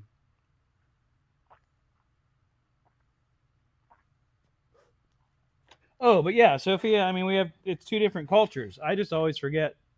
I don't always forget, but oftentimes forget that you're in Wales and you have no idea what the hell we're talking about. But things like Elvis Presley, I think, are kind of universally known. That's cool, though, Sterling. I'm glad. I hope you enjoyed it. I'm going to Monster Jam, see if I can try to get those guys to let me work on those machines. Well, I mean, if that's your dream, bro, pursue it. Up 420. I don't know. I don't know how Monster Jam works. I'm assuming they're individual teams. Thanks for coming in, Sterling. Enjoy. Get it done. I I may I've got that show in Daytona. I don't know why I'm yelling. I'm yelling. I've got the show in Daytona Thursday, and I've got a room, so I'll be there Thursday and Friday. But then I'll be back home Friday night. So I may drive out to Lake City and hook up with y'all Saturday at the Living Legends show. That's, you know, assuming I can motivate. What did you miss, Alaska? Same shit, me rambling. A bunch of crazy people listening to it. Which reminds me, y'all are nuts sitting here and hang out with me for 4 hours. Oh my gosh, I just realized at 420, it was because I started at noon. Duh. That makes total sense. At 420, my stream was 4 hours and 20 minutes. That would be cool. Right on. I've got what's his name? Sick, Eric's number. So if I pull that off, I will reach out to him. Because I think, again, that's less than an hour from here. I think it's like, anyway, right around there. 45 minutes. Yeah, it's like, wow, your stream starts at noon. So strange enough, at 420, you have streamed for 4 hours and 20 minutes. Like the most obvious math in the world. Let me get out a calculator and figure this out. Sitting on Elvis's front porch swing back when I was a kid. At 11:45 at night. Wow. Interesting.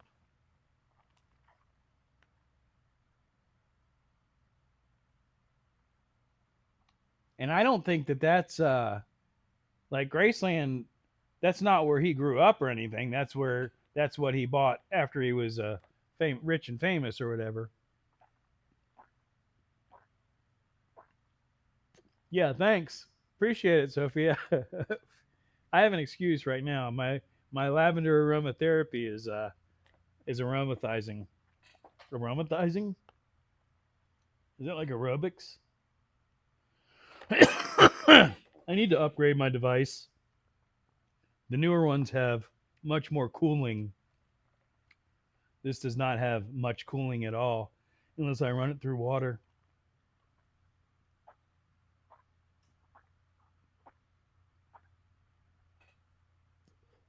Plus, the newer ones have a clearer air path. This one's like sucking through a milkshake, basically.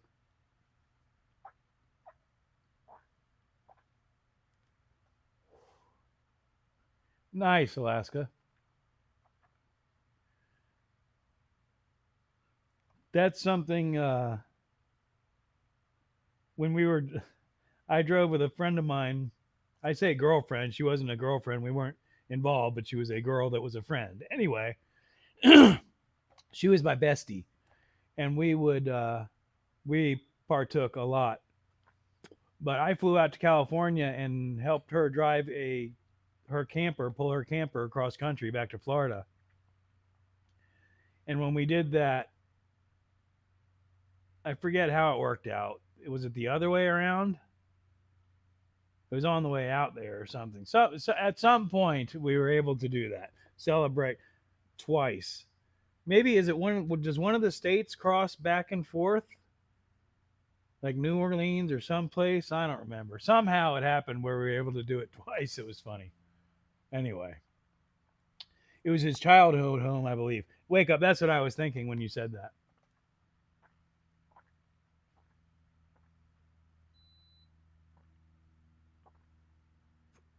Yeah, we were going in the wrong direction, so I don't know how that worked out, but I remember it happening. Maybe it was a different trip. Anyway.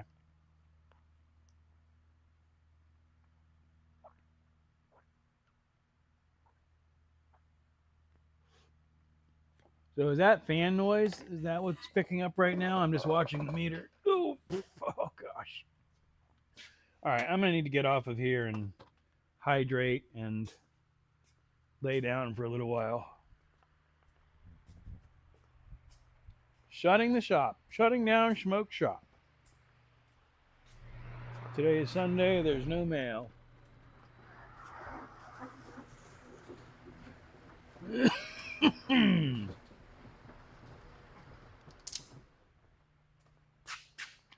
Shut the fan off.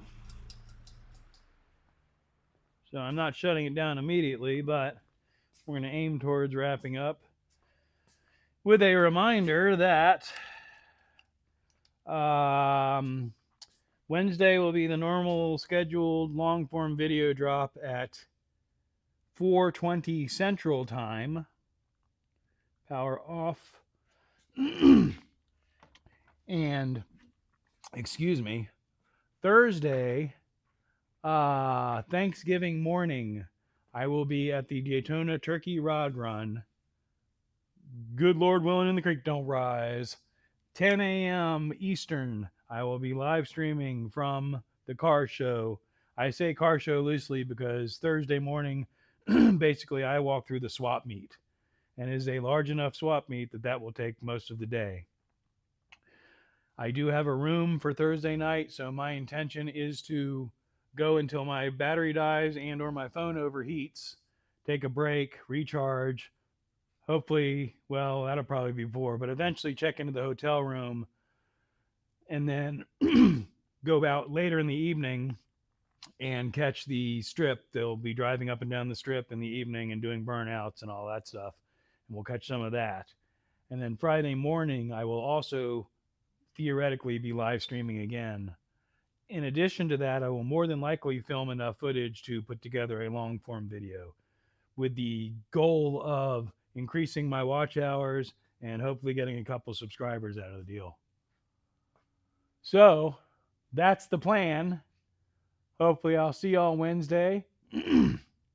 As always, I appreciate each and every one of you for being here. I still think you're nuts to hang out with me for 4.5 hours. But that's fun. And I appreciate you doing it because I definitely do enjoy it. So with that said, I'm going to figure out where the button is to push. It's up here. So we're almost there. Love y'all. I'm out. Peace and love. Thank you. Bye-bye. End.